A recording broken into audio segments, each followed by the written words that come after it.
Welcome back, ladies and gentlemen. Camp Hustle One here, back with another live stream. How you guys doing? Good to see you guys. Good to see you guys. Welcome back to another one, man. If you guys are reading the title, we are going to be clowning Fresh and Fit. I mean, this is what we do best. I'm going to go ahead and open up the Discord for all of you that would like to join in. Let's get a whole group of us together, man. Let's see. Can you guys hear me now? Let's see. It says no sound. We can't hear you. Hopefully you guys can hear me now. Hopefully. Let me know. Let me check my audio right now. You guys let me know. Oh, perfect. Excellent. Excellent. All right, so let's go ahead. I think tonight, as far as I want to get as many people in as possible tonight, so I'm just going to go open up Foxtrot. So I will let you guys, I'll go ahead and copy this, put this in the chat, and you guys can join if you'd like. You guys want to join in with the fun? There it is. And yeah, I think the best way to start this out, man, we got to start with a Khalil Zaween video, man. I mean, he's like the ultimate Fresh hater. I thought I gave Fresh a run for his money, man, but there's somebody on YouTube that's doing it a little bit more, a little bit better than me. So without further ado, let's jump into it. All right, so we are here. Fresh actually admits to being a simp/trick. So this is something that we've, speculated for many years now. It's probably been over 5 years that Fresh pays for box, and he has no mouthpiece. He's super awkward, and there's never been a time where he has gotten genuine burning desire. He has claimed on the podcast on Fresh and Fit that he likes to take women's souls, and there's no woman that has ever had anything bad to say about him.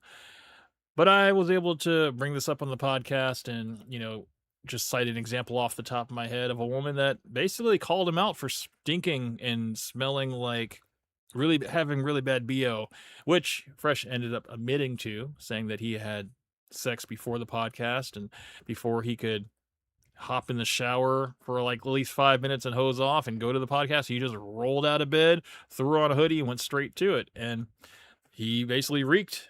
And so yeah, that was just one thing off the top of my head I was able to cite. And of course, he didn't want to admit to it at the time, but then later he did. Doug, MPA, welcome to the stream, sir. Where's the link to join the Discord? So the link to join the Discord should be in the description of this video. So let me know if that's working or not. And then, yeah, if it doesn't work, I'll give you a brand new code, and you guys are more than welcome. So, actually, let me see.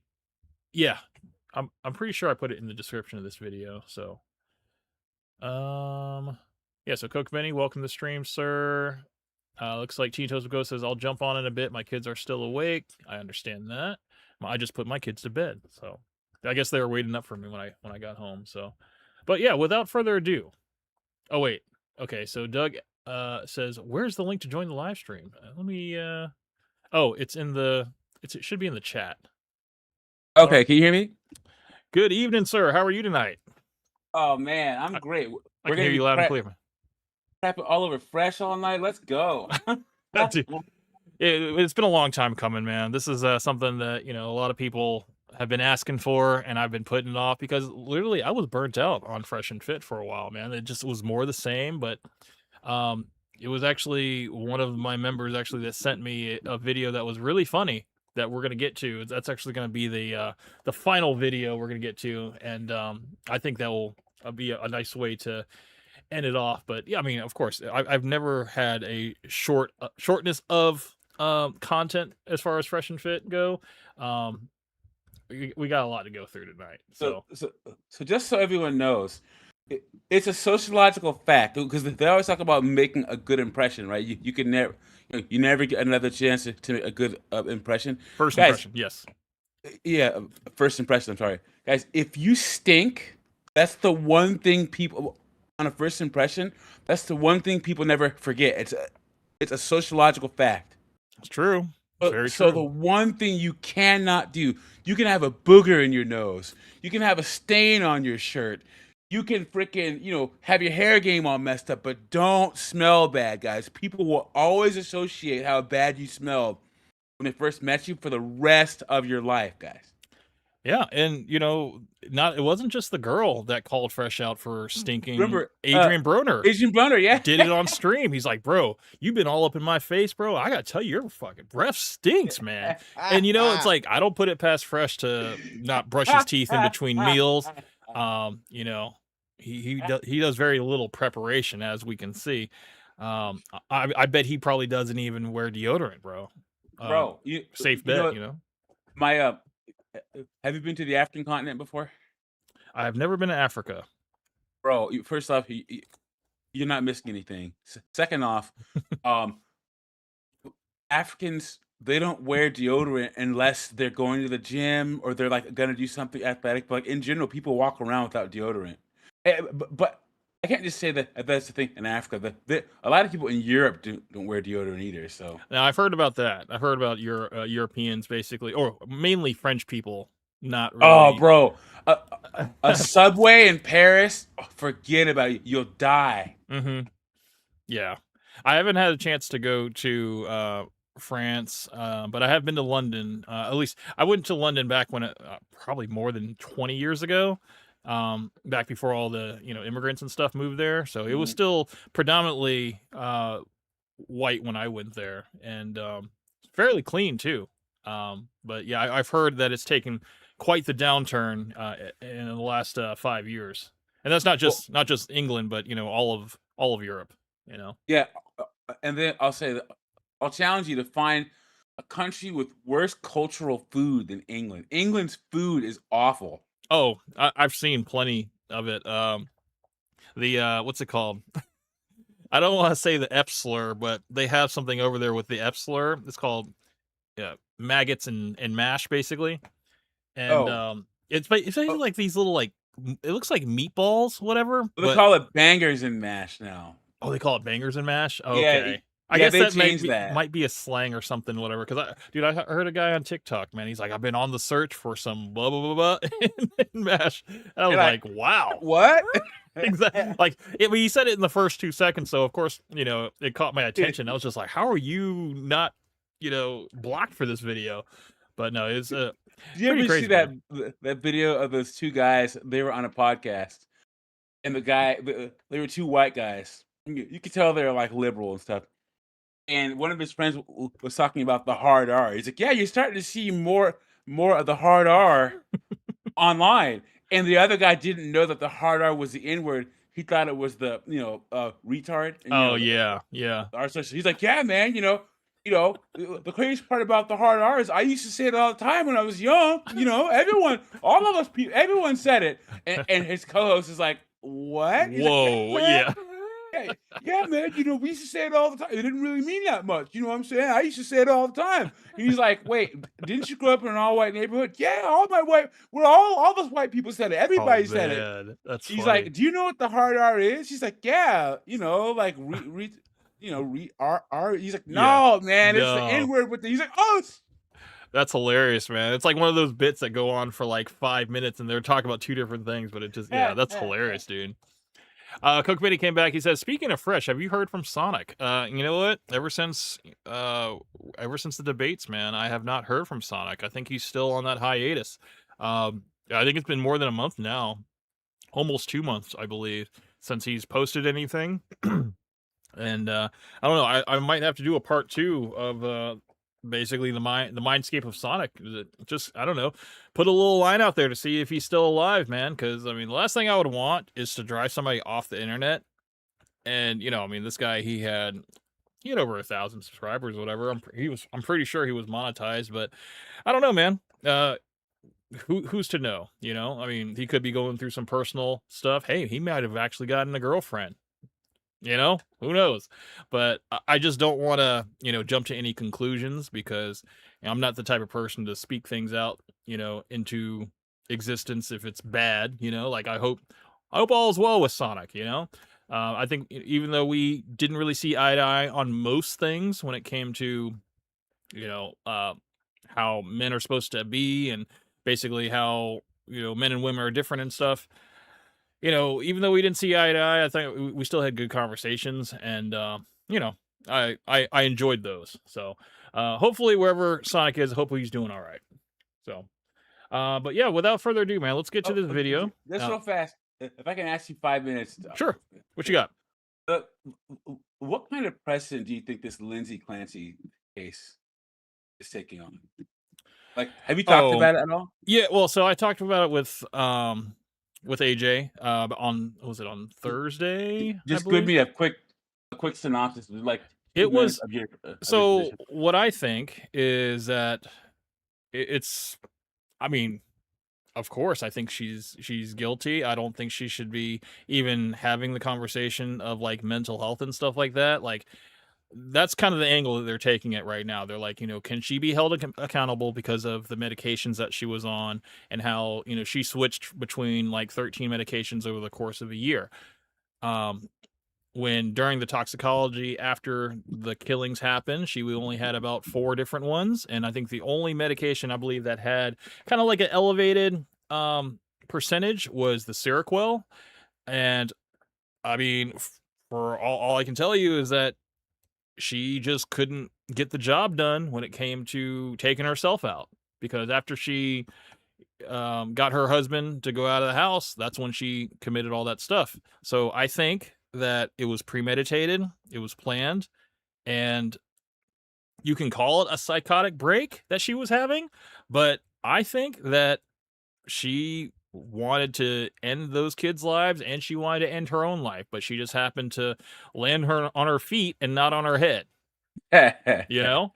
So, um Yeah. I think if Yeah. she I think if she I think if she died, I think that her husband would have been suspect number one, and we'd be in a Oh, yeah. whole different case here, and he would get no pity whatsoever. There would just pretty much be an open shut case, and there would be no supporters. There would be no like, was it his mental health or whatever? And people are already blaming the husband, even though he had nothing to do with this, you know.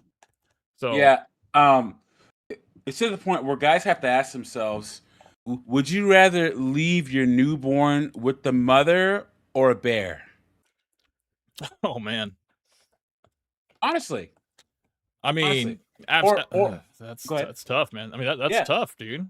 Yeah. Or you see that woman is like, I think that all men should be in jail and have to earn their way out. I think all mothers, when they have babies, should be locked away from the child. And it should have to be cleared by a psychologist No, that they don't have absolutely. postpartum. Yeah, Absolutely. 100%. And I talked to my wife about this. Oh, by the way, Steve M, welcome to the stream, sir. Hi, all. And he said she also wanted to blame it on the husband.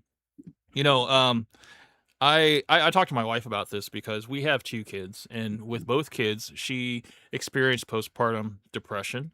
And she was honest with me, and she told me that, she never had the thought that she wanted to harm the kids or harm me, but she did have thoughts of harming herself. But because I was there and I was taking care of her and stuff, and you know she said that she was able to push through it. She said it lasted for about 9 months with our first one, and then with our son it didn't last as long, I guess, because she had already been pregnant before, so she knew what to expect. um but she's like, no, I completely, like, I get it that she was having these crazy thoughts and stuff, but she's like, I wasn't on any like medication though, and I think it was probably the medication that possibly maybe threw her out of whack, and she was having these hallucinations, these like extreme fits of like rage, stuff that just like getting mad for no reason. And she's like, but still, I think I was still able to be in my right mind and understand that, like, I need to be here for the kids. I need to be here for, my husband and stuff like that. So she was like, yeah, that never left my mind. And that's why, ultimately I didn't want to like hurt myself, because I knew that I had a responsibility to my children, and also, responsibility to you and stuff, to not leave you alone with them and stuff. So, but yeah, So so yeah. so okay. I'm gonna take this away from you because I respect you and Mhm. look, I'm not a father. I've never, I'm just gonna tell you my opinion, separate of what happened with the story you Sure. just told. Yeah. My mom had 8 kids, and her parents worked on a farm, right? Mm-hmm. So she was doing farm work and stuff around the house until she was about to pop. And then they went into the barn. She popped out the kid. Took 2 weeks for her hoo-ha to freaking heal up, and she's back behind the plow. You know what I'm saying? Well, they don't make women like they used to, man. Yeah. So like my biggest problem with this postpartum thing is we act like testosterone isn't as much, if not more difficult to control than estrogen, right? Mm, You remember being an 18-year-old boy. When you're 17, 18 years old, all you want to do is break something and screw everything. That's all you want to do. sure. It is our obligation to society to control our hormones as men. Because if we don't, violence happens and people get killed. No, I mean, Right? absolutely. We've You been told cannot tell me. very young that there are going to be consequences for our actions. Yes. So yeah. So this whole thing where like somehow like one of my friends, his wife treats him like absolute garbage right now, but she's like, I'm gonna treat you even worse because I'm about to hit menopause and my hormones are gonna be all over the place. So pretty much you need to be ready for me to treat you like shit because I'm gonna be menopausal. Just the self-awareness in that statement No. alone is like, it's What? almost like you're giving yourself an excuse. But that's how postpartum and freaking menopause. Women have a responsibility to control their estrogen, like men have a responsibility to control our testosterone. You cannot tell me it's harder for a woman to control estrogen than it is for a man to control our testosterone under all circumstances. No, I agree. I don't want to to hear it. I do not. Oh, I'm postpartum. I don't care. Mm-hmm. Postpartum, I honestly believe this. This is just me.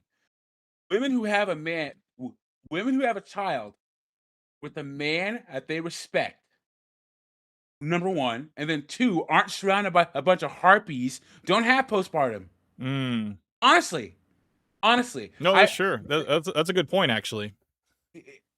Because once again, like these women, I'm gonna say it one last time. It is our obligation to society to control our testosterone. And I would argue, if you see women who have PCOS, who are bodybuilders, and they like inject themselves with testosterone, it's only like 20% of the testosterone that men have going through their body, maybe like 30 to 40%.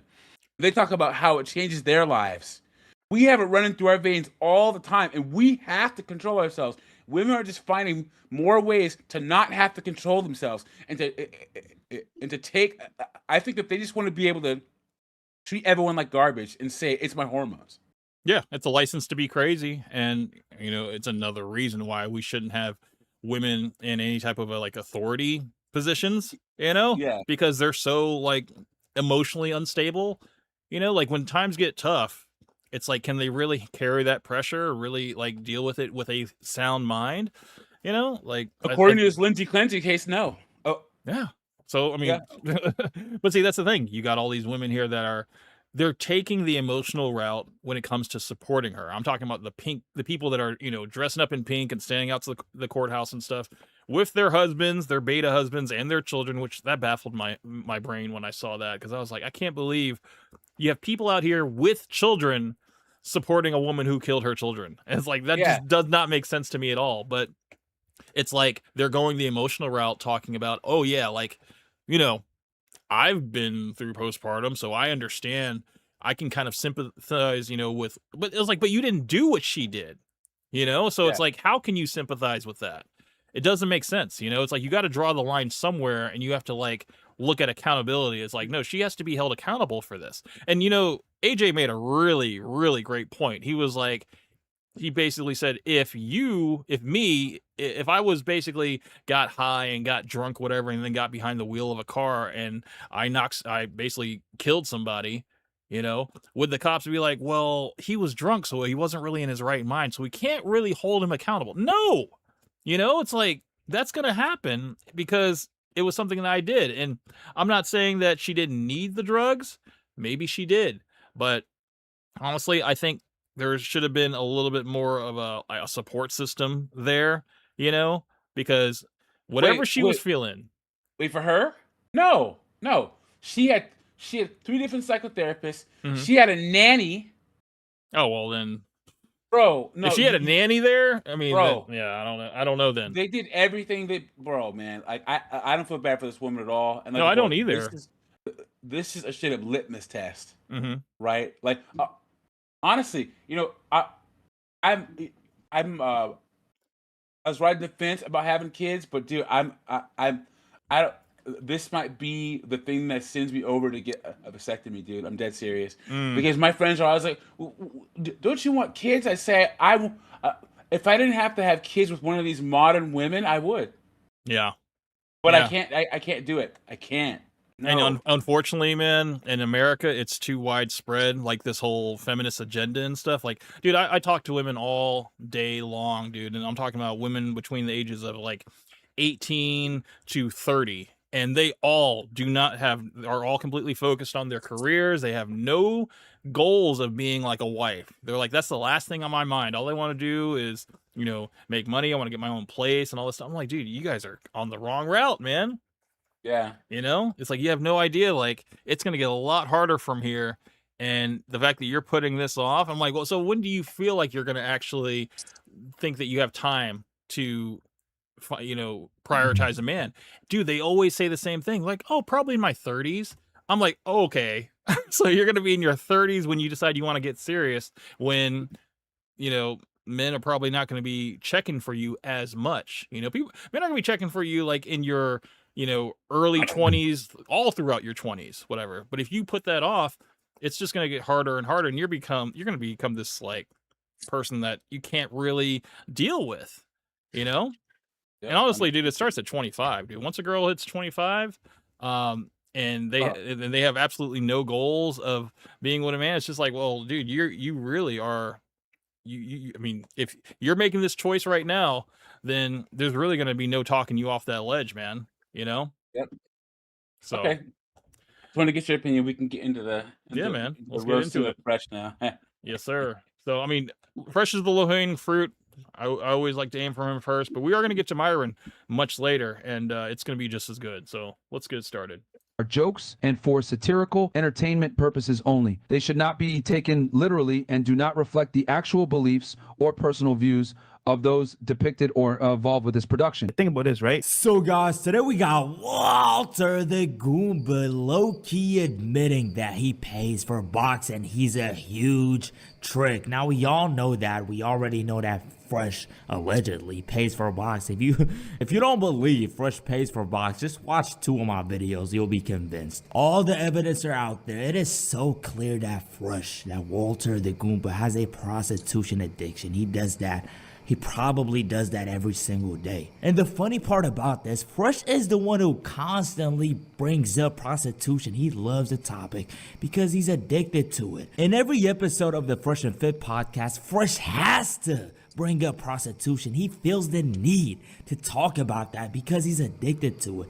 I think what it is, I think Fresh just wants to find a community of people that will accept him, in his ways of like how he pursues women. He wants to find his crowd of people that are just like, no, man, absolutely, like pay for box. Don't work on yourself. Don't work on your game and stuff. Just pay for it and be done with it. Well, it's a lot easier that way. That's one of the best parts about Greg Adams. Greg Adams is like, guys, just fucking pay for it. Mm-hmm.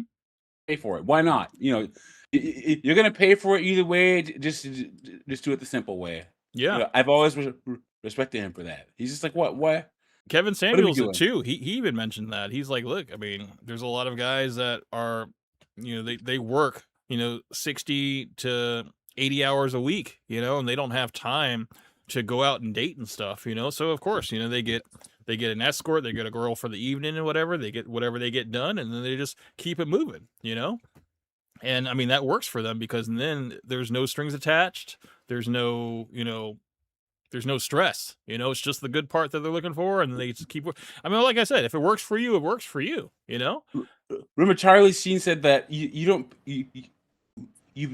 pay the prostitutes for the sex. You pay for them to leave right afterwards. That's true. Yeah. What's the word? It's you pay for the discretion. Yep. Mm-hmm. Yeah. See ya. Bye. Exactly. So Myron could literally be talking about real estate, and Fresh just brings that up out of nowhere. Really works. I tell women all the time, like, watch how he pays for That's shit. true. Because if he pays for it with cash or debit card, that's a big red Hold flag. on. I'm gonna end this real Not quick. responsible. Niggas are saying I pay for box. Walter the Goomba is so dumb, he cannot even keep a secret, bro. This ugly Goomba will literally tell you that he never participated in prostitution, and at the same time, he'll say that he got more than 1,000 bodies. Last time that I think Fresh, you said you had like 1,000 bodies. Is that still? Oh, this classic call, man. Who could forget? Has that been like debunked, or Fresh, you still going with that? What do you think? Now, Fresh, with that wink, Fresh has actually come out and said on a podcast, not on the Fresh and Fit podcast. It was actually, I think he was on Mr. Organic. He said that whole 1,000 bodies thing was just so that he could establish credibility with his audience, so that people would actually pay for his courses, his DMs on demand and everything like that. That was all marketing. That's why he did it. But I think people just didn't see that podcast and they just didn't get that piece of information. But we got that information, you know? So it confirmed everything that we already knew. But, you know, you give Fresh enough time and he'll tell on himself. He's done it every time. Yep. So, yeah. What do you think? Bro, was that a fucking Twitch or he's winking, bro? Is he winking at the fucking camera, He man? did the same thing when I was grilling him, dude. He couldn't stop winking at the camera. And it's a nervous twitch that he gets whenever the heat is put on him and he's got to answer to whatever accusations are out there. And he's just like, he'll always flip it on the accuser. What do you think? He just makes the person that is pleading the case, you know, say more so that he can just sit back and just let the person run out of steam. But, you know. But that nervous laugh that he has, that Oh, dude. Yeah. And it's funny because I love it when Myron, he'll actually sit back and just let the person that is grilling Fresh just keep going. Because Fresh is waiting. He's waiting for Myron to come to his rescue. And lately it hasn't been happening. It's just been it's been must-see TV. I love it. I love watching him just squirm. And whoa, Fresh, like, he literally said, what do you think about it? What do you think? Let me tell you what I think. This is what I think, Fresh.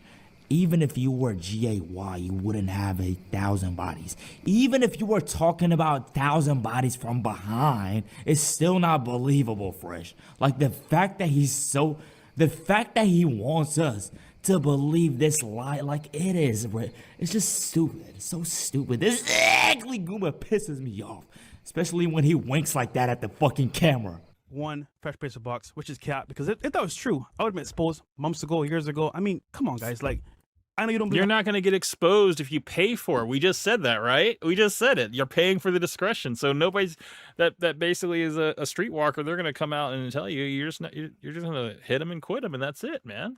They're going to keep it pushing.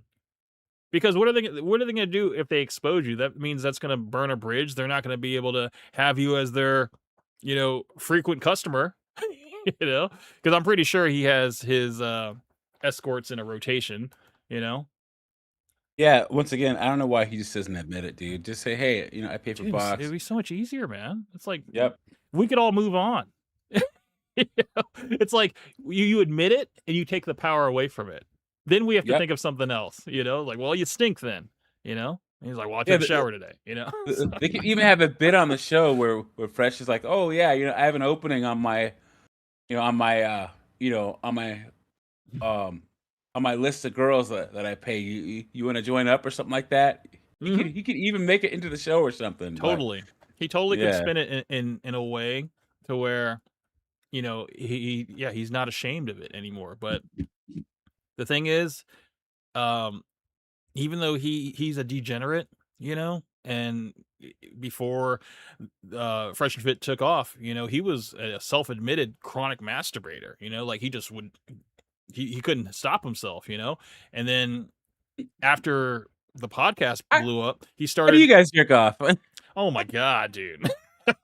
that was a Freudian slip that he just did not he didn't realize that, you know, they were going to kind of like think he was weird for that. But no. He the whole thing about his you know, having to go on dates all the time, you know, like he just constantly was with women and stuff like that. That was his thing, you know. And Myron even told him, he's like, look, I don't understand how this guy gets anything done because all he does is spend money on women, you know. And I'm just like, well, dude, you guys at this time, you guys were monetized. You guys were bringing in about $70,000 per show. You know, you were monetized, and you were like the top 3 like super channeled channels on YouTube. I mean, Fresh and Fit at their peak, dude, they were raking it in. So I mean, he had money to burn. Fresh did, you Yeah, know, on all these. I wonder how many millions of dollars they've lost out on by being demonetized for Oh almost my 40. god, dude! Like it's you can't even count it, dude. You can't count it because the money that just the money that Fresh lost on Daisy was like, oh man, it was like a $30,000 bracelet. He only paid half of it, so it was like 15 grand.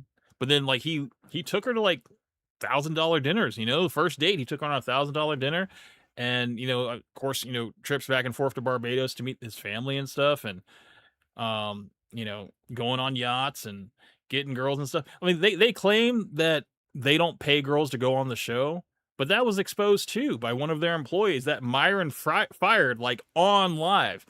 And you know, that was another piece of the puzzle that we were like, how are women in Miami still going on Fresh and Fit, even though they've made a name for themselves, that they're this misogynistic podcast, and you know, they're just using women to get viewers, but they still get women every time, you know. Jasmine Jafar, the 304 OF lawyer. Yeah. Yeah. Mm-hmm. Actually, I actually met her in person this past weekend because anyway, whatever. Well, I saw her because I was at a 10 versus 1 event at a studio in Vegas, and she was one of the 10 versus 1 people. Mm-hmm. Oh wow! I was like, oh my god, and she's as annoying as you think she is, dude. She's annoying as hell. I was like, I got to see it, because everyone knows that, you know, I work for Earl Davis's channel, so we were at 10 versus 1, and she was there, and she was as annoying as you think. Well, people don't pay her to talk. Yeah, so Jasmine Jafar and then this other blonde bimbo with these big tits, they said, look, if you are a content creator, you go on there, if you have an OF, that's like 10-15 grand right there at least. Yeah, that's the even exchange. Or you know, it's like a certain amount of subs or for your Instagram followers, and that's each time you go on their show. Mm-hmm. No, I mean, their audience, they will roast you on live, but then they'll sub to you after the show, you know, because they post all their links in the descriptions of their video. So it's like they're doing two things. Like they're roasting them for being like, you know, these degenerate women, but then at the same time, they're promoting them as well to their audience. So it's like they can't really function without each other. It's like people aren't going to watch Fresh and Fit if they don't have the girls on, and the girls aren't going to get the exposure while Fresh and Fit. So it's just like, you know, they have audiences basically to trade with. So yeah. Exo Charles, welcome to the stream. Hello everyone. Good to see you, man. How you doing, sir? Yeah, so we're just we're getting into this whole Fresh being admitting to be a simp / trick. I mean, it's stuff that we've already known, you know. We've built our whole case on this. But Khalil Zween is now weighing in on this, and you know, let's see what else he's got to say here. Have game. Simple. I know you don't believe have game. God, he okay. What I said, that every time I hear Fresh say that he has game, I lose like 5 years off my life. I cringe 5 years off my life. It just happened again. So I might, dude, this has happened so many times, dude. Whenever Fresh says he has game, dude, that's just, I can't believe it, dude. I can't. You know, he has no mouthpiece. He's super fucking awkward. You know, you take his wallet away, you take his car away, and you just leave him with just his wits, dude. Oh, dude, he's gonna be homeless within a week, man. And here's the thing. This is like the Will Smith thing. Will Smith he's worth what, $500 million, and I wouldn't want to be him. Oh man, hell no. Dude, he's ruined his. I mean, Jada has ruined his name for good. There is no going back from that. He's worth $350 million. I wouldn't want to be him, and like Fresh is on that list too. I wouldn't want to be him for anything. No, absolutely not. Absolutely not. I would never. You know, it's just and there's really no way to spin it to where it looks good. You know, it's like it might be that Fresh has a humiliation fetish, and he knows that as long as he's like the whipping boy on the podcast and stuff, it's going to get engagement. You know, they don't look at any like negative engagement as bad engagement. They're just like, dude, we need it, you know? And if Fresh has to be the clown on the podcast and stuff to get the people going, you know, then he'll do it, you know, because that's the only way he can actually contribute is by being the fool, you know? Yep. So yeah. Game by game. Simple. I know you don't believe I have game by game. Oh, Simple. lost like 20 years off my life just now. Jesus. Think about this some level. I don't. Man, you can watch tell it. that they're simps because they're so emotional about all that stuff. Well, I mean, it's the whole thing about centering women again. It's like that's all Fresh thinks about. Who is this, man? It's a different voice now. Who is this? Man, it's your boy Buster Cheeks 5000. What's good, players? Welcome to the stream. How you doing? Buster. Man, I can't complain. That's a great name, dude. I'm living in high cotton, baby. High cotton. Well, welcome to the stream. Welcome to the conversation, man. Good to have you on. Oh, thanks, thanks. Yeah, I don't think that Myron's a simp as much, but it's just because here's the thing: you can tell that okay, most men in America have simped because we are raised in America, right? But Myron, he seems way too disciplined and results based to be a simp.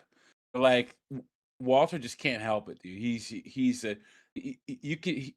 What did Tate say? You can give a dork a bunch of money and he'll still be a dork. Yeah. I mean, you can't unlame a lame, dude. I mean, you're always going to be that way, and all money does is just amplify the person that you already are. So, I mean, Fresh was not talented at all. You know, he just happened to come from a little bit of money on his father's side, and he was able to put up enough capital to get this whole thing going, you know, combining with Myron's fitness business and stuff. And yeah, I mean, it was just right place, right time. He got super fucking lucky, dude. You know, lightning in a bottle, if you will. Yeah, like that one guy said, you're like the equivalent of a bum that wins the lottery off of a scratch ticket. That's it, man. That's literally it. You know what? He summed it up perfectly because it's like Myron could have anybody else, and anybody else would be better. He could have Brandon Carter on there. He could have had Bradley Martin on there. Somebody that could at least like keep up with him and maybe offer like a different point of view, you know? And it would have been, you know, there would have been a little bit of a dynamic. But what you have with Fresh is a yes man. Some guy that's going to sit behind a little soundboard and just hit buttons and just nod his head, you know? And remember, he didn't even have a soundboard for the longest time. I remember at the beginning, they tested him with a soundboard, and he was terrible at it. Yeah, well, he was hitting a lot of inappropriate like timing. His timing was off, and he was hitting the wrong buttons for wrong moments. And yeah, Dude, my boys, y'all got it wrong, man. He's retard maxing. Well, you know what I mean? Myron's hitting him with the bad cop. Meanwhile, behind the scenes, Fresh is hitting him with the good cop. I guarantee it. Well, so, and that's the thing. You think after all these years, he'd be able to pay attention and like listen to cogent points, but he can't even do that. What's about it is you don't know what Fresh is going to say. You don't know if he's been paying attention. You don't know if he's like following an argument. You just don't know. Well, yeah, but women like that, man. They know what Myron's going to say. He's going to say, well, y'all are dumb 304s and men of the prize. Meanwhile, Fresh will talk about pineapple or something halfway through the damn thing. And the women are like, what? Yeah, we can't really predict what he's going to be saying next, you know? And I think that's kind of a good thing and a bad thing. He's a wild card. He is. He's a loose cannon. But in like the worst way possible, though. Could I make the argument that to a degree, Myron is just pimping? Like he's objectifying women and extracting money from men. So those women are freaking objectifying themselves, though. You can't say that he's he's objectifying them. Yeah, I Well, mean, women, yeah, come they on. do that. They do that as their job. So it's like Yeah, if he come wasn't on, doing it, dude. they'd be doing it anyway. Yeah, they'd be doing it That's on another exactly. podcast somewhere, bro. Come on. Mhm. Well, that's Well, he's that's what putting I'm their saying. nose in it. Prostitutes they're already selling pussy, True. and he is facilitating it to access money from men. Yeah, I mean, he's I'm not giving even them a a fan. platform, absolutely, to expand their reach. So, but it's an even exchange because otherwise, people aren't going to be watching the show. You know? I would say pimping is an even exchange. Yeah, Yeah, it's but all transactional. yeah, Yeah, But- I just don't. Yeah, for sure.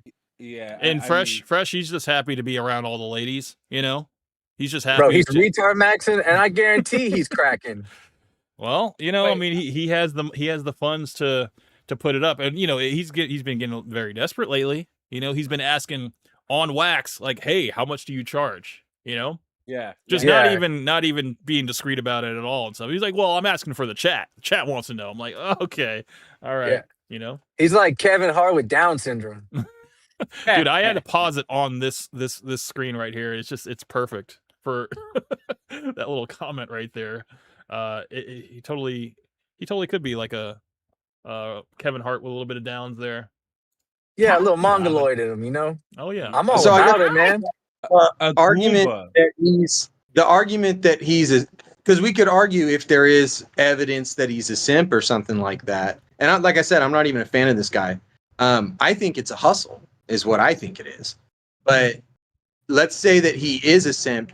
I would say that maybe that doesn't make him a pimp, but he's doing some pimping still. I mean, I don't see the You talking about I don't- Myron or Fresh? Myron. Oh, well, I guess both of them, right? They're both making money off of it. Yeah, you can make that argument for Myron, but Fresh's results do not equal pimp in any way, shape, or form. Well, how do you measure that? Money out of bitch ass, basically, right? The fact that he has to pay for box, he brought some freaking prostitute around his mom and then got her pregnant and said that he was in love with her ass. And Yeah, but he just- said he does that all the time though. He says that he's just brought multiple women to his mom and stuff, and his mom it doesn't even phase him anymore. So Like- Daisy was just like the I public mean, one that's that we all kind of knew about. pimping. I mean, if you say so, it just sounds I like don't to think me so, that he's riding Myron's coattails for as long as he can. He's holding on to Myron for dear life, okay? Because Yeah, the moment Myron completely gets fed up, because we've already seen it a little bit, where he kicks all the girls off just out of frustration, and he's like, finally we can have a high Q conversation, he's pretty much done with after hours, dude.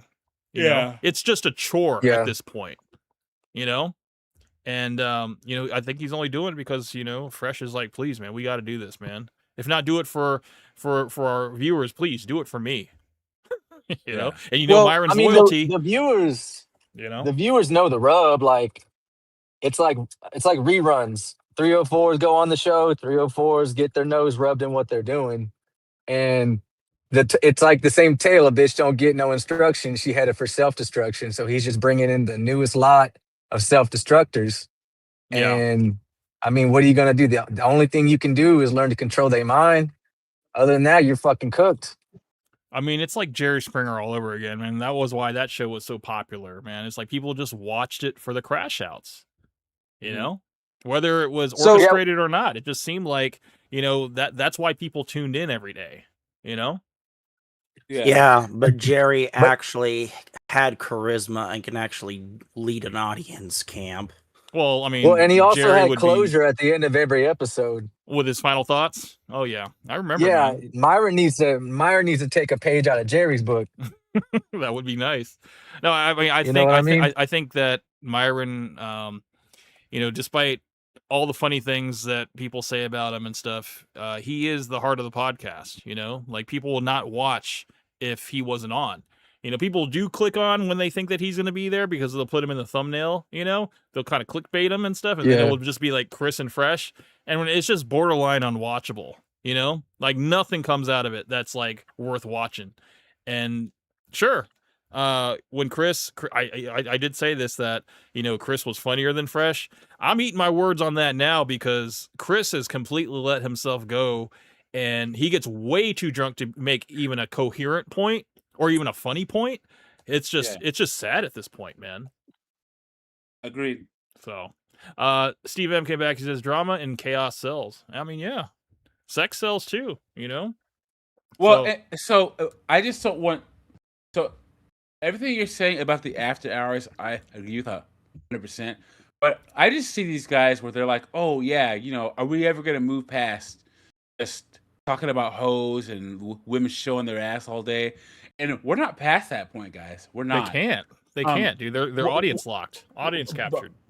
I'm talking about the red pill space in general, because I'm starting to see more guys like, can't we get past just complaining about women? No, we can't, guys. It wasn't until 2015 that men started having a voice on their side of this whole thing. Before YouTube, it was 1970 and on. It was just women shitting all over men on TV, books, movies. If any of us here had to take a blue book like we did in college and write an essay on what women don't like about men, all of us could write a 15-page paper on what women don't like about men and the shortcomings of men. But men, we still haven't had enough time to air our grievances about women, and we should. But we keep for going. what though? Like that's like here's an example. I'll tell you why. Hold on. Okay. Men are creatures of action. It's like Camp, myself. I mean, I don't know if Camp says this, but like myself, other red pill creators, we say don't get married, right?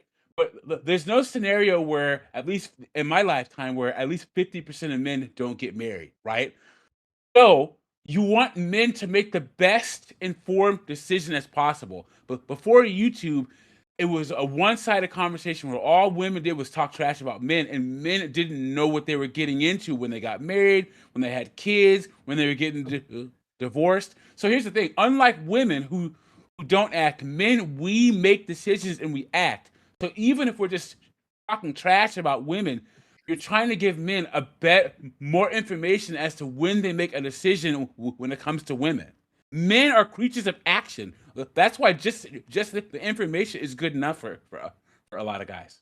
Well, yeah, I would argue that the educational aspect is important, but like concerning yourself with airing grievances or something like that, that to me sounds that's like shaking your fist at the clouds, right? Saying like, oh, women are hypergamous or they'll cheat on you or whatever it is, right? Which is kind of like the bread and butter of the whole red pill, I guess, sphere, right? That's kind of like what they make all their money off of is, I don't know, what would it be? Rage baiting or something like that? Yeah. But Controversy for clicks. fine. Absolutely. Yeah. Right. So, but at a certain point, I would think that understanding that that's just the natural way and adapting to it is that's really the goal. Having a grievance doesn't do anything. You can have grievances all day. Well, yeah, but information is the first part, because once again, men are still connecting. Once again, the red pill space is a response to over 50 years of misandry towards men, right? In 10 It's years, actually been isn't longer enough. than that. Yeah, exactly. I don't, I'm in my mid 40s, so maybe a lot of you don't remember the evening, the Sally Jesse Raphaels and the Ricky Lakes and the Jenny Jones and all these stupid shows, or the dumb dad sitcoms. It was years, dude. Men need this information because men, like, if you don't have the right information, you can walk 100 miles towards Mexico when you're trying to get to Canada. Understand what I'm saying? So I want to see as much information about the true nature of women get out there as possible.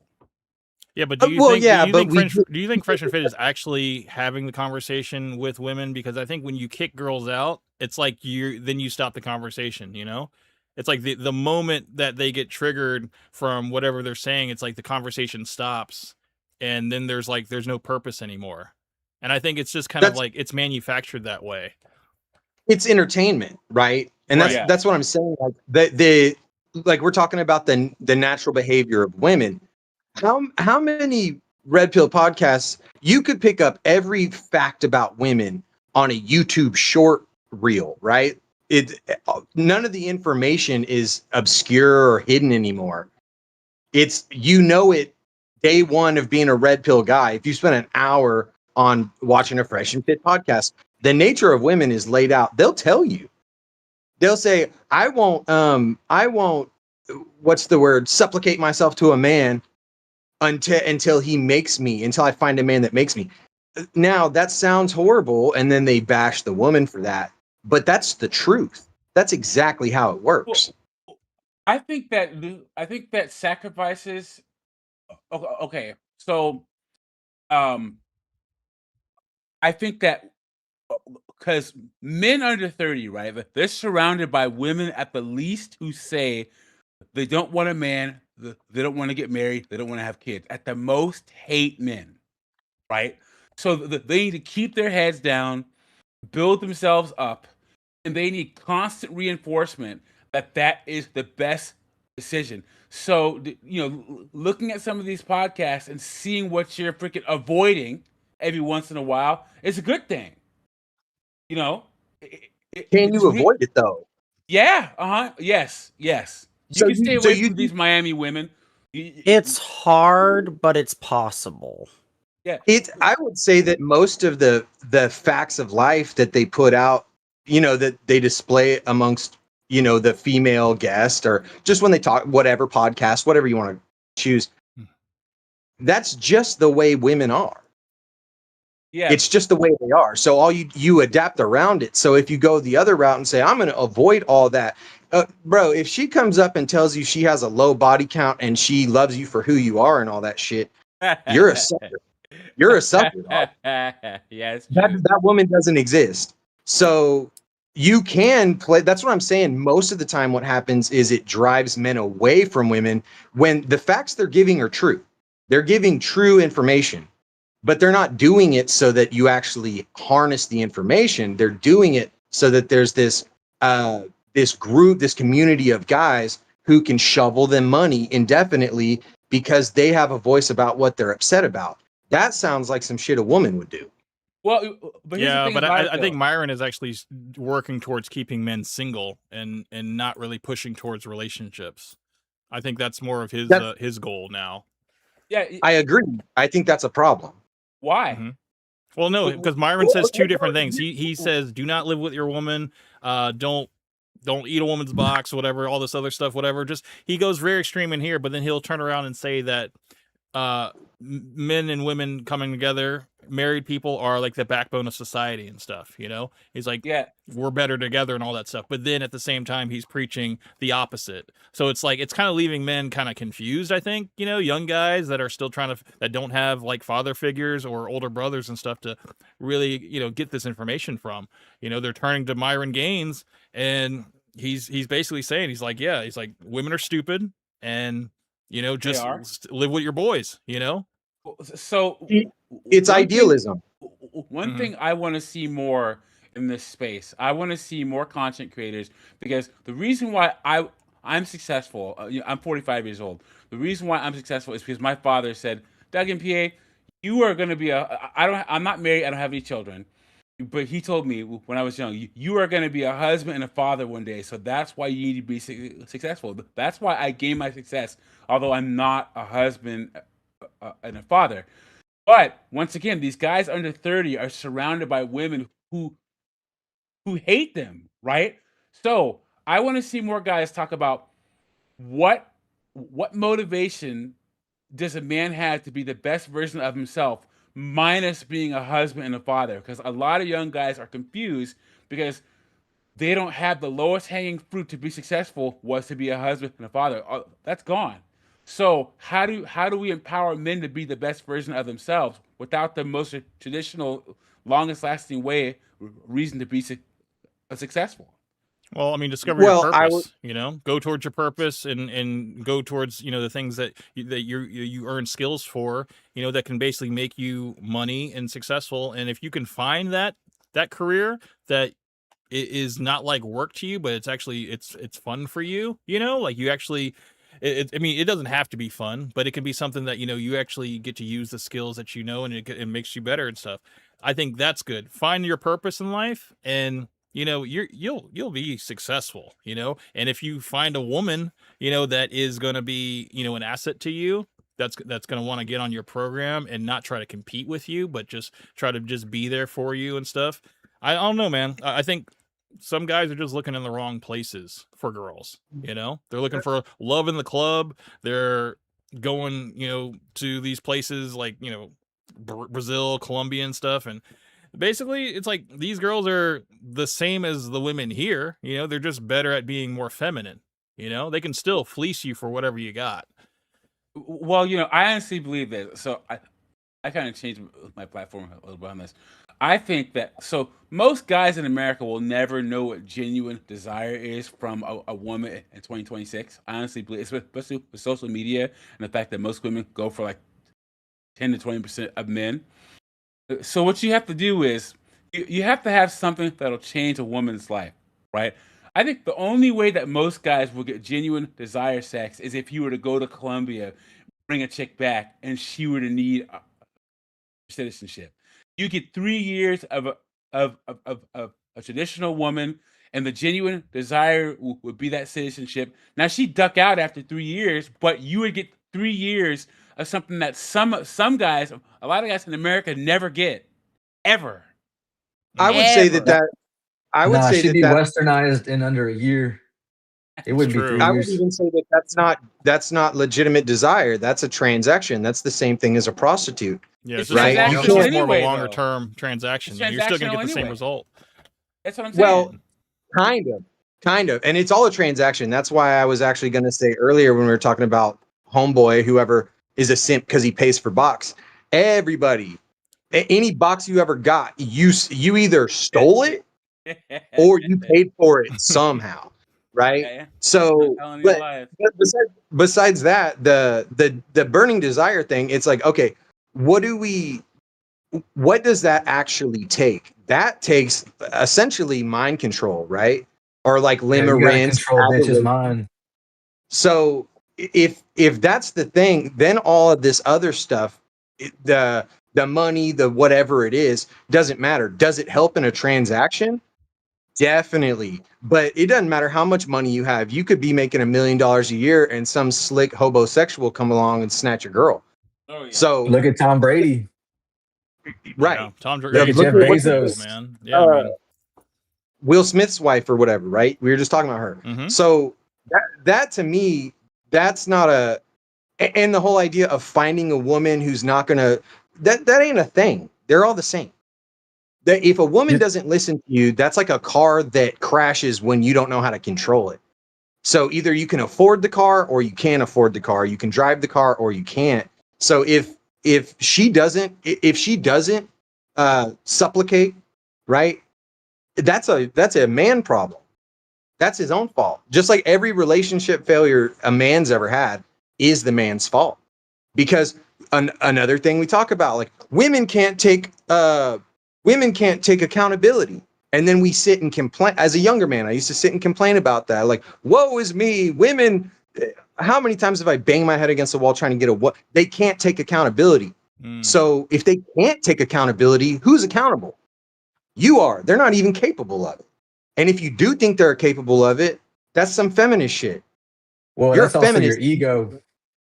Right. Because you didn't fuck up. You don't want to say, I fucked up. You want to say, she's a rotten whore. It's like, bro, your mama's a rotten whore. Your grandma's a rotten whore. Your grandma was sucking dick and then kissing your mom goodnight. Right. So no, I think it comes back to men being able to like vet women properly, ask the correct questions and stuff, finding out if they have a good relationship with their father, if they grew up with a mother and a father, to have that example, do they have a religious background, because I don't know, man, I know there's a lot of women that are, atheists and stuff, and they don't believe in all that stuff, whatever. But then I think if you have like kind of like a higher power that you look for, Bro, the church is the worst place to find a woman. Dude. Well, come on. I think Yeah, if that's you the last. oh, That's the no, last stand for a 304. I'm not. Bruh. Well, the men have basically gone out of church, but I'm saying women that are raised in the church and stuff. Don't no. No, Yeah, I think yeah. it's I'm sorry, possible. dude. Because I here's think the it's thing about it. I'll ask you. Well, I'll ask you. Because Icons always say, "Oh yeah, but find yourself a virtuous woman, right?" Okay, doesn't first off, what's gonna? Because here's the thing. We have the most selfish group of women in the West who've ever existed, right? Their selfishness is God with with a lot of these women. So like a woman can start off virtuous, but what's gonna keep her virtuous? What incentive? So, society incentivizes everything opposite of virtue. Here's the thing, like this whole Lindsay Clancy thing, women completely change when they get what they want, right? There's nothing keeping a church-going woman virtuous. She has to choose to be selfless, choose to sacrifice, choose to obey her husband, and she'll do that, until she chooses not to anymore. So, we're in the great experiment where women feel empowered. Women of all stripes, conservative, church-going, liberal, feel they have the right to change their minds about anything, and society, men, and children have to facilitate it, and we're all paying for it. they don't. I don't think they change their mind. Actually, I look at think the historical record here for a minute, guys. Think about the Scarlet Letter. I mean, I know the story is a bit old here, but think about it for a minute. There is nothing that we have comparable to nowadays to where when a woman cheats on her husband or, whatever, there's no shame anymore. And it's actually been, I It's believe it's his fair to fault. say that psychology, women fold under social pressure. I believe that's been somewhat been proven by psychological studies, Mhm. or is it sociology studies? I forget which one. But if you actually put in the control mechanism of society says you did this and this is wrong, women won't do it. It's pure behavioralism, but on the societal level. Yeah, what you're saying is there are multiple studies that show that social conditioning and shame will always affect women worse than men. Yep. It's like I feel bad for. I have a friend who has she's a woman and she has a mechanical engineering degree, right? And and okay, a guy who has a mechanical. We all knew growing up who the engineer was. He was socially awkward, really smart, kind of dweeby, right? But men can make up for that social awkwardness with like resources and money. If you're a woman and you're socially awkward and you don't pick up on the social cues with other women, you can't. You will pay severely for it. Severely for it. No, that's very true. I mean, I think we've already known that women they mature faster than men at the same rate and stuff, and they No. actually well, no, also I mean, they encounter biologically, maybe. from the age of like 13, they're approached by men for whatever, in terms of like, sexual attention and stuff like that. And they have to like deal with that at a very young age. Whereas, I would say men really don't deal with that until maybe like 16, 17, 18. So I I don't think, think Yeah, that makes them yeah. mature, though. That just makes them exposure therapy resistant, you know? And I would say this, sure. Camp. Here's the thing. You're think about this. Women, okay, men. Our version of that is men. We establish hierarchies, and we have to accept what our lot in life a lot earlier than women. I.e., look, you find out who's the fastest on the playground. If you only grow to 5'8", you're not going to be on the basketball team.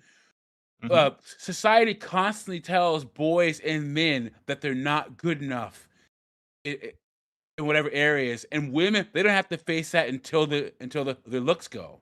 So it's about maturing in different ways. Like men, we're more likely. Example: if you ask most men nowadays in the United States what their dream job is, it's still a NFL quarterback. Most guys will say, "I would like to be an NFL quarterback." And they'll say that knowing dang well they're never going to be an NFL quarterback. Right? That was never my dream, but I'm not saying it was. I'm just saying that there have been multiple studies that show that that's still America's #1 dream job for a lot of men. But society has told you, or your results show you, that you are not going to ever be in that position ever. Women, they don't experience that until they're 35 to 45 years old and the party's over. Mm-hmm. Well, I mean, no, that's true. I think women have a smaller window to get their kind of opportunity, and basically their ducks in a row to, set up for the rest of their life. Whereas, I think we have our larger window to, kind of build our empire, get the skills that we need to make the amount of money and stuff to be able to support ourselves and also be able to make enough for an excess to where we could take care of a family if we wanted to. I think women, once they reach like 35 and up, dude, it's like, yeah, they're pretty much done, And by that point, the attitude is already at an all-time high. They're not going to be able to cooperate with a man because they've been in survival mode for so long. But probably, the younger women just keep getting born every day. So I mean, that's their problem. Exactly. That they can't compete with that. So it's like, and it's unfortunately that you get all of this knowledge later in life, and like nobody ever wises up when they're 18, 19, and 20 and stuff. They're like, oh, I got all this time, to worry about that. I can push that off. Camp, let's actually correct that. They say there's plenty of time, but is that the actual truth? No, that's the lie they're sold. They're sold, just party on. Then one decade passes, then another decade passes, and then they're running around screaming, trying to get somewhere, Yeah, panicking. So really, it sounds like the women are getting the short end of the stick. You know what I mean? Well, I mean, if I was being sold a lie, yeah, I mean, it goes if back I was to that being value. sold a lie, and then I'm growing up and I don't know any better, and all of society, all of social media is telling me that I can have everything, so I can have the whole phase, I can have the career, and then I can have a family. It sounds like, oh, that's awesome.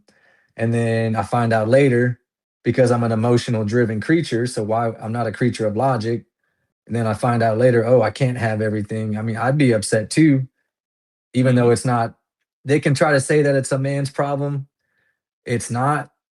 And it's just like men have had to adapt over the years, right? Of course. We had to start killing stuff with our hands, and then we learned to slay stuff with, like, we sharpened rocks, we learned how to farm and all that stuff.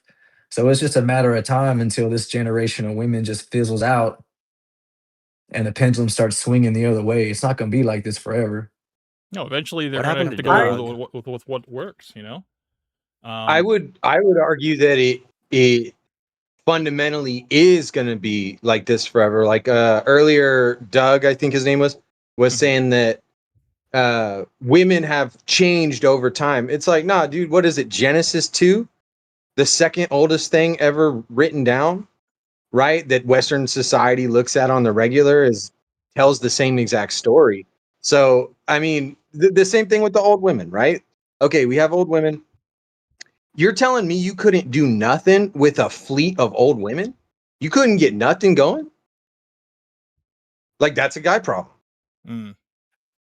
So if I had 100, if I had 5 grannies, bro, I couldn't profit anything off of it. I have no game. Get some cookies out of bitch ass. Right. And the shame thing, sure, that's good. Shame really matters if you have no game. Like, if you're depending on society to make your woman stay in line, your shit's already all messed up, buddy. Yeah, I mean, I think the mental difference between men and women is that you get a bunch of women together, they can never really form anything because they don't believe in like hierarchy and leadership. There's always like this community aspect, like we all are like a democracy. We will all like figure something out and we'll all figure it out and we'll come to the same consensus. Whereas like men, it's a little bit easier. We can appoint somebody to make the decisions and we can just support that person and we can move towards the same goal, Same thing, Well, yeah, I mean, I don't have my dog do my taxes and get mad because it can't do it. Sure. Right, and that's why the hierarchy of the man to the woman. That's again, that is Genesis 2. You're right. Women, if you get 10 women together, it's going to be a shit show. They're going to ruin video games and movies, whatever we want to pick, right? But I don't think a woman who wasn't capable of some guy. Now, there's some women that won't get picked, obviously, because they're just not worth the trouble, right? They're a basket case or whatever. But I don't think that she would have to have some kind of mutation or something if there wasn't a man. No matter who the woman is, no matter how out of fucking control she was, LeBron James could scoop her up in a heartbeat if he felt like it, and she would do what she's supposed to do. That's how it works. She would have to literally have something wrong with her. And I don't mean the way shit's wrong with women. I mean, like, she'd have to be an abnormal woman. Right. And so I don't know. Like I said, I think there's a lot of things that are true that we say about women that sound like negative things or something like that. But in reality, that's the way the piece on the chessboard moves. So the nature's always been there, but the coverage of the nature of women is starting to get like exponentially more available. And a lot of guys that aren't used to that, they get in this red pill, this manosphere, and then they start getting the cognitive dissonance because all of a sudden it's like, that's not how women are. Women can't be like that. And then my mama never sucked the dick. It's always been like that. And then they're like, okay, they get scared, but the only way to get past it is to go through it. You know what I mean? These guys need to go out and take a shit ton of L's until it don't bother them no more. You approach 100 women, at least one woman's gonna say yes. But And I there's think not that's a lot of the fear is being bred out of the younger men now, though. Gen Z men are not approaching women anymore. That whole rejection thing is completely like they want to avoid it all completely. You know, they well, just that's a want things feministic trait, you know? Yeah, they want things to come easy to them. They want to basically just, swipe on somebody that will, give them an option, but they don't realize that those dating apps, man, it's a bottom of the barrel kind of thing, man. And you're not going to get the results you want. I think those are just prostitution fronts. No, absolutely. To be honest. No, absolutely. I mean, no, some of them are. I've actually done my own video about it. I thought you were about to say you did your own research. Yeah, I've done the research. And besides the bots and stuff, about 25% on there there's actually a legitimate amount of prostitution that goes on dating apps, and Tinder is actually estimated to be around 40%. So yeah, I mean, it's all being honest. I can respect a prostitute because she keeps it a buck. Well, they're all prostitutes. Yeah. Well, that's the thing. So, I mean, they don't have to walk the street anymore. They just have to create a page, So they don't even have to live in the living room. This is like, no matter how, and the reason why I think men are doing that thing is it's feminization, but it's that idealism. It's the shaking your fist at the cloud thing. And they don't want to accept, like you said, the cognitive dissonance of realizing they're not what I thought they were. It's like, yeah, I mean, shit, if you knew everything from the moment you were born, you'd never learn nothing and it would be pointless to exist. But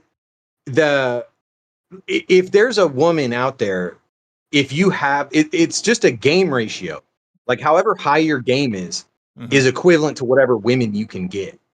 And if you can't get the woman, is it the woman's fault? No. And so we can take the prostitution all the way to the extreme.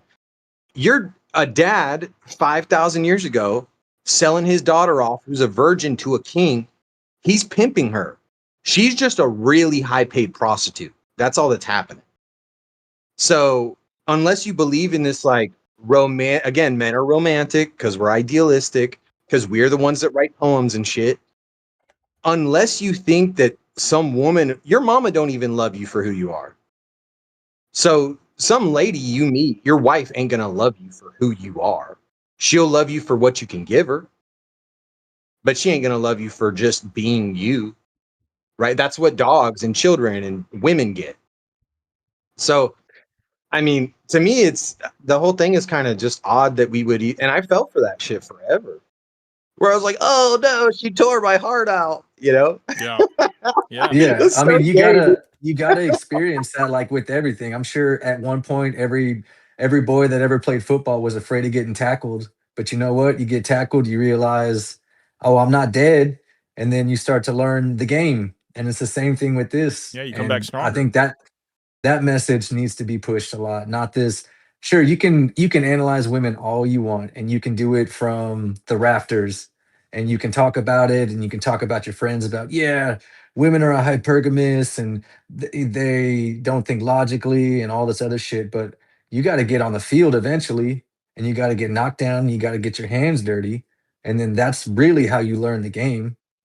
But what's gonna be the evolution of this if this doesn't change? You already got the AI girlfriends, sex robots are already out, you know, and Yeah, it's like they're it's being outsourced, man. well, yeah, being outsourced by pets and robots, right? Mm, There- And immigrants. it's wild to me. The But the I mean, the it difference. was. I mean, investors a couple years ago, like 8, 9 years ago, were saying start investing in pet food because that was going to be where the next huge money market was. Well, Oh, I 'cause think all the the women last buying thing, dogs for companionship. Everybody in general. men Mm. too. I think I Mm. said this a long time ago. I did this whole rundown on, Uncle Ted, and I went down the whole technocalypse rabbit hole. And at the end, I realized the last thing that's going to go is dogs and pussy. That's the last two things going to go. Mm. Everything else will be gone. Every job will be gone. Everything will be gone. But men will kill each other for dogs and livestock and pussy. Right. Mm. So because what else is there? Like the dude was just saying, well, I'm not married and I don't have kids. So what's the money for, fool? What are you even doing any of this shit for? And I understand there are alternative answers, but the alternative answers are even harder than having women and children.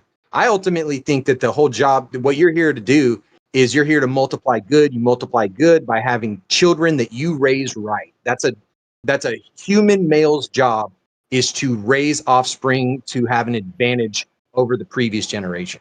So Yeah, have a now legacy. you don't have, yeah, a legacy, right? Mhm. And you don't have to do that through children. You could do it through a school of thought. You could do it through some gift to humanity, like a piece of technology or something. But those are harder than getting women. So if you're just stacking up your bread so you can eat lobster, you're just hedonistic, right? Yeah, And that's a okay. bottomless hole. It's the treadmill. You're not getting off it. That's a pointless life. There's dudes Yep. that have been doing that forever, billionaires putting guns in their mouths. So Mhm. ultimately, as fucked up as it, the reason you've had an erection since you came out of the womb is because God, so to speak, is leading you towards women. And really, he's leading you towards children, is what he's leading you to. But you can be Aristotle, you could be Einstein, you could be Elon Musk, you could be whoever. But the whole point is the legacy. So, and I think the problem with the guys who throw that away, or they're doing the, or don't approach women, it's feminization. And now whose fault is that? If all the men are being feminized, well, they're sons to somebody. Mm. So that father fucked it up. So it's ultimately all men. And it sounds shitty to say it's all our fault, but what are you saying, that women can be held accountable? Is that your Well, argument? no, women can't raise men.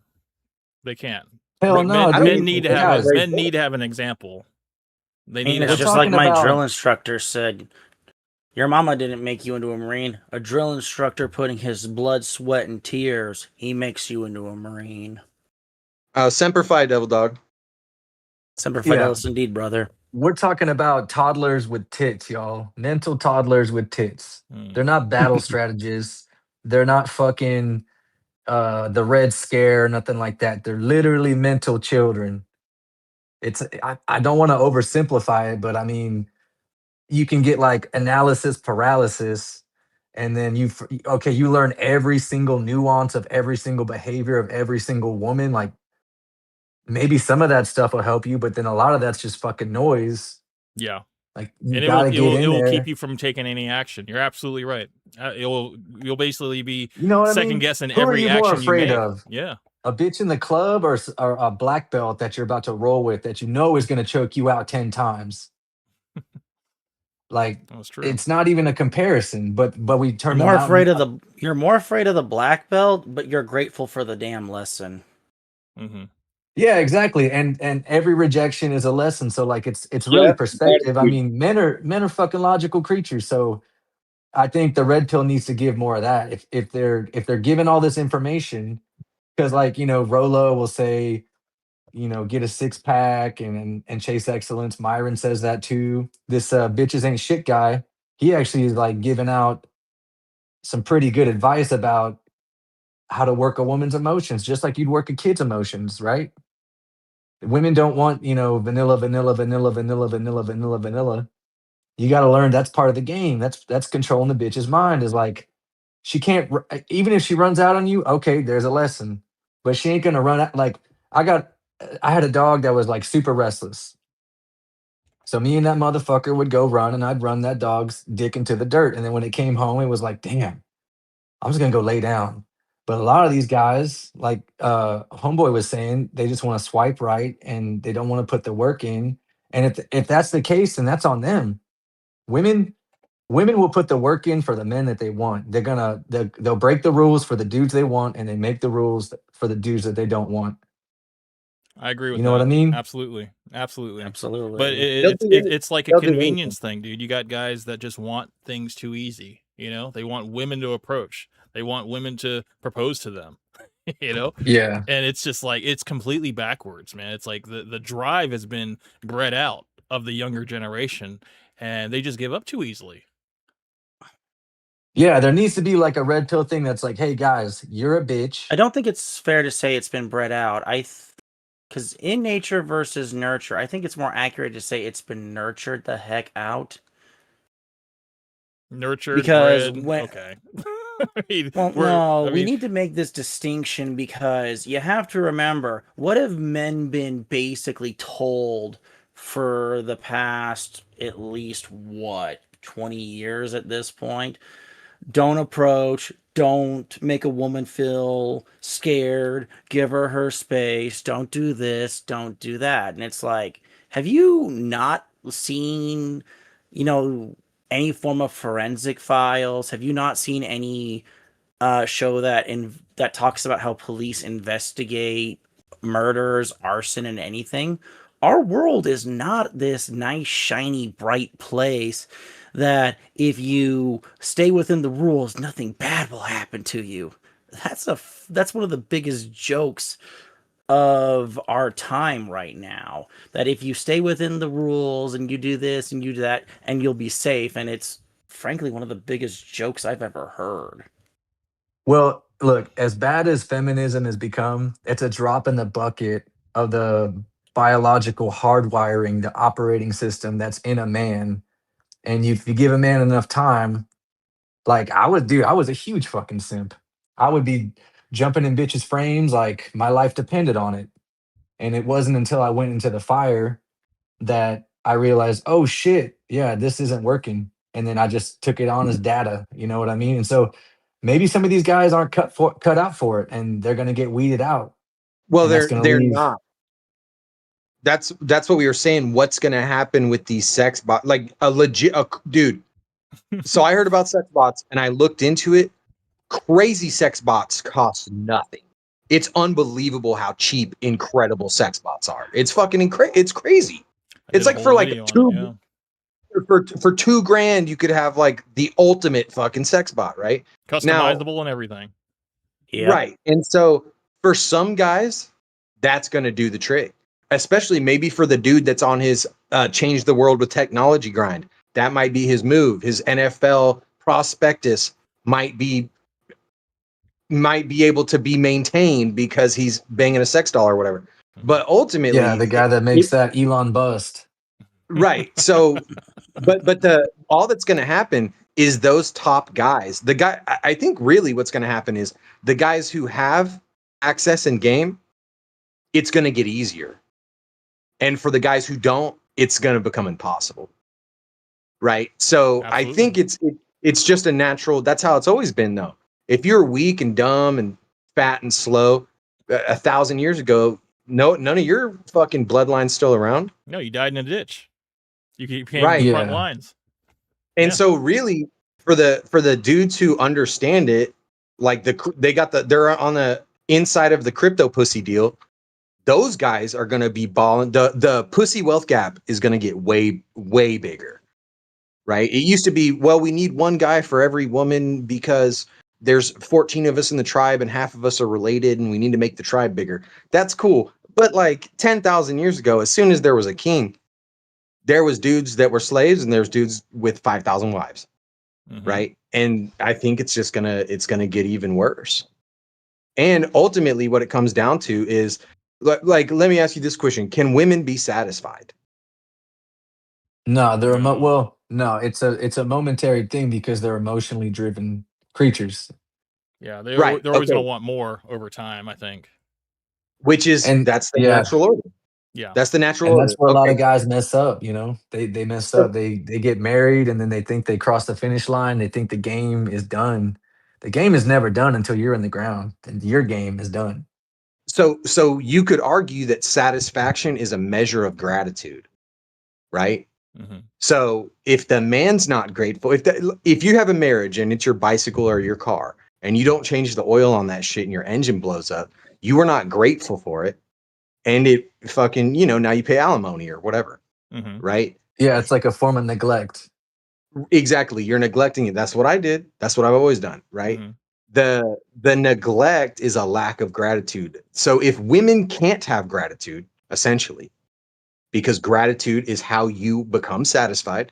Because if you're completely grateful for everything, you're satisfied. You don't get more satisfied than that, right? So having no gratitude is actually a feminine trait, and a lot of these guys, they don't have any gratitude, and they don't want to take responsibility. Which again, responsibility is a measure of accountability. Can women be accountable? As far as I've seen, it's not possible. I've never seen it before.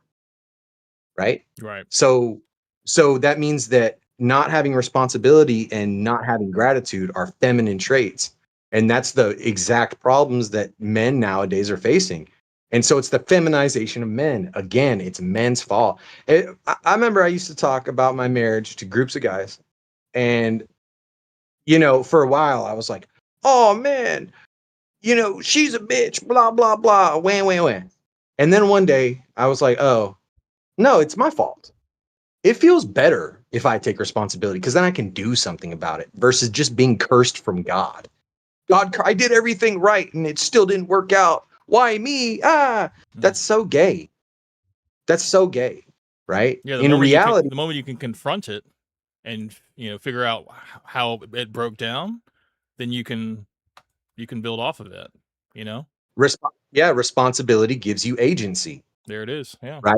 Mhm. Yeah. So, Well, a lot of these guys are tripping with their egos though too. They're with the rejection thing. That's an ego thing. You got to kill that mother. You got to do what homegirl did to her kids and just strangle that motherfucker, and then get out there Well, and be reborn. don't go all the way because she she went all the way out the window. But Yeah. I mean, what I would easily say, man, is right now we are living in hard times right now, and you got a bunch of weak men that are out here creating these hard times. So we have to basically get through this cycle of hard times, and the men that are actually in fruitful relationships with women and have children and stuff, the only thing we can do to secure the future is to pass on the knowledge that we have to our sons and our daughters. Keep our daughters off the stripper pole, keep our sons out of jail, and just give them the best influence possible by being there for them, showing them what it means to be a man, taking responsibility, and just working hard, because nothing ever is going to be given to you as a man. This Right. whole like Nothing's free. waiting for somebody to save you, waiting for a handout, that's not something that we should ever have in our minds as an option. We should always fight for everything that we work for. So I agree with the last half of what you said, but I would make the argument that we're actually in the easiest time, and that's what's creating weak men. Like think of the time where Good times the creating last, weak yeah, men. Absolutely. the last draft. Like people real. When's the last time we had like a real war where we had drafted guys going out to die? Well, You know, no, 60. that's what I'm saying. I'm saying I think we've been through that time, or like me, I'm 43. I think I lived through the good times, and I think that's created a lot of weak men in that time of me growing up. And now I believe we're in harder times now because the good times was easier. I mean, you could still go to these social places and meet women, talk to them, and develop after relationships and stuff. And it wasn't like there was no like separation there. Like you get Yeah. rejected, it was no big deal. You just got up and did it again. But I think we're now living in these harder times where connection is like we're more connected than ever through social media, but we're more isolated than ever as well. People don't know how to talk to each other. People don't know how to keep eye contact with each other. Yeah, it's crazy. We're more socially Well, awkward than ever. Right. That's what I'm saying. The pussy wealth gap is exploding. So for some people, it's going to be good times. For some people, Yes, it's yes. going to. Yeah. I guess It's it's gonna. a matter of perspective where you're at in your. I mean, there are going to be people that are always going to profit from people that are having hard times. There's always going to be people that are going to profit during that time. That's what Myron does. Myron profits off all these suckers Sure, having hard time, and absolutely. I get it. He's made money off of my ass, right? So, but also eventually, I was like, man, this gets you nowhere. And then when you listen to other people about I mean, you could just study nature. I think Tea and Toast was talking about social psychology. You can go all the way back, and this shit has always been true. So the problem is, it's kind of like I don't know what hobbies you guys are in, but for me, I like music, right? And so to a degree, for most musicians, it's rougher than ever. Oh But for yeah, the tiny percent, because technology is making it advance so far, you got these 10-year-olds that are phenoms, and they're having a blast. It's easier for them than it's ever been, these but it's 10-year-olds with their harder. toolkits, Right. AI toolkits. Yeah, man. So it kind of just depends, but I think ultimately what it comes down to is like the agency thing. And if you have and I've been there, right, where I was like, I'm a speck of dust floating through the stars or whatever the fuck. That's fine, but if you have no agency, I mean, you might as well just lights out. You know what I mean? Why are you even fucking here if you have no agency? So your only choice is to take responsibility, and the more responsibility you take, the better your losses feel. Like if you went out there, if you're on the baseball team and you hit 5 grand slams and you guys lost, that would fucking suck. Sure. That would suck. But if you went up and struck out every time and the rest of your team did their job, then you could do something about it. So Well, a I lot don't of know. these guys are too afraid to get off the bench, and I think part of the cognitive dissonance becomes amplified because deep in their core, they know that they can take action, but they're being fed like throughout social media and everything. And what's wild is like social media amplifies it, but it's not a real representation of real life.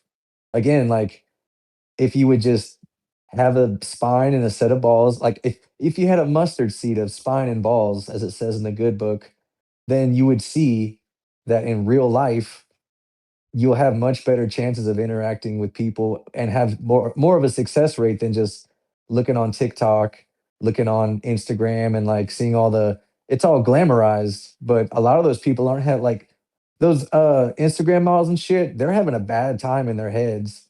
But so just go and just talk to some women. If you get shut down, use that as data. These guys don't mind losing on a video game until they win. Well, it's the same damn thing. Yeah. It really is the same damn thing. It's like God of War. It's like The Last of Us, right? You keep going until you pass the level, and then guess what? The next bucking beast comes out, and you gotta modify, you gotta adapt, and you gotta act accordingly. And the only way to do that is through action. The road to success is littered with was littered with L's. You're gonna lose, you're gonna lose, you're gonna lose until you win. And it's like that with everything in life. Some Yeah. people are a little bit better at it instinctively and innately, but for most of us, you just start at the bottom and now we're here type of thing. Yeah. Every L is a lesson. That's interesting. You just made me think of something about the way technology, talking about TikTok and all this stuff. To a degree, the bar is lower than ever because being a fat dork 1,000 years ago, your bloodline is toast, right? But you can be a fat dork right now with a fucking 10-pound brain, and all of a sudden you have access to things. So really, even like it's kind of weird that the guys, because I doubt it's a lot of like the incels, right? I don't even know if they really exist because you can just buy pussy, but incels, these are the guys that are like, oh, I'm too fat and ugly and dumb and gay or whatever. But on the other hand, it's like you still got a mind. There's nothing stopping. And women now, it's like there's not enough of these ripped dudes. There's less ripped dudes per capita now than there's ever been. So you're like automatically the bar got lowered. So now you can be fat and be in the top 10% or whatever. So really, it should be Every easier. guy is technically moved up. I actually made another video about this. Most average men in the United States, if you're like 5'8" and under like 190 pounds, or you're floating like right around 200, congratulations, you're closer to 5 than 3. Hell yeah. Right. Thank you, McDonald's. Right.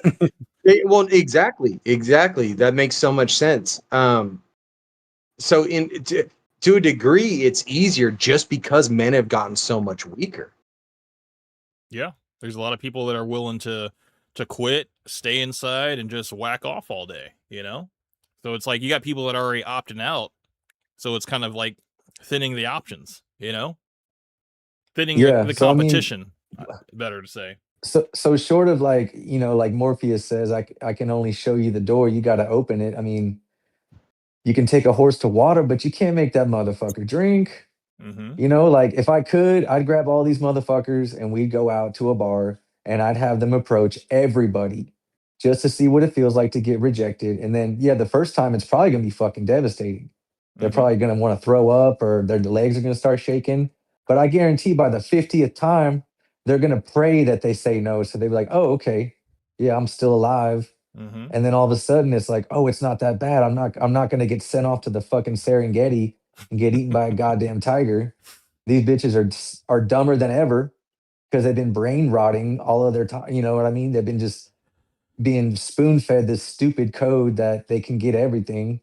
And then you learn how to trigger a woman's emotions and you're basically like TikTok to her, but in real time. You tell a bitch, yeah, I don't know, your hair looks kind of goofy. I don't know about that shit. All of a sudden she puts her phone down.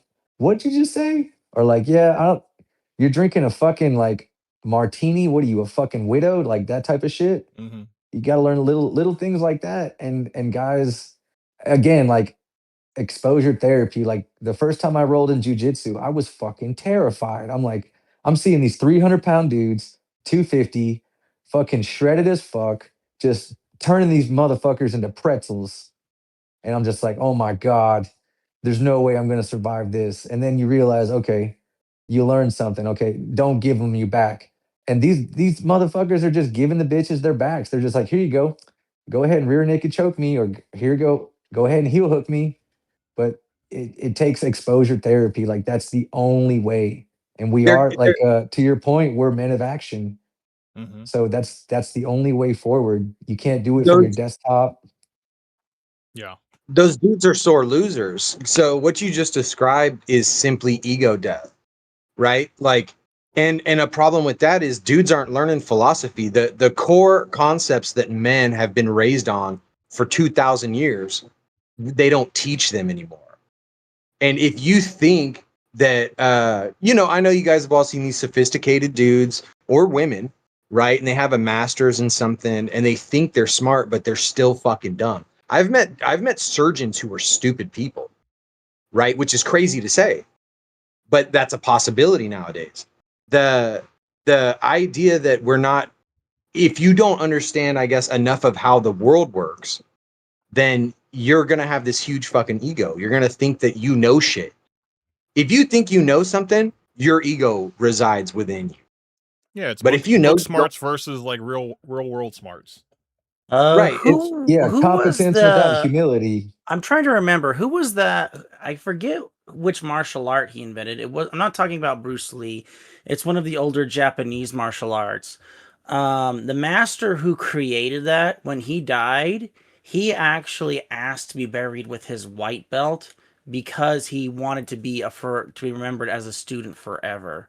Because that's what he chose to be, a student who always strived forward. And it's not a lesson that a lot of people care to remember, or what else? What was I saying? Well, no, I mean I, you reach a certain peak, and you feel like you've accomplished everything, and then you stop. You stop like focusing. You stop getting. That's when you start slipping backward. But I think if you're always yeah, a student, you're always constantly learning, constantly evolving, and you're adapting. And I think yeah, that's necessary. well, so Yep. back to the jujitsu argument, or I guess anecdote we were just talking about with you. So the ego thing is a problem, just for growth, right? My sons, they got into martial arts pretty hardcore, but from the get-go, I told them, look, we're here to get our ass beat. So when they lost, it wasn't a big deal. And what would happen is, so you have the regular kids, and these kids are all killers, right? And then you have the kids that come in once a month, or the kids that come in for the free trial class. And what you'll see is these kids that think they're tough, and they go in there and they're competitive and they want to win, and they're getting tied up. They're getting stuffed in a backpack by a 10-year-old girl. Right. So if your ego, and I know grown men I've seen little girls that could kill grown men. Right. Hmm. So the ego thing really is the problem, and you can do it through exposure therapy, but you also, I don't think, I don't know how much exposure therapy it would, if it was just exposure therapy, I don't know if it would ever, your ego has to die at some point for it to work. Yeah. Right. Well, And, I would and, argue and that exposure therapy is like the fastest way. it could be, depending on who you are. If you're an idiot, I think exposure therapy is a great way, because it's brute forcing, Hmm. right? Yeah. But if you go in with no ego, like if you think you're a good guitar player and you go try to join music school and you find out you're no good, you're gonna have a rough time. But if you go in thinking, I just want to learn as much as possible because I don't know anything, you have no ego about it, then you're going to advance faster than anybody else. Right. So I think the ego thing is a big problem, which is crazy because I'm softer than anybody in my bloodline, and that's, for most men nowadays, that's kind of the case. We're as soft as we ever been. So the concept we'd have a fucking ego is outrageous. Yeah, but I think there's men Yeah, that it's like the that last thing are they're looking for. clinging to. Yeah, men are looking for shortcuts nowadays. I think shortcuts to success, and they don't want to work hard to get there. They just want to wake up and be doing it. And I don't think that's realistic. Sense of Yeah. entitlement, which Yes. is also that's a feminine trait. Yeah. Well, Yeah. we're also sold, like, look at all the commercials and advertisements. It's like, get shredded in like 6 weeks, or like, Amazon can overnight a fucking, sex doll to your house in like 3 hours. Yeah. And so everything is like swipeable, everything is like from your phone. Instant And gratification. so, yeah, so you get conditioned for that. And then when the stakes are real, you know what I mean? And all of a sudden, oh shit, like I can have real rejection, or like, man, I'm gonna have to put in some serious work Hmm. for this. Then all of a sudden it just doesn't resonate. It doesn't outweigh the massive amount of conditioning of the instant gratification. Yeah. Well, the loss doesn't hurt, right? When you don't have your ego in it, the rejection or whatever it is, it's really easy to see it as a lesson because that's why you're there. You know what I mean? Versus my ego's in it and I lost my little league game, maybe I'll quit baseball or whatever it is. That, I think that's a huge part of it. The instant gratification is definitely a problem. Because why even Dude, try? I think it amplifies it. I think it, like, with That the sounds way right. that, Yeah. you know what I'm saying? Like in the consumer economy, it like amplifies your ego. Because, dude, I get pissed sometimes when it's like Amazon's like, oh, sorry, this is gonna take a little bit longer. And like part of me is like, how dare they? First I world need these problem razor right there, blades dude. right now. Yeah, you know what I mean? Or like No, my absolutely. Wi-Fi signal cuts out and I'm like, God damn it. And then I'm like, wait a minute, what am I talking about? This is yeah, this is crazy. I'm living No, better than the kings no, it's that true, lived man. like The 300 years internet goes ago. out, it might as well be the oxygen, right? Yeah, No, it's true, yeah, Yeah, man. it's crazy. Absolutely true. I'm shitting like the president, bro. Everybody here shits better than George Washington. We don't deserve that. We do not deserve that. What a point of view, Hell man. no, What a dude. way to put things in perspective, man. That's a great way to put things in perspective, man. Oh Yeah, yeah, I dude. wiped my ass with a $1 bill. Dude, yeah, that's what I'm saying. Like, you get to wipe your ass with baby wipes, and George Washington was finger blasting himself with straw, and Yeah, he was dude. worried. Yeah, and he was worried about like getting enough guns from France. He's like arguing with Napoleon Bonaparte or whatever the fuck, Hmm. you know. Yeah, And meanwhile, we so, got menthol buttholes. right, right. My shit's lavender scented, bro. So We got I mean, that it, and pumpkin you know what? spice They booty. wanted George Washington to be king, and he still had the humility to be like, no, like I just want to do my time, and that's it. He wasn't trying to be England part two. He knew that this was a new country, and he wanted to do it right. He wanted to do his time and then give someone another chance to do it. well, Yeah, humility comes Humility. from a lack of ego, right? Yeah. So, and he that's got that white gratitude. belt. He's over here, right? And he's saying, I wipe my ass with straw just like everybody. AJ, what's up, man? Haven't seen Yo, what's AJ up, in guys? forever. What's What's going up, on, sir? guys? Welcome to the stream, sir. Yeah, we're having a roast session of Fresh, but we started talking about just men in general. This generation of men that are in the easiest times, to be successful, but they don't have the motivation to get there. Yeah, I think, Camp, that a lot of the younger guys I talk to, they have we live in this postmodernism world, because remember, postmodernism was like, you don't, if your dad was a cop, you don't have to be a cop, because back in the day, if your dad worked the farm, you worked the farm. If your dad was a miner, you were a miner. Then we had postmodernism, where your dad could work at a coal mine, but you could be a general. You could be a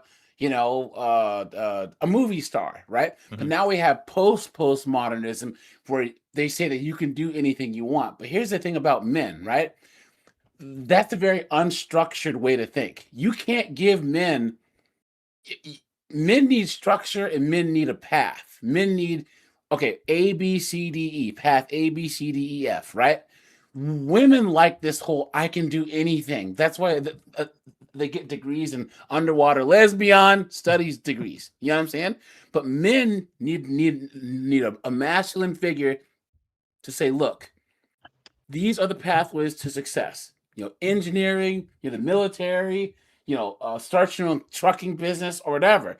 But this postmodernism thing doesn't work for young men, and oftentimes they get this.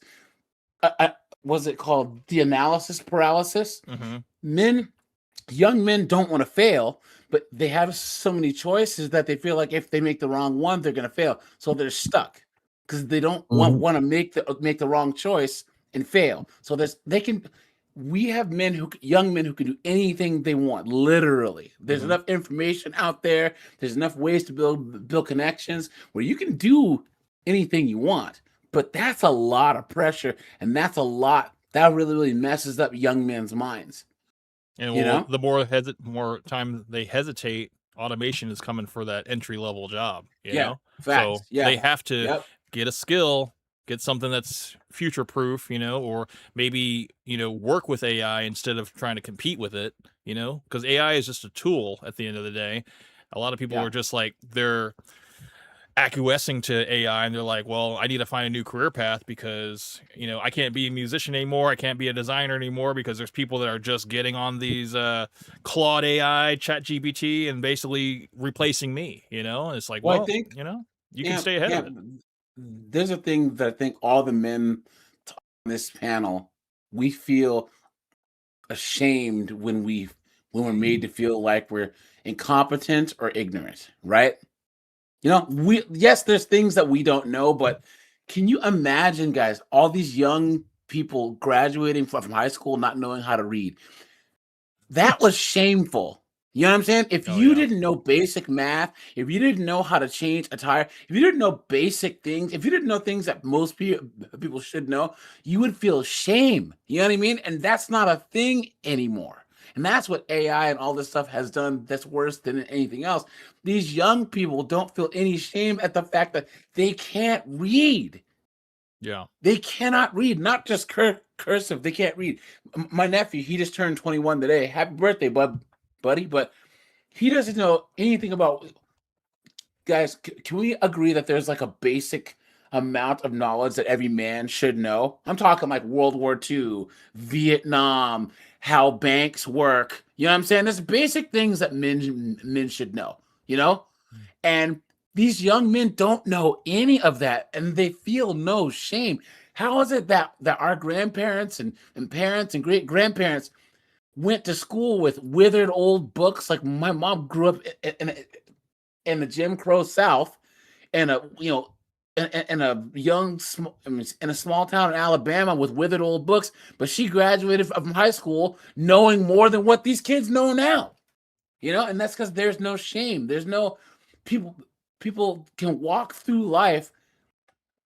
Can't. It's not artificial intelligence. That's the AI we have to worry about. It's arrogantly ignorant. That's the AI that we have to worry about. People now are arrogantly ignorant. It's crazy.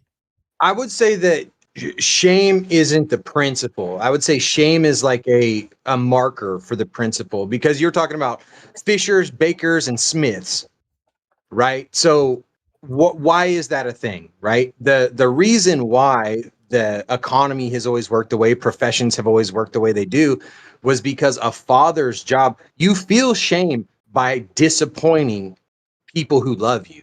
That's what shame really is. And so the concept of there's no fishers, why is there no family of fishers anymore?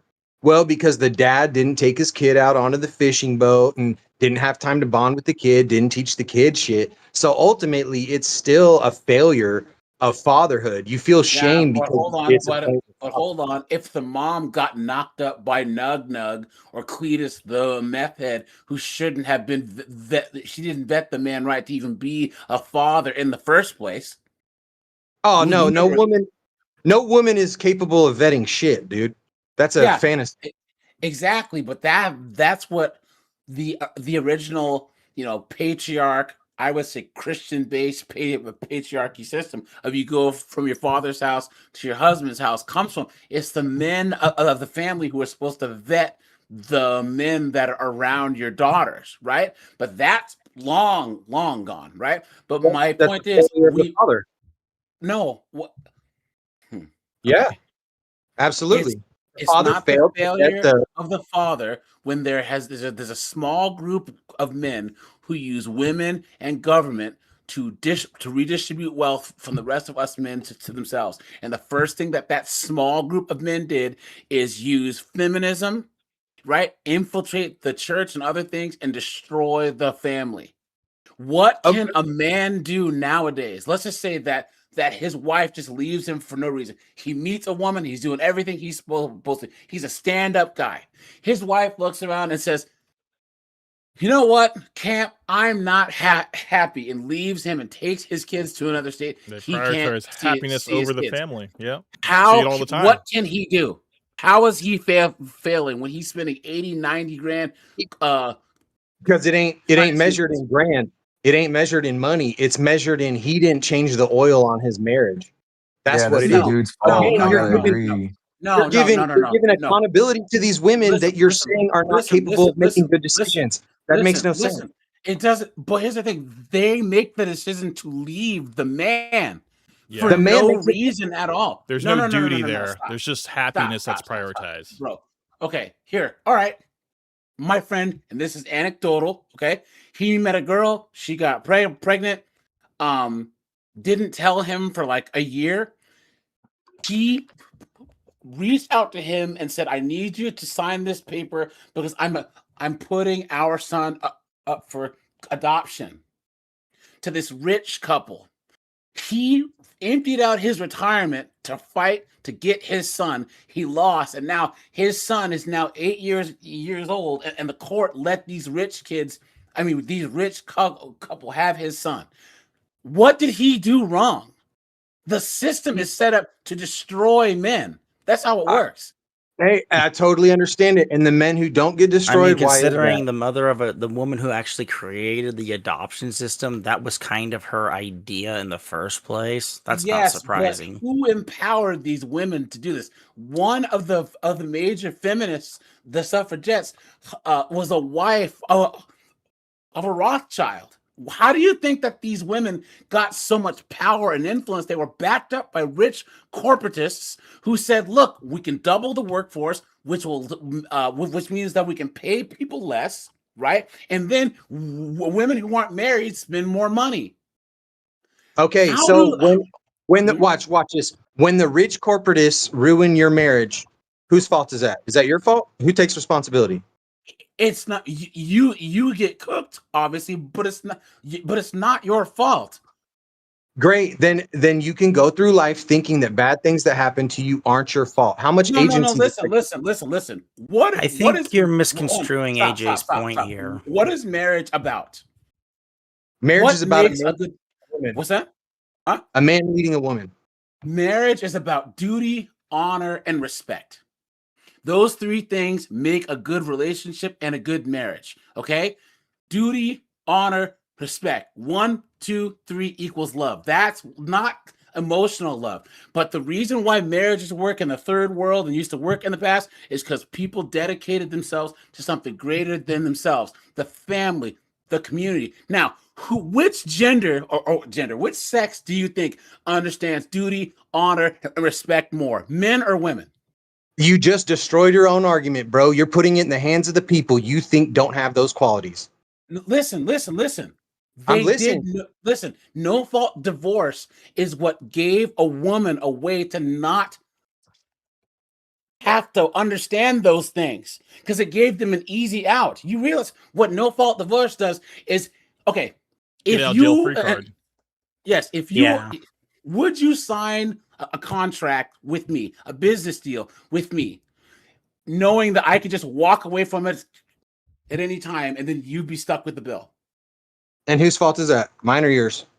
Now, yes, it is men's fault for getting married in the first place. And that's why I don't recommend men get married in the West. You are correct. We agree.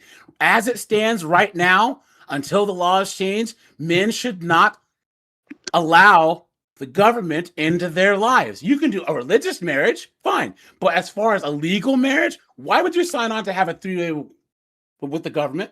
Why? I don't. The argument isn't whether or not it's smart to have the government involved in your relationship. The argument is whose that's what marriage is. responsibility. The responsibility is the person who decides to leave because they're the ones who wreck the home. That's crazy. That's like saying it's my dog's fault for shitting on the floor because I didn't let it out, dude. I'm not Here's the leaving it up to thing. my dog. But you can't Oh. train a human like you can train a dog. We live in a free society. You can't train women. Women are gonna do what they're gonna do.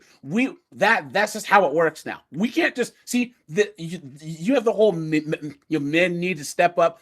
I'm not gonna call you a trad con because I don't know you, but like people like Crowder and Matt Walsh, men need to. There's nothing men can do. Women don't.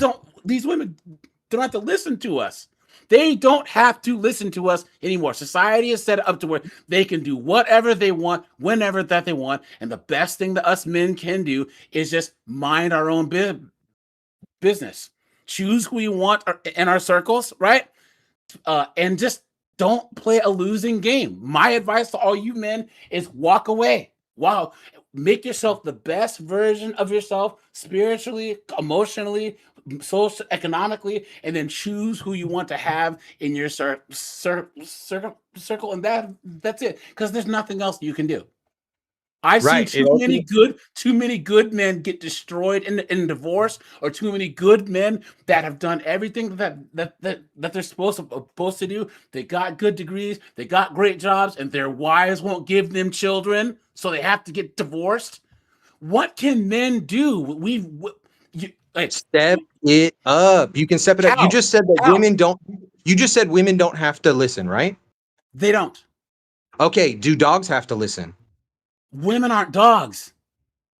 Just let's go with the analogy. We're talking about the logic. No, of it. we can't. We can't because women are a protected class that are protected by the system. Dogs are not like women are. Okay, Wait, so if somebody was attacking your dog, you wouldn't step in and protect them? that's a non sequitur. What are you talking about? Well, what I'm saying is I haven't seen men that have been doing everything that they're supposed to do, and their dog just leave them and take their retirement, take their children, and completely destroy them. Right, This is but they'll nowhere drop near out.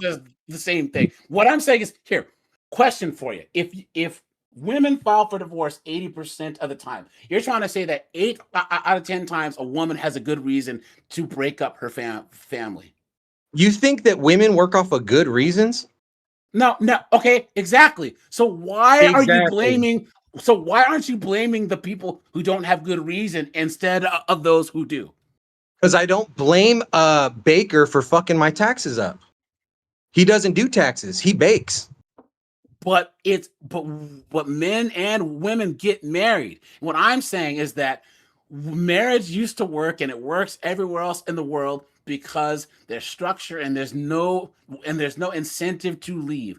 Women are incentivized to leave marriages, and they fall for it, right? They actually, these judges and all these child support courts, they make money off the fact that marriages get broken up. There's, like I said, there's a small group of men who make profit off of men and women marrying and getting divorced. And what I'm saying is men can't, here, okay.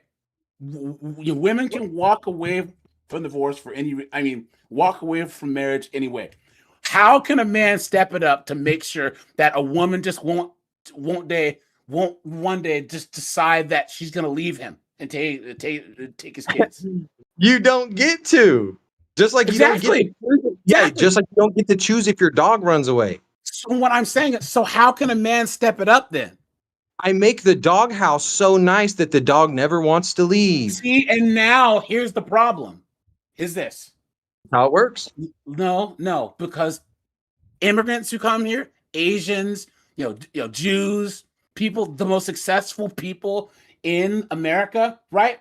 They have strong family structure and culture that encourages them to get married and stay married, and they have a strong patriarchal structure. It's not up to the man to make this marriage so great, because then he's pedestalizing the woman. If you're hold on. If you're looking up at a woman, you can't look at the threats coming at you side to side. You know what I'm saying? What I'm saying is, it's not about making her happy. It's about honor, duty, and respect. Women, emotions come and go. What's the number one reason why women divorce men? What is it? They're unhappy. Money. Irreconcilable differences, which means they're unhappy. Mm-hmm. Yeah. Happiness has nothing to do with marriage. It never has. It never has. That was the number one reason for divorce. So exactly, because no-fault divorce allows them to divorce for something that was never part of marriage. You think that if you're married for 50 years, you're going to be happy the whole time? But people stuck it out. In South America, Southeast Asia, and Africa, where they still have marriages that last a long time. Bro, it's not about happiness, because happiness comes and goes. Well, that's why it's in the vows, man. That sickness and health, And they have things like religion, cultural norms, where the woman stays no matter what, because she realizes that she swore an oath to her God, to her community, to her family, and it means something. And what I'm saying is something because of the patriarchy, right? You said men can't do it, but that's gone. And if patriarchy's gone, how can men step up if there's no patriarchy? The patriarchy always works and always will work because that's how Ex- men and women are wired. Yes. So if you don't have a patriarchy in your family, whose fault is that? It's yours. No, it's not, because the system is set up to favor women. Great. It favors women. Are they in charge of the patriarchy in your home? There's a small group of men that use government and women to fuck the rest of us men. That's how it works. What I'm saying is there's a patriarchy, but there's a small group of rich, powerful men at the top of it. There's women below them, and there's us at the bottom. And what I'm saying is that until the system changes, just don't play the game. Don't play the game. Right. And So so don't you're take saying action? basically the What's that? women are appealing to this higher authority. If the higher authority in your household is not you, that's your problem. You How fucked up. can it be if a woman is incentivized to leave you? And then here's the thing. You have a lot of, did you have friends who have been divorced? Oh, I know all about divorce, dude. No, all right. So it was your fault you got divorced? 100%. Everything bad in my life here's that the happens to me, 99% of the time it's my fault. Here's the thing. Unless a meteor strikes me from some galaxy far away, it's my fault. All the guys that I know, right, are stand-up guys that are good men that are taking care of their kids. Most of the men that I know that got divorced, their ex-wives just decided one day that they didn't want to be married anymore. Right, and most of the Just guys I on a know that are whim. good guys are no On a good whim. at chess. Just what I'm like saying most guys is- that are good guys that get divorced are bad at marriage. They're bad at navigating women. No. You can't argue with the results. Yes, if a man is losing women, you can if it was 50% men divorcing and 50% chicks, but it's 80% one way. It's It doesn't 80% one way. Actually, AJ does have a point here. If we're going down the line equally here, rationally, logically here, then the number should be a 50-50 split. Thank you very in much. terms if of you think how men and women are things equal, go, of how things go that no. way. Behavior But if is you're equal. going down the 80%, because I divorced my ex because she cheated on me. Yes. But if Whose you fault go is Oh, that? down, but hold on, Ghost. That Oh. was he your made that fault. choice. Ooh. I According didn't. to this guy, He made that according choice. to this guy, I didn't according make to this her guy, make that that was choice. your fault. She made That was that your fault. It is She your cheated fault. on you. Yeah, Yeah, well, if the a public chick- perception hold on. is what were you That's lacking for her to clown find world. something in somebody else? That's basically the perception. That's Hold clown on. world, dude. That is Guys. absolute clown world. Clown world is thinking she's going to stick around when you don't outcompete everybody else. All That's fucking clown world. That's Disney Question, bullshit. That's Mm. Pixar, buddy. question for I you. never Question for you. All right, dude, went to compete out anybody. 95%. I already knew what was going to happen if she continued down the path she's Listen, going listen, on, listen. and yeah, And you should have trained she's her out. more miserable than no. she's ever been with No. me. No instruction headed for self-destruction. That's what you just described. Look, It's the oldest piece of 95%. Well, information. no, known to that's No. literally what happened to her. No. That's literally Guys, what's here's the thing. happening to her. This is Go ahead, this AJ. is the one thing. Okay, 95% of custody goes to women. Okay, when we agree that men and women can both be lying, abusive, horrible piece of trash, right? Yet it's 95% one way. Why? Because the system is set up on this BS assumption that women are better nurturers and all this other stuff, when the majority of times when the elderly and the disabled and children are killed, it's women doing it, right? What I'm I would saying say is- that you have it exactly backwards. I would say the system is set. You have too much faith in the system and you have too much faith in women. The system is not working off the assumption women are better caretakers. They're working then off why the did- assumption women are worse caretakers. I mean, That's if why the it's system good. That's why- actually that's how is it's doing good. that, if they then give then the system 95% is of fundamentally custody- creating Yeah. its own problems. And if that is truly the case, then the system is intentionally failing everybody and everything. But hold He on. just How got can done you saying say that. no? He How just can you got done say saying that a that. system that gives one group favoritism 95% of the time doesn't favor women? That's crazy. No. I didn't say it doesn't favor. I said they're not working off the assumption that they're actually better caretakers. If they're really trying to destroy you, who are they going to give the kids to? If they're trying to destroy society, do they give the kids to the good caretaker or the bad caretaker? the bad caretaker if but- that's No the shit. actual goal. Here's the thing. What I'm Exactly. saying is the judge's ruling, they always say that they rule what? In the best interest of the child. You right? believe That's that? what judges say. Here's the You thing. It's believe not that? about whether I believe it or not. It's what's on paper when you read it, right? So what Who I'm cares? saying is that this. If you It's a dumb- honestly look and see, okay, don't infantilize women. Women are, especially Western, white, college educated, upper class, upper middle class, liberal white women are the most dangerous creatures on planet Earth. Okay? They're the most spoiled, privileged, idiotic, dunderheaded group of morons that have ever lived. And if you don't think that they're dangerous, if you don't think that there's guys out there that are doing everything that they were raised to do, they had a strong father who told them how to treat a woman, they vetted her right, and they still got kicked in the dick, bro. I'm telling you, bro. I'm from Seattle, the divorce and single mom capital of the world.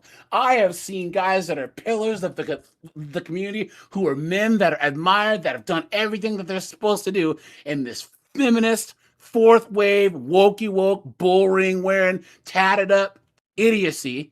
These chicks that support this Lindsay Clancy that murdered her kids.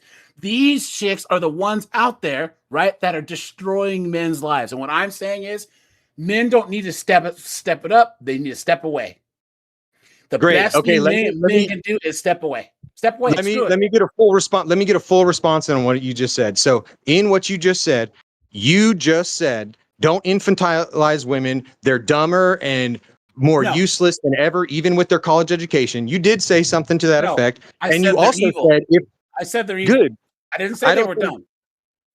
I think you did say they were dumb, but anyways, you're saying I said don't infantilize them. dunderhead. Dunderhead is my saying that I say where you're just an absolute, that's An just absolute what? my custom You mean like a insult. does dunderhead mean intellectual equal, or does it mean No, lesser? it just means that you're just a goofball. It's a lesser. That you're not worthy Right. of So our let me respect. finish. So let me finish. So you're painting them as this non-equal on an intellectual and moral plane, and also saying Moral, don't yes. infantilize them. Right. You're saying don't infantilize these people who are lesser than us. Then you also appealed to, do I live in some fantasy land where these good fathers are doing their job? No. Why do you I'm hate not. men? Stop. Why? Why, No, hold on. why Hold do on. you don't hate let me men? let Stop. nobody finish. No. You don't let anybody finish, bro, because you can't handle your emotions, which is a feminine trait. Here. It's a feminine trait. Let people talk. Let me I ask you didn't this even one finish my thing. response to you. Why do you response to you. automatically assume there's deficiency on the men's part? What do men do well? How about that? Take responsibility. Okay, perfect. Great. So we're on the same page. Good. Awesome.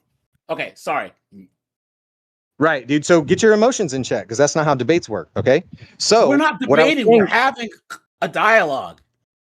Here, Camp, he wants to debate. Here, you put a timer up and we'll do 2 minutes. We're having a dialogue, bro, not a debate. You know what I'm saying? Come on, man.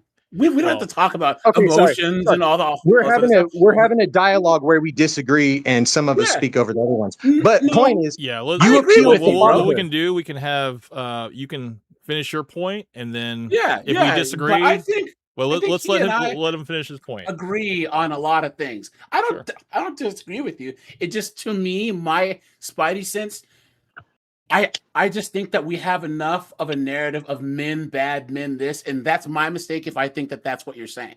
I don't think that that's what you're saying, and if that's what I heard and I kind of went off, I apologize, because I don't think that's what you're saying. But I just hear this narrative all the time of men need to do better, and not like that narrative's kind of played out. It's like we're already doing better than we've ever done. We just need to be careful with who we let to enter our circle. So anyways, it's all Okay, good. so back to it. You appealed to fatherhood, which is again responsibility of the man. You said don't infantilize women, and then painted them as intellectually and morally inferior. You don't see the contradictions in your own argument here? They're blatant. They're as obvious as it gets. Who here thinks this guy's given too much credit to these women he thinks are not capable of the things he's talking about? He's saying they're intellectually deficient, So they're equals? That's not what an equal is. You're saying you don't trust this. You say you don't trust this corrupt system, but you think they actually believe mother are better parents? Come on, bro. I think That's there's ridiculous. there's a To be different fair mindset, to I believe, both, with modern women. to be I fair think to they both don't of have you the, they here, don't have the both same. of your Okay, points let me do respond actually Okay. are because here's the thing. valid This here. no, Because here's the thing. AJ's because I understand where AJ's point is that there are some women who you hear about and it's like, how in the heck have you not, have some guy just walk over and just cheat you out of all your money, or some other woman do it? And then to I believe it's CodeBot, is that correct? Yeah, what up, dog? Yeah. To CodeBot's point here, you can't give benevolence to a system that is that from all perspectives that we've all seen is being incredibly deficient, and appears in evidence, because you have to be loose with those terms, because one person will say this is evidence, another one says no, it's not. So we go with appears/evidence, with the malicious intent to create their own utopia world, however they want to go it. So again, both of your points hold up to both anecdotal and some imperial evidence. I guess my point there's one thing that code you're missing. Even if I were to infantilize them and say that they're not smart, did you not hear me say there's a small group of powerful men that use them to do said things? So it's not just them on their own. Even if I were to say they're all a bunch of tards, right? All these women are all tards. This little 4'1" midget's trying to beat me up. Well, if he has a 300-pound, black belt behind him beating me up, it's not about that midget. It's not about the women. You can't infantilize a person that has a whole system that's set up by these people that, like you had said, you don't believe it because the system's corrupt. It's not. Men, when a woman attacks a man, right? We are not afraid of the woman. We're afraid of the system that comes into play if we hit her back. Correct? Correct? Oh, of course. Yeah. Yeah. Ding, ding, ding, ding, ding. You look at this woman and you say, she can't hurt me, right? But it's what comes along with if you defend yourself. That's the issue. And it's the same thing in divorce court. It's the same thing in family court. It's the same thing in paternity court. It's the same. There's a system behind them that's allowing them to do said thing. So that's the major thing that you're missing. Once again, the suffragettes became as big as they were because they were backed by huge corporate powers and by all these corrupt people, and they had an agenda. We have to keep them in this because that's where this second, third, fourth wave feminism has come from. We can all agree, right?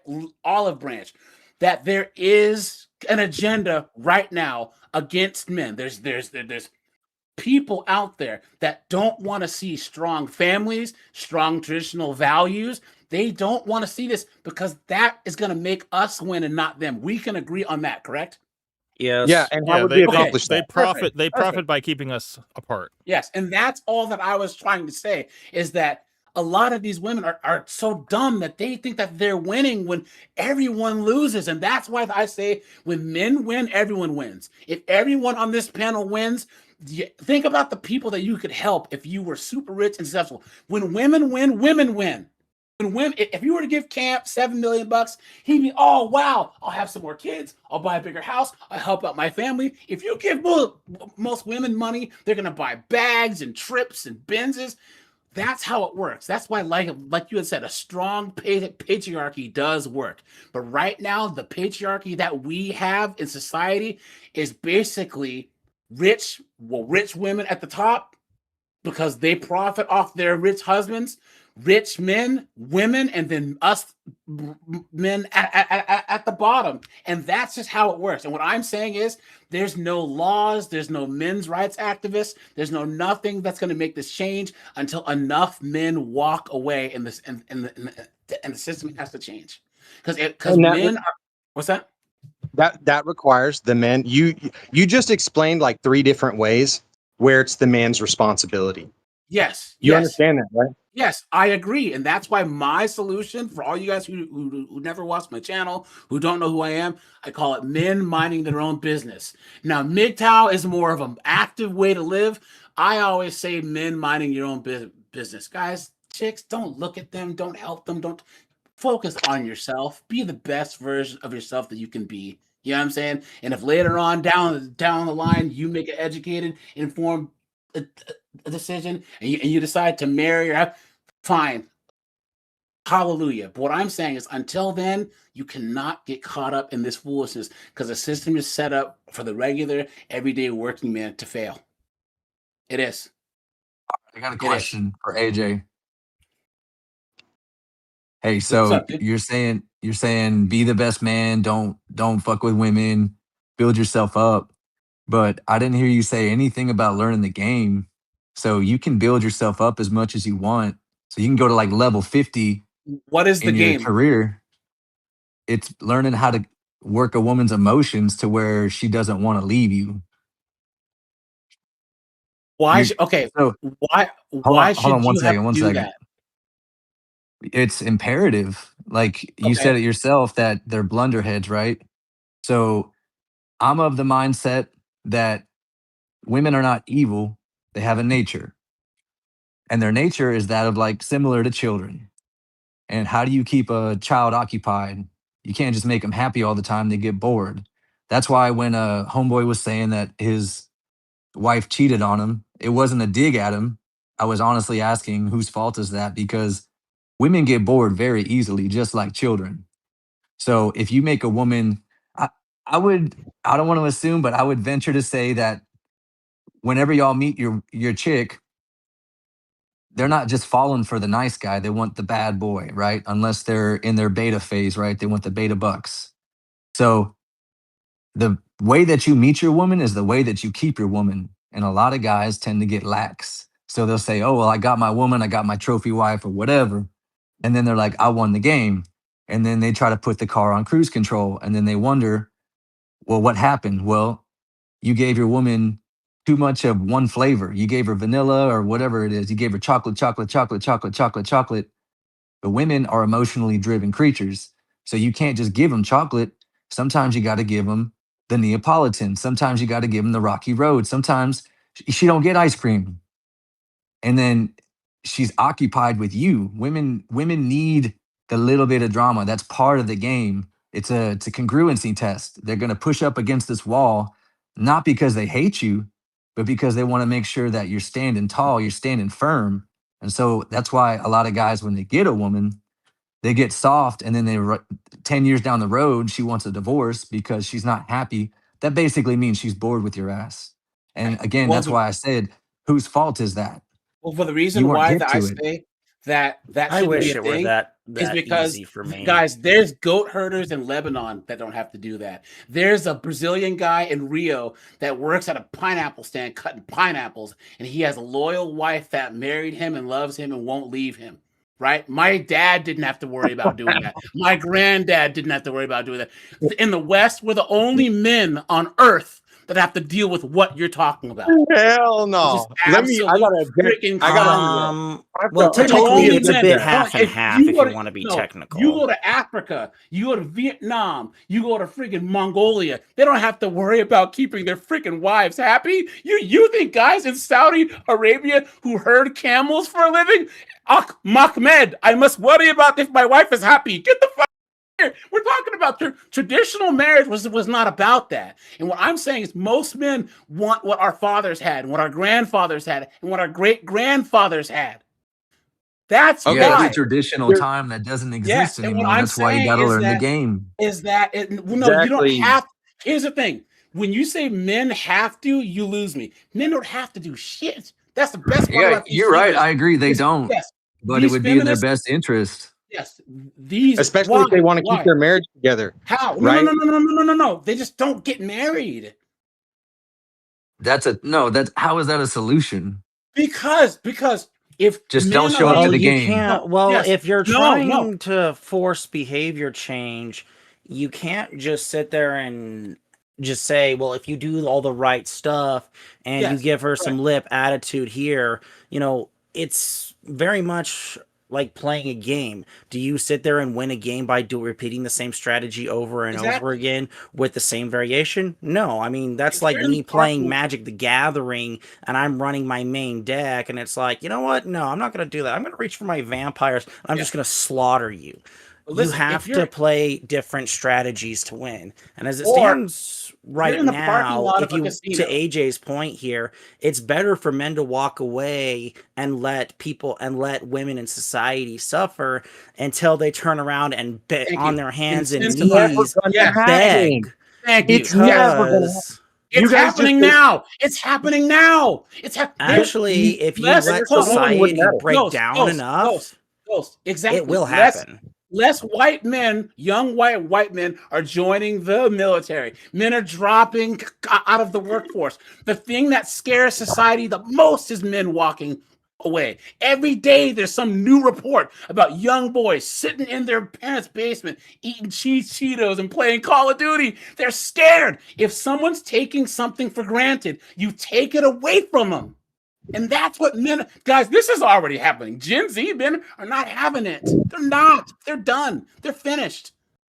Yeah, what they I'm seem to saying really is- have a grasp. They seem to really have a grasp of the opposite sex, don't they? But- No, both of you. Look, even you. The thing is that you can get a grasp of the opposite sex just by going out and spending Women time are gonna have learning to about it. incentivize them to come back.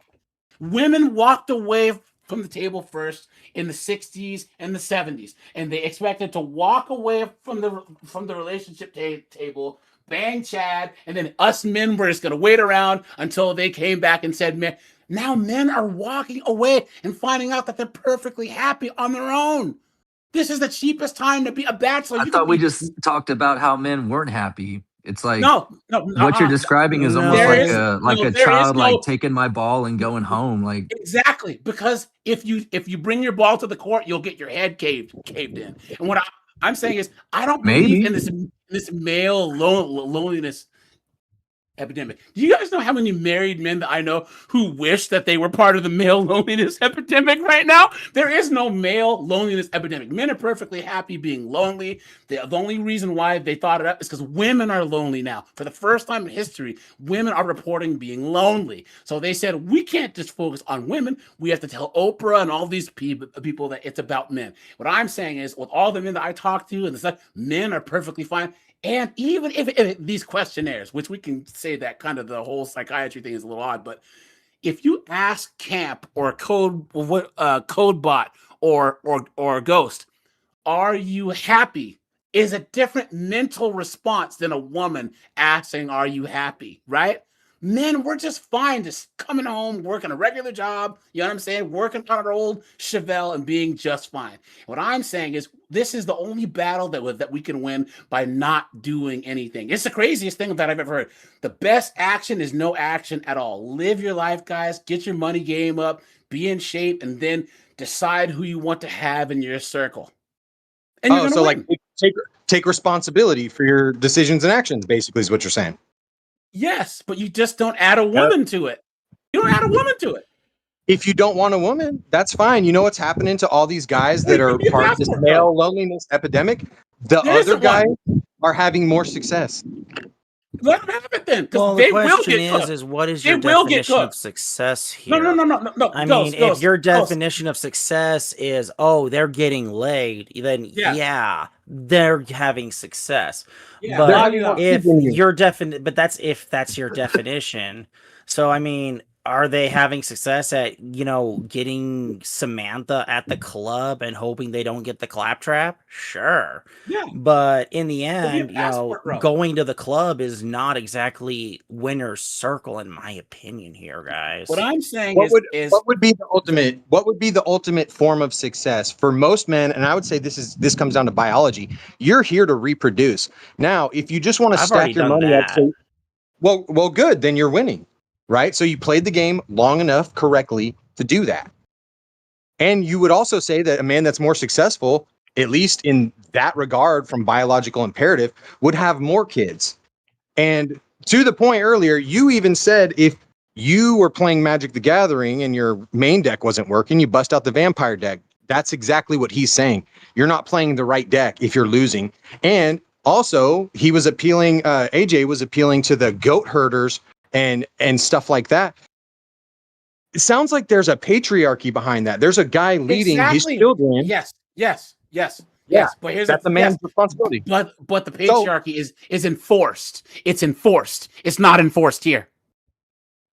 Yeah, Ding, ding, ding, ding, ding, ding, ding. You think Syria? You think Syria doesn't have a better way of enforcing their patriarchy than the West does? Come on, bro. Come on. Well, I wouldn't say patriarchy is the right word in this context. Oh, I think it's more like patriarchy. morals aren't enforced.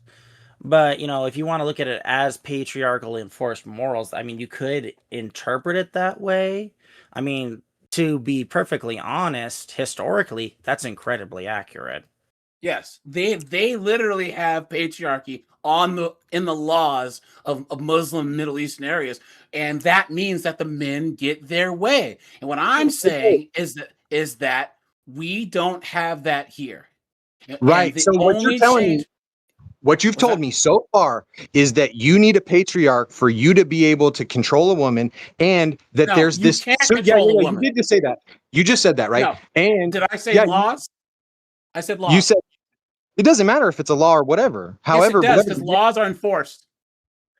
Well, it doesn't matter. If you're going to enforce laws to actually get somewhere in a relationship, you know, that's not exactly healthy.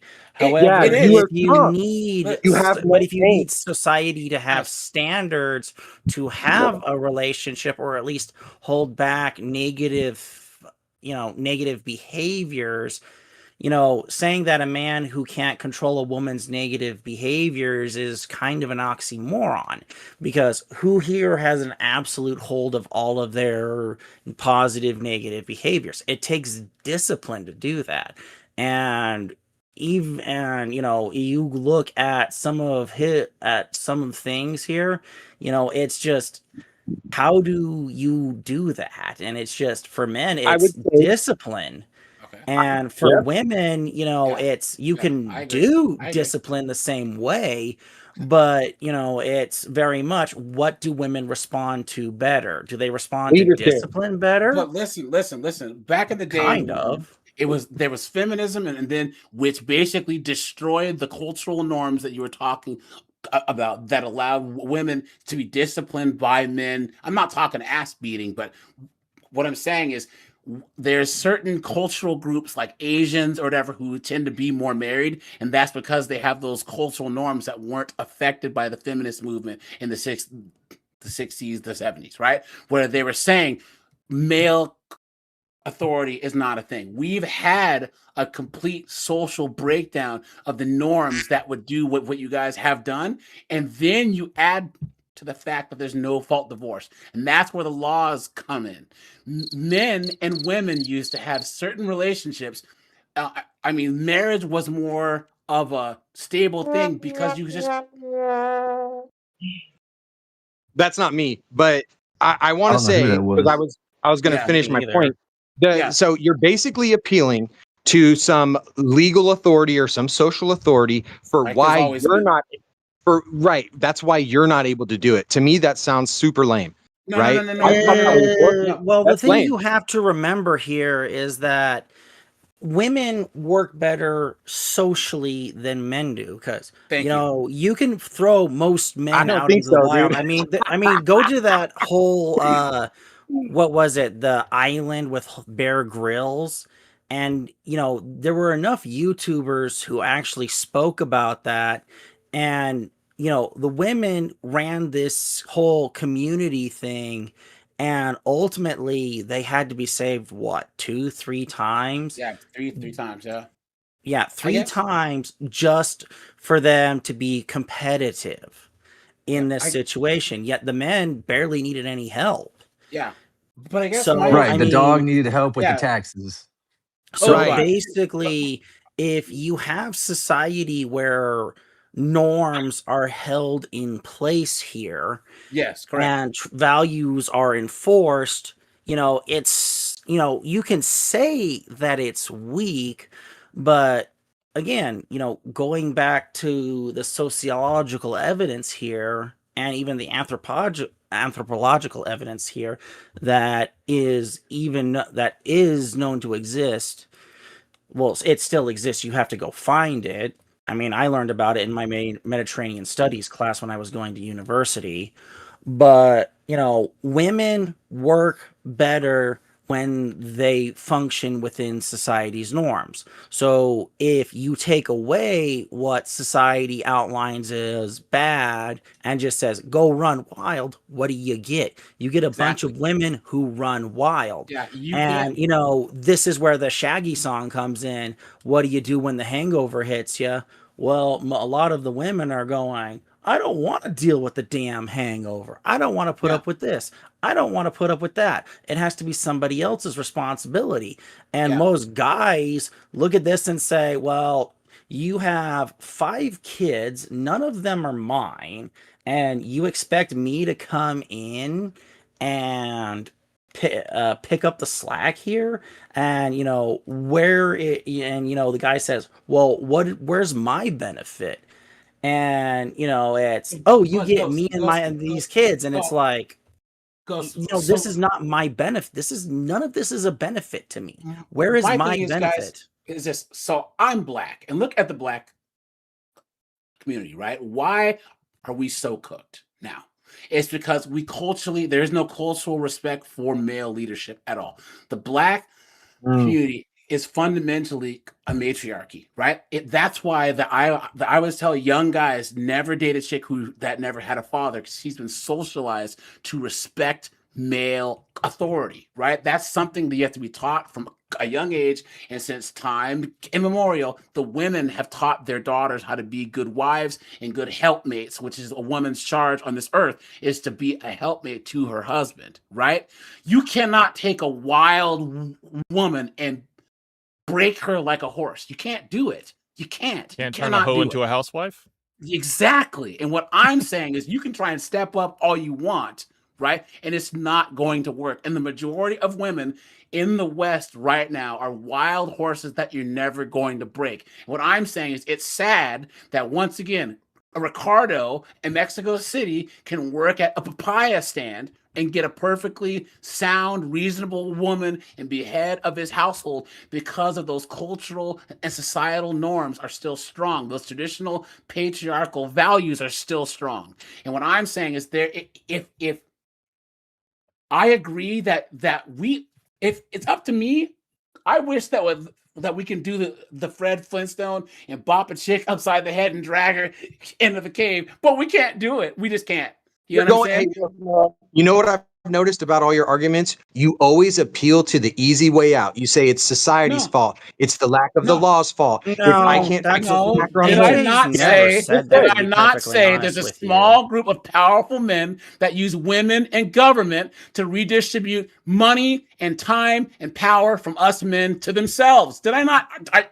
Why are you not listening? That's exactly what I'm referring to. That's exactly what I'm referring to. Who you just voted on. That's a group of people that funded the suffragettes to get women the right to vote without being drafted, and gave them special preferential treatment that actually pushed for Planned Parenthood and pushed for no-fault divorce, and took power away from us men. Do you realize that Kentucky? Society.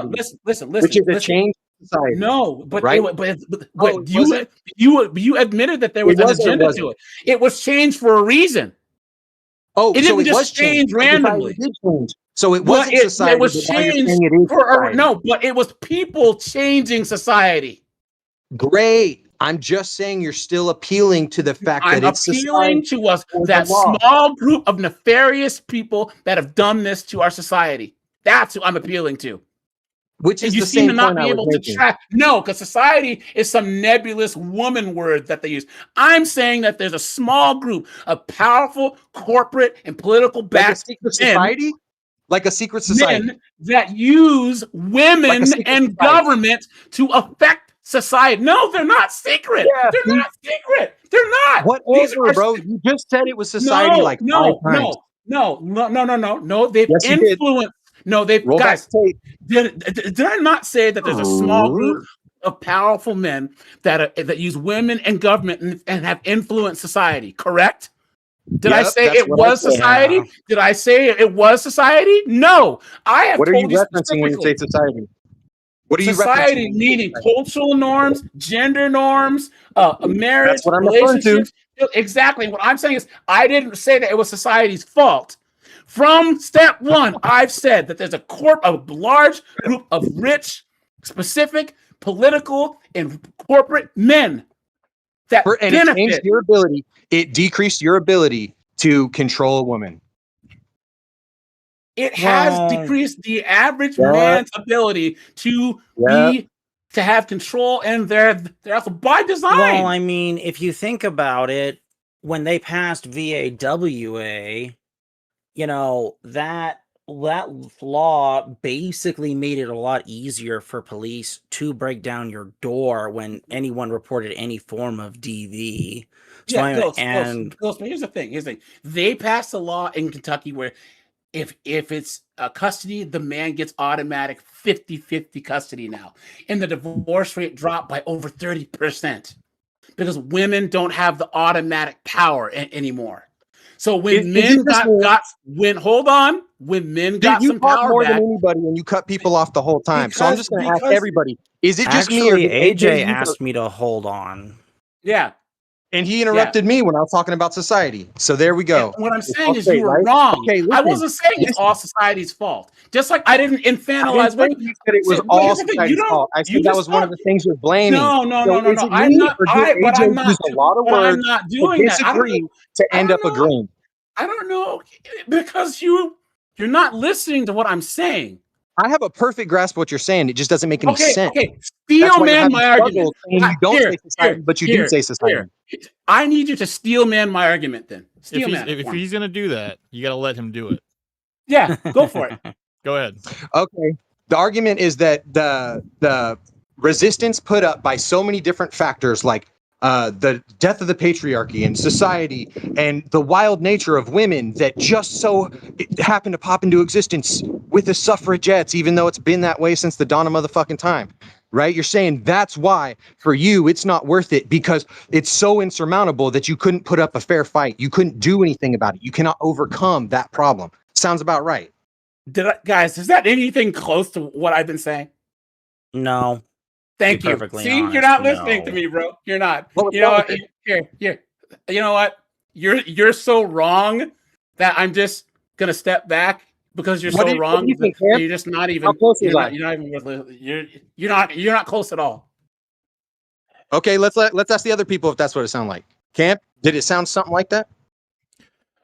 From what I'm hearing, and I hope that I don't step on any toes here, that what you're arguing, AJ, is to step away from marriage. Because right now, men are not wanted in the West in terms of the current climate that we're in. Women are too empowered to leave marriages over not being happy, not over, there's no duty and respect. So men are pretty much signing on for a bad deal, essentially. So that's what I've heard from your side is just don't play the game, don't get screwed, focus on yourself. Is that pretty much your point?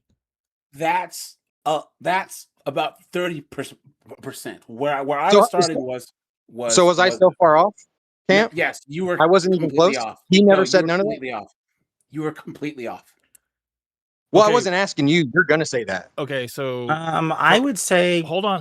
Ghost. Okay. He asked me. Sorry, Camp. You go ahead. Sorry. So, what I'm hearing from you is you're saying that AJ is saying basically that there is a elite group of men that are controlling society and stuff, and that's basically taking away his power to run his household. Like he's basically putting the onus on these shadow people that are controlling governments and writing the laws and all that stuff and basically favoring women in the courts and everything and basically pushing men out, destroying families and profiting off of that. Is that correct? Sounds like you quoted him to me. So, but what you're saying is that he's basically putting the onus on the shadow people that are controlling governments and not taking responsibility. I'm saying he's putting the onus on the shadow people. I Yes, that's what I myself said. am saying, that's my representation of his. okay. That's my steel man, right? No. But yes, I agree that Okay. that in turn means that he's not taking responsibility. Okay. Buster? What do you think? Does that sound pretty close to what he said? Did I represent his argument? No, because you didn't mention the corporate people or the politicians or any of that. You didn't mention any of that. It doesn't matter. I said legally, societally. Because that's the crux of my argument. And how did Trump know what I was referring to? And the part of taking responsibility is that you recognize what the fight is and you have to adjust. If I decide as a man, that's what I'm suggesting. That's what I'm saying too. We just disagree on what the prescription is. I'm saying this right now. You have a bunch of wild, crazy chicks. I'm saying monk mode passports. I know guys that have married chicks from more traditional countries, brought them back here, and they have a woman who respects a patriarch. You know what I'm saying? They're perfectly reasonable chicks. What I'm saying is you have to step back and find a way to win. Now, I think the best way to win is to just mind your own business until you can maybe find a better option, but don't play the game until you maybe one day find a way to win. Or be a passport bro. But that's my taking responsibility part, is understanding what the fight is and stepping back and not trying to ice skate uphill. Don't whine, don't moan, don't complain, don't be an incel. Don't just say, hey, look, guys, I'm fine. I'm just gonna do me. That is taking responsibility. That's an action. No, the opposite of crazy is still crazy, bro.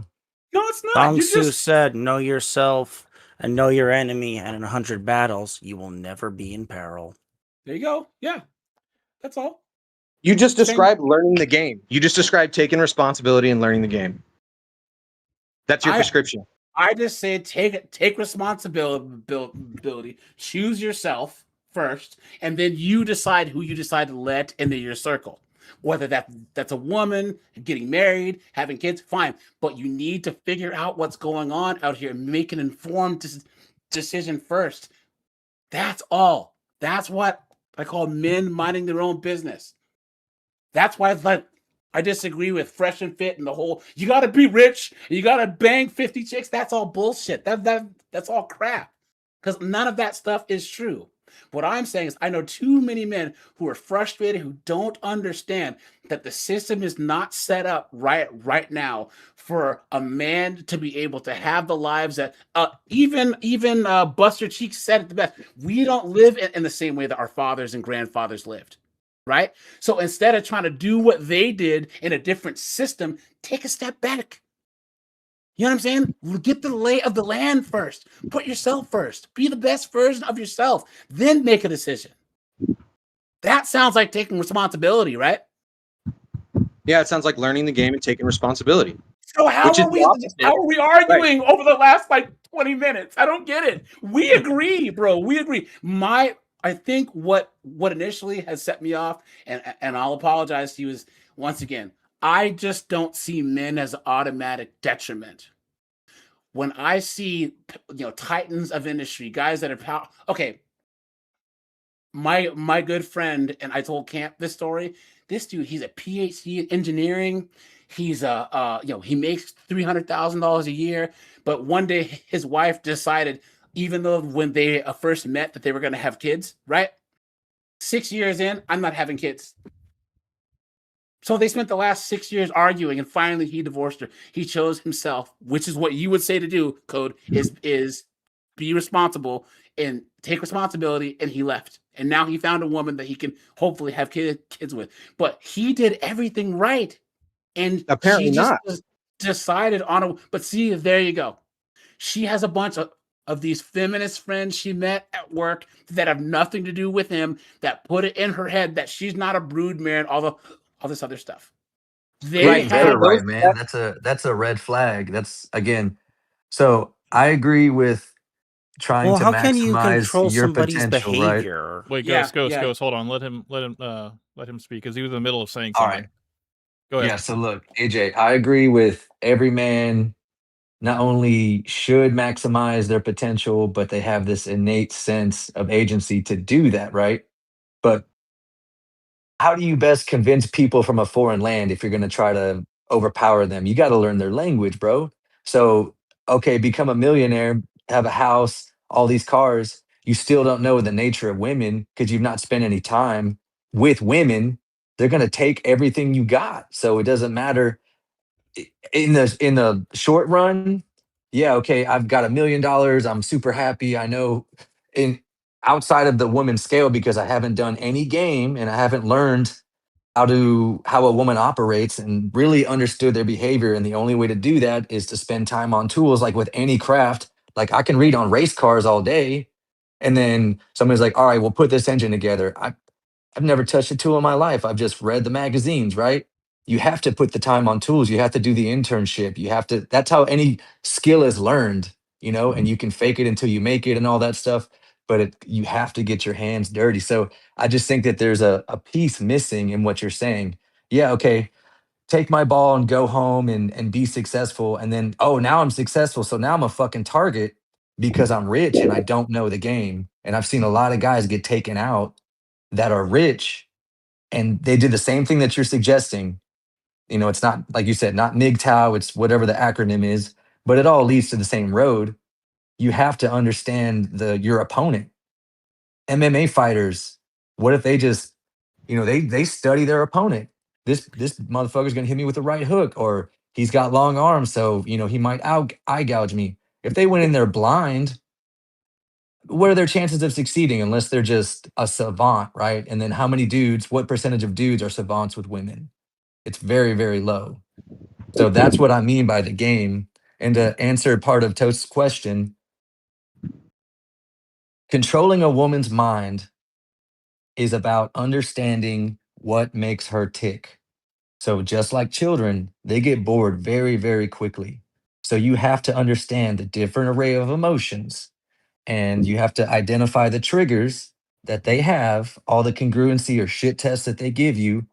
With your ego dead, you don't take it personal. Just like if my kid throws a tantrum, I know, okay, well, she's probably sad, so I'm gonna do this. Oh, well, she's angry, so I'm gonna do this. I don't take my ball and go home. So that's what I'm saying. The game is very, very pivotal for a man to have a fulfilled life, unless he's just gonna wander off in the desert with his $1 million and fizzle out. In that case, whatever. Yeah, I think by taking that path, you will not have a legacy to live on, And we were saying earlier that, men want a legacy, whether it's through their children or through their business or technology, whatever they create in the world, that basically lasts beyond them. And for a lot of men, it's having a family, raising a family, and making enough money to create wealth for that family and basically give the next generation a good start. And if you take your ball and go home and opt out, I don't think that's growth. It's growth in one direction, but it's not growth in all directions. Is it fair to say that, like AJ was giving his example of the rich guy who his wife had feminist friends and no kids after 6 years or whatever? I would say it's easy to identify the fact that that man lost psychological warfare for his own wife's mind to a group of women at a dinner table or whatever. That's an obvious lack. That guy failed. He can have all the money. It sounds like you're putting all the importance on the money and all this stuff. He couldn't even win a psychological battle against 5 infantilized women. I think the issue is you guys have a very woman-centric mindset. I don't. Right? Well, You A put them more woman, credit than we a do. woman's supposed to get, a woman's guys, supposed to get. guys. The thing we have to, again, the thing that I think that's being misconstrued here is what women value. To a woman, your man's your man, but your girls are your girls, and your girls are supposed to have your back. Yeah, they're supposed to be on your So program. You're not if supposed to get on hers. You know what I'm saying? She's supposed to So be on if yours. you have a boundary and you say, I'm glad you have your girls, honey, but remember, where's your priority? Is your priority us or them? And you give her that choice and just remind her of the consequences of that. And, sometimes it's just smarter to give her consequences than just to give her every little chance to come back to you. Yeah. I knew a guy who had who had 3 different wives, and all of them cheated on him, not because he was too nice or because he was a great guy. It was because from my perspective, it wasn't that he was a bad person. It was actually quite the opposite. In fact, it was the fact that after a certain point, it was just, this guy is a pansy. This guy's a pushover. And, he's not going to stand up to me. And, That sounds like a lack of boundaries to me. That's what that sounds like. yeah, and it's just, you need to have a boundary. And if you don't keep your boundaries, could you say you're a man? So sadly, in a lot of cases, for a guy, what you can do is just file for divorce and walk away when she's all broken up, and it's just like, why did he leave me? And it's like, you're a cheating, rude ass woman, and maybe the next guy will be better for you. And you hear the stories of women who are just like, oh, I dated this guy, I dated that guy, but weren't you married at one point? And it's like, yeah, but he left. And then you sit there and listen to her sob story about it, and eventually, a lot of people turn their heads like, this woman's just a grade A bitch. Yeah. Well, I think men need to maintain their standards. They need to have a high standard for women, and they need to have non-negotiables. Okay, a woman that's going to sell herself online, cheat on you, lie to you, whatever, prioritize girls' trips and stuff. It's like, that's got to be a non-negotiable, and that's something that you need to kind of lay out in the beginning, so that there's no surprising, And if you do all of that, that's all still all part of the whole vetting process. You find out this information not through asking questions and stuff, and you'll see whether this person is a no-go or we can proceed. Yeah. But let's ask the question: who teaches guys where your boundaries are? Can a lot of fathers were supposed to, but a lot of guys grow up not having fathers now. Exactly. AJ nailed the biggest part of the problem on the head. Most guys grow up without that father figure teaching their kids. If someone's going to disrespect you, not teach you that, your boundaries are not something that they can just walk all over or use it like toilet paper. One of the strongest points I ever made in my marriage was, I told my ex to stop treating me a certain way, and she just kind of laughed me off. So I just gave her attitude 2 times over. Then one day she's like, you're being so mean to me. And I just folded my arms, looked at her, and said, do you like it? And then she got the message. That's when she got the message. This is how you're treating me. Do you like it? No? Then knock it off. Yeah, but culture's a big thing. Because I always Did it work? That. What? Did it work? Did it work? Yeah, it worked for almost a year. So it worked for a little bit. Yeah, but you can't negotiate with a woman who has too many issues, and at a certain point, it's just, it's not worth it for me to try and fix this. And there was also the fact that she was very mentally abusive, and no one really gives a crap if some guy gets mentally abused either. That is true. Yeah. But guys, my girl is on my program. She is. You know what I'm saying? I run my house, period. And that's because I have boundaries. I had a father who taught me this stuff, right? And she's from a rural area, and she's Asian. So culturally, she is told, like, this is a man's authority, right? I would actually say that any man out there who wants to actually date, you need to vet the woman and look culturally, where does she come from, right? Like, how does she view male authority?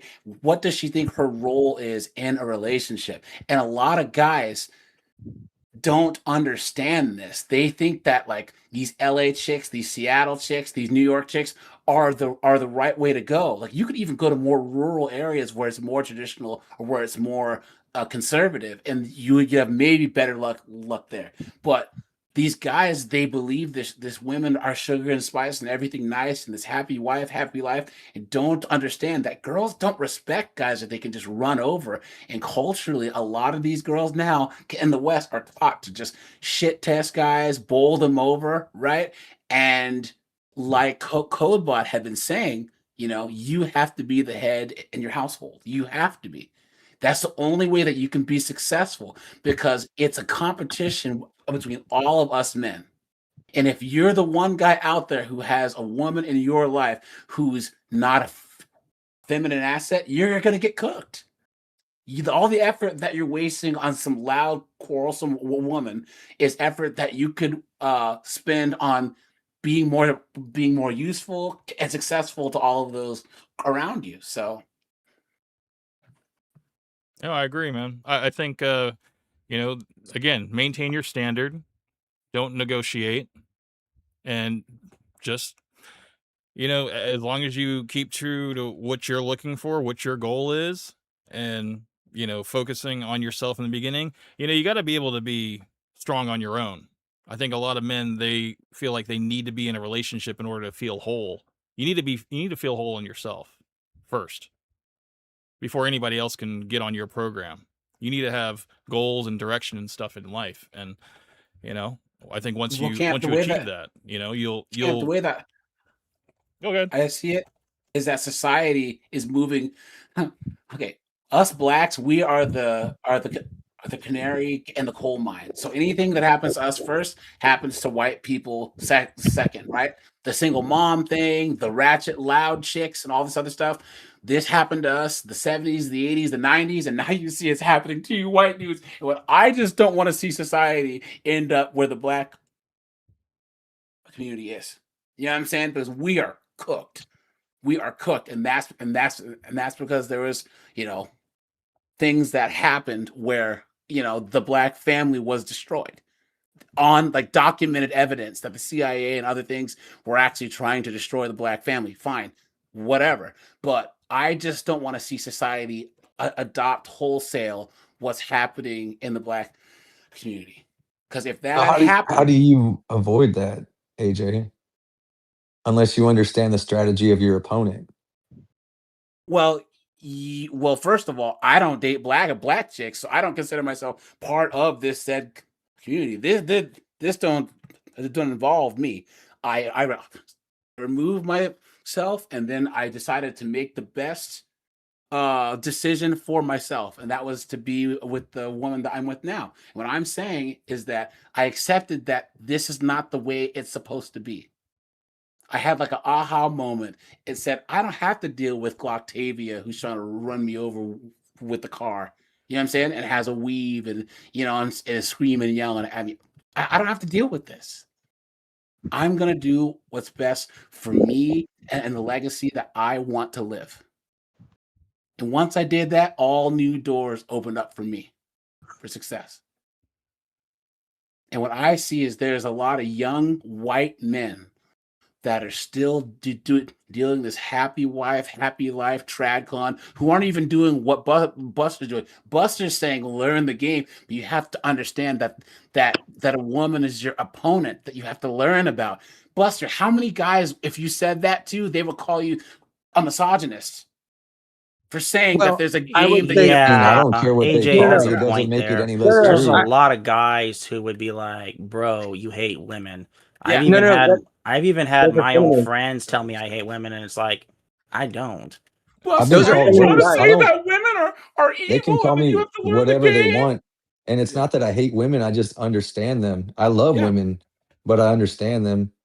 And Yeah, I think I you're a get it. fool if you don't think that you're in a game right I need to now, use the AJ. bathroom, guys. I'll be right back. No. Buster, I agree with what you're saying. We're saying the same. You learning the quote unquote game, fine. But I'm saying that I had to realize that there was a game to play in the first place. Oh, well, that happens. That happens to all of us. The misogyny thing. First off, I would say that you can have a lot of success with that position, because like you were saying, AJ, if you don't have these standards that you're upholding, like if you step into the woman's frame or let them decide, that's showing that you have a lack of authority and control, and they respond positively to that. You can get a lesbian to be attracted to you if you're manly.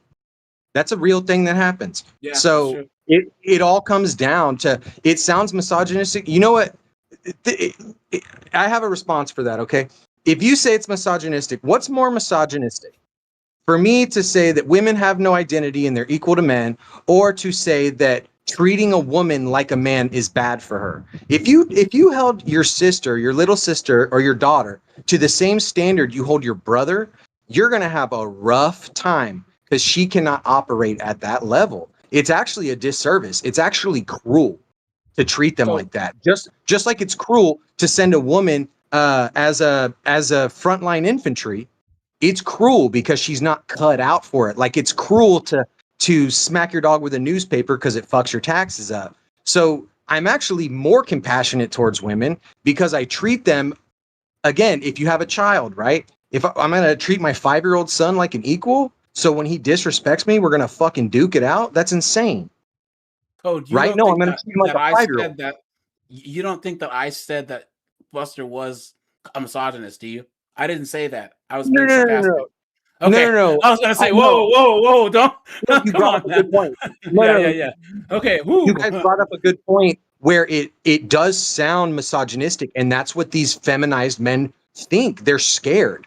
They're like, oh no, if I say anything that puts if somebody is weaker than me or less intellectually capable or whatever it is, my job is to care for them. That's compassion. It's not to say, well, woman a 19-year-old girl, you're equal to me as the president of the United States, so I'm going to give you all the authority and all the responsibility of that. That's an extreme example, obviously. I'm just pointing out that what sounds like misogyny here is actually compassion towards the fairer sex. So I think that the most interesting thing that these feminists don't get is how this backfired on them. Because guys, you go to Twitter and you look at these fights where these young girls hit these boys and the boys hit them back, and whereas we were taught you don't hit chicks. You know what I'm saying? They did this. What is it called? They taught these young boys that men and women are just equal widgets. Like you can just plug them in and out. What is it called? Where you we're basically boys and girls are the exact same. And young boys bought this. And this is why you see 17, 18, 19-year-old boys, a young girl will swing on them and they'll just beat the hell out of them. Like, what? I don't see a problem. But if you spend all this time in schools and all these teachers are all women, all these university professors are all women, and they're telling these young boys, look, this is a girl and she is your equal, that's going to backfire because men have to be taught, look, like my dad said, AJ, don't hit your sister. You know what I'm saying? Because she's your sister when you're young, you know? They weren't taught this. So now it's backfiring on them where you see violence against the fair sex has gone up because now these young boys believe it. They actually fell for the okie doke. I believe It's the a very, phrase very, very, is very scary equal thing. rights means equal lefts, I believe. Yes. Yeah. Right. Yeah. Right. Yeah. Feminism is misogyny. It's absolute. It I is. have a whole debate channel about this, but it basically feminism destroys everything feminine about women. So that's not love for women. That's hate for women. Yeah. So I say And look at feminism's the outcome. a death cult. It is because It everywhere pulls that it them out of- spreads, society dies. Everywhere that it goes, the birth rate drops. It literally destroys. It's the cancer that literally kills society. Everywhere it goes, it destroys. It's a death. It pulls cult. them out of their natural frame. It pulls them out of their Exactly, natural state. Exactly. Yep. The closer they have to get to masculinity, then the guys think, well, then I'll have to be in my femininity and we'll meet halfway, and it never works out like that. Exactly. Yep. Yeah.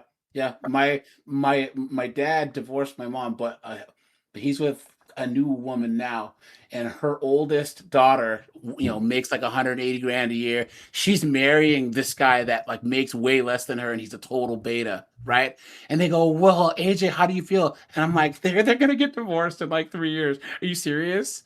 I'm like, this chick, she thinks she's doing this guy a favor by marrying this guy, right? And she's the husband, he's the wife.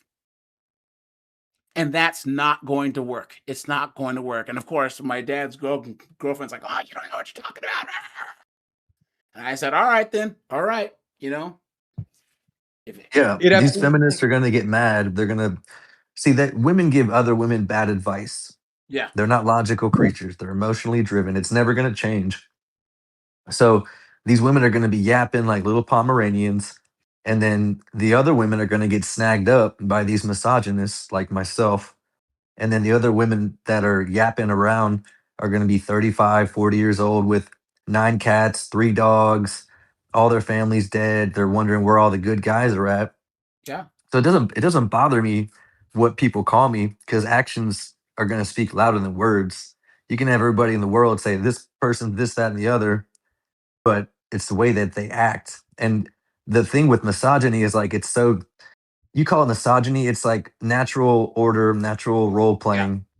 Yep. We all recognize it. It's like porn. Like when you see it and you can't deny it. Say And porn. oh, sorry, it's like corn. Yeah, thank you. It's like Me too. yeah. Oh, okay, my bad. No, you're fine. It's like adult time. Mhm. And so when you see it, and then women are just naturally attracted to it, whether doesn't matter how much social media they take in when they see the real thing in real life, it does something to them. It shakes them up. And so that's why I do push learning the game, because you learn these techniques just like Toast was talking about magic. Like you can't just go in there with one move, just like you can't go into an MMA match with one move. You have to know all the little nuances, and you do that by talking to women. So yeah, again, get rich, be the best version of yourself so that when you do find somebody, it's somebody that she can look up to. You can be the provider, you can be the protector, you can be the investor in your offspring. Maximize that part, but also maximize the language of women, and then you'll be able to direct them. That's what I mean by control their mind. You'll be able to direct them into wherever you're going. And so they're constantly in your frame. They're never going to get bored because you know how to keep them busy. And it's going to be a much happier life. And you'll get kids out of the deal and all that stuff. I don't know. I think that we all agree on the descriptive part of the red pill. It's just the prescriptive part where there's everyone has their own prescriptors, right? Where you're saying this is what you should do, but I've never seen anyone able to disprove the descriptive part, right? The actual descriptors. And my channel, I have guys that are married, guys that are in relationships, guys that are MGTOW, guys that are black pill, guys that are passport bros, and we all agree that this feminism thing, nothing good has come from feminism. Nothing. If you look at, we can't name one single positive thing that's come from it, especially not to women. They're abusing drugs and alcohol more. They're on SSRIs more. They're fatter than ever. They're more miserable than ever. They're more stressed out. You know what I'm saying? They're having less kids. So it's crazy that like my mom and my grandma are from rural Alabama, grew up in the Jim Crow South, and were happier than these modern women are now. Isn't that crazy? You know what I mean? You Isn't that kind of have to feel absolutely bad for them, insane? Yeah. you know? Yeah. The men are more feminine than ever. Oh yeah, that's true. Well, that will That's weed true. them out, though. It's like Yeah. you either adjust or you die, right? Yeah. And That's right. unfortunately, women aren't doing this whole passport sisterhood thing. That's not even a thing. Okay, they're just gonna try to figure out like, okay, well, let's just all converge on the same high value guy, whatever guy they think is high value to them and stuff. And the guys, we're gonna go where we're wanted, where we're needed. Yeah. And that's all you really can do. If you see that your environment isn't working, there isn't any good option because you've had enough experience to realize what a bad deal is, then you go where you're wanted. I'm not saying out of the country. You can go to like just another area, change your environment, or you can just recognize a red flag and steer clear of it, Okay, Champ, there are black women, American black women, that try and do passport sisters thing, and they'll go to Africa and like find Mobutu who needs a green card. Oh, they get a rude I've awakening. heard of Some of the funniest things I've I've ever seen. heard If of you guys that, want to and see some comedy, dude, it's No, they get a rude awakening because they're like, he has like 3 or 4 women, and I'm not the only one, yeah. And those Yeah. African Pimping. dudes, they don't take no lip from no woman, man. It doesn't matter if they're unemployed and sleeping on a woman's couch. They don't take no lip from anybody, man. But yeah, that's just the thing. These women have become the men that they want to try and date. But Camp, you had said something earlier when you were talking to Doug MPA, when you were saying that these women choose career over family. Most women have jobs; they don't have careers. Only 6% of women earn 6 figures, they and like prioritize What's that? their jobs over a relationship. That's just in general speaking. But isn't that sad though? That because you ask them what's your career? Oh, I'm a teacher. It's like, is that really work? You better say that. If you don't have kids and a marriage and you are a woman, you better be your VP of mergers and acquisitions or CEO or head of surgery. You know what I'm saying? These But if women you're have psychology degrees, communication degrees, $30,000 in debt, and no prospects, no jobs that are basically in their field of study, and they're out here just trying to figure it out. They're in survival mode. Because that was what they were taught. Go to get good grades in school, go to college. They just like, you don't need a man. Just get out and get it on your own. And the ones that fell for that are seeing that a job is not fulfilling to them.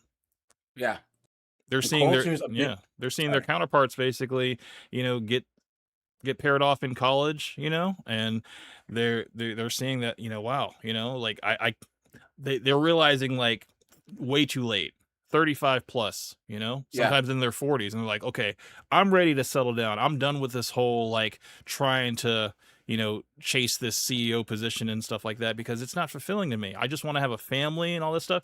But what they don't realize is that all their eggs are gone.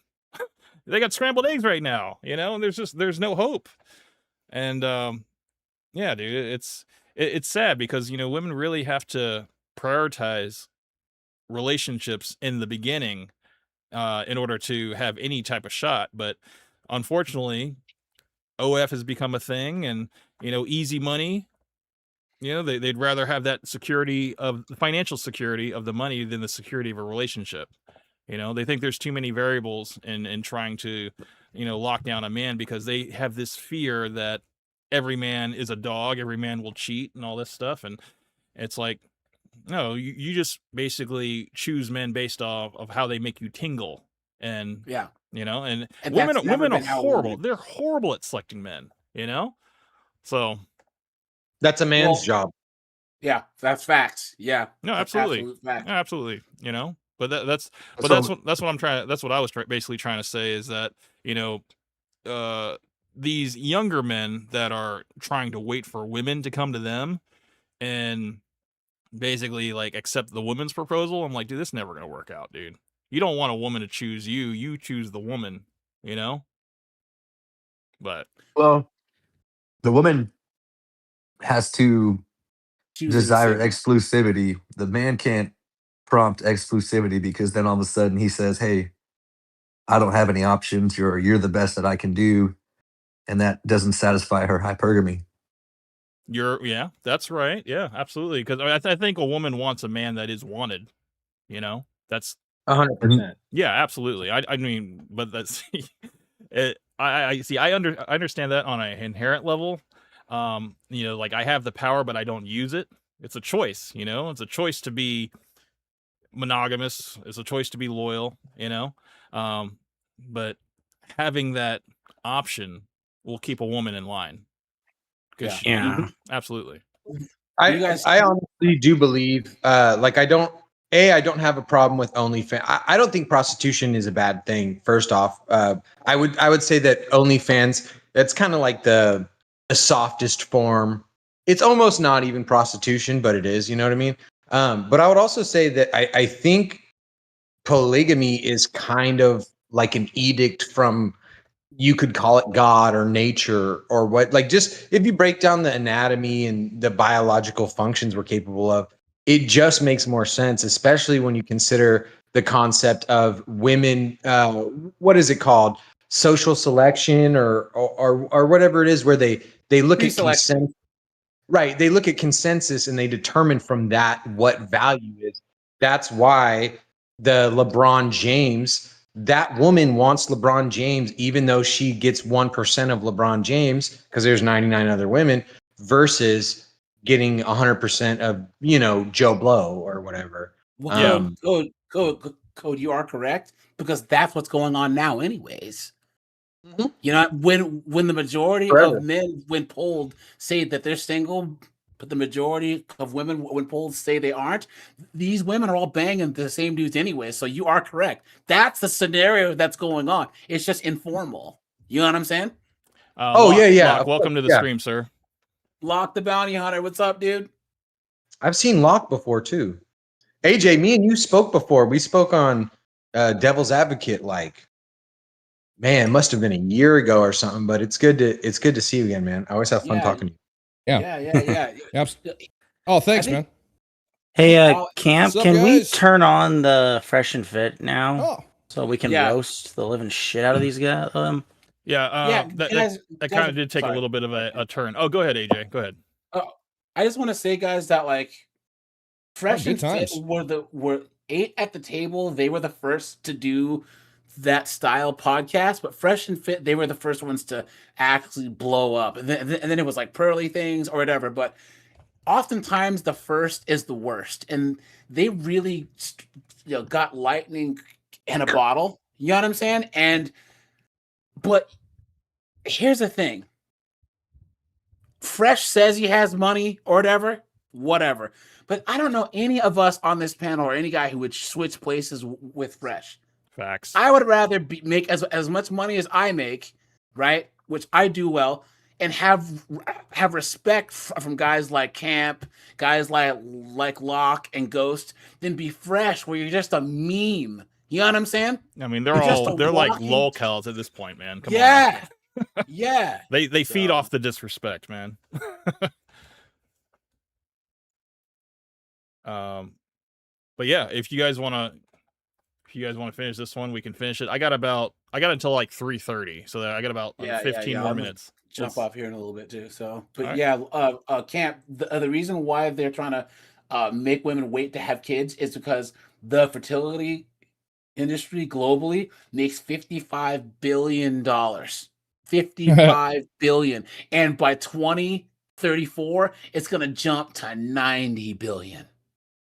So this is what I was saying earlier about rich corporate guys and politicians using government and other things. There's an agenda to all of this, to profit off of all of this. You know what I'm saying? I said it earlier, man. It's profitable to keep men and women apart because now that's two payments instead of one payment. So yeah. Oh, big time. Yeah. I mean, you take a look at like the cost of living. I mean, what was it like 40, 50 years ago? You could have a single income household, but instead, what we have now, you need two incomes, and the cost of living is ridiculous. You can't afford a house. You can't run a family. If you have kids, what do? You got to send them to indoctrination. I mean, public schools. Look what ends up happening there. Yeah. Yep. Wait a minute. Or you- Locke the Bounty Date- Hunter. I've heard of your content on who is it? Taylor the Fiend. That's it. Yeah. I'm part of the Fiend Gang. Locke, are you Oh. famous or infamous? Yes. It's funny. I actually remember when Taylor the Fiend was part of the Undead Chronics camp. Mm-hmm. Oh, okay. Yeah. Yeah, that shows you guys how old I am. Well, I've had Undead on my channel like 4 or 5 times now. So yeah, he stops by every now and then. Just the last time he was on, because I don't let people swear or say like slurs, and so he was like, yeah, I'll just bow out. I'm like, yeah, I don't want to get my channel dinged. You know what I'm saying? So I don't blame you for that one. Yeah. Yeah. All right. Let's Chronic's funny, don't get me wrong, but yeah, dude has a mouth. Yeah, he's a cool guy. I just wish that he wouldn't keep having his channel struck down, because there's no reason why he shouldn't have 1 million subs. But I think he's on his like 7th or 8th channel. I think. No. Yeah. No. Last time I saw seriously. his channel, he was on like his 15th or something like that. Oh, all right. Yeah. But like that's he if you were to just tweak it just a little bit, because here's the thing. Censorship is not about vernacular, it's about ideas. And what I always say is all of us are intelligent enough to say whatever we want to say and not get dinged by YouTube. YouTube is the coyote and we're the road runner. You know what I'm saying? Yeah. YouTube is Tom and we're Jerry. And my channel, we say all types of cockamamie stuff over there. Right, Locke? We say Oh yeah. If you watch my content, you know I've got 1.5 million different ways to describe a modern woman's sexual organs without actually saying the word. Yeah. No, you have to. You have to figure out all of the clever ways to get around it. It's the only way that you are going to be able to survive in the machine that YouTube's created. That's true. Locke, just really fast. I'll reach out to you guys later on, because I want to have a Christian feminism stream, and I want to see if Pearly Things can come on, because she's been doing those things where she stands outside of churches and asks, should Christian women obey their wives, and she's had the cops called on her by these churches and everything. Dude, totally down. Count me in. Totally down. So, all right. Hey, can I get in on that? I'd love to be in on that, AJ. I'll reach out to you guys offline, and let me see if when she's free. I know she has the next couple weeks are busy for her, but yeah. Dude, I've been wanting to talk a lot about modern female Christians. I have a lot to say on the subject. I usually do Christian feminism streams twice a year, 3 times a year. And when I first started doing it, there was this guy. He was one of my subs, and he was a pastor at a small church in rural Oklahoma. So, he was like hellfire and brimstone. He was a G, dude. He was just like, what are they gonna do? Cancel me? get me fired? Because he was like, he was hardcore. The no LDHGT TV thing. Women should be wives, and he was saying that he's gonna stand 10 toes down. And I admire him to this day, because he's not good at one it, of man. these, pastor pork chop dudes with single moms in the church and some zesty choir director. You know what I'm saying? He was a true, because I'm not religious, but I respect any man that really is living like the traditional Christian way, because that aligns with our values over here. Masculine authority, patriarchy, women in support roles. If and I honestly believe this 10 toes down, if we were to lean more into Christian ethics and values, it would be much better for the United States. It really, really would. I'm not trying to say that we should be theocracy by any means, because I'm not religious, but I'm just saying that my morals more align with that. You know what I'm saying? It's definitely easier on the man side. I'll tell you that, man. Oh yeah. So, all right, guys, I'll dip. Camp. I will. Thanks for coming out of the stream, AJ. I appreciate you, man. No problem, AJ. Actually, hey, AJ, I can Locke, clown, if you guys can go ahead and drop me some friend requests on Discord, that'd be great. Yeah. Because I sent you one, AJ, and you never responded. Did I? I know you're busy, man, but he doesn't respond to Discord because his Discord's way too busy, bro. I'm sorry, man. I didn't know. Let me look. Yeah, I will add you now, my friend. No problem. But yeah, you know what? I can stay and clown Fresh for like 5 more minutes. All right. Let's do it. Do it. I hate this guy. Okay, Fresh, you should be thankful that hookers exist. Because if it wasn't for those hookers, you would probably be locked up for how trash your game is. Like, Fresh is so bad at talking to women. When he talks to women, they literally run Guys, away. you there? Like, he All of is a sudden, that everything bad. just went I quiet. need you guys to Oh understand yeah, I was this. just listening. Bro, we're listening to the video. Are you okay? Oh yeah. Oh, man. okay. Oh my. Oh, is this an Oh, okay. MST3K thing? This is No. Khalil Zaween. Okay. Oh no, I can provide commentary if you want. I'm just a loudmouth, so that's No, why I no, was, no. you know. Well, yeah, I was gonna say you guys are more than welcome to say something, and I'll pause it, whatever. But yeah, we're basically this is what we're doing. Yeah, we we're are gonna be almost done. clowning on Fresh and Fit, basically. Oh yeah, dude, I'm game. Yeah, let's do it. Woman could be wet as fuck. She's ready for intimacy. The moment Fresh talks to her, Think about this. she's dry as fuck. She is dry. She cannot help but get dry. Fresh is so bad at talking to women, he turns a wet woman to a dry Anyone who has a chain of their own name, come on, that's not like even rappers doing it is corny. But if you have a chain of your own name, bro, come on, you know. Yeah. I got a word to Yeah. describe them. I call them douchers. They're douchers.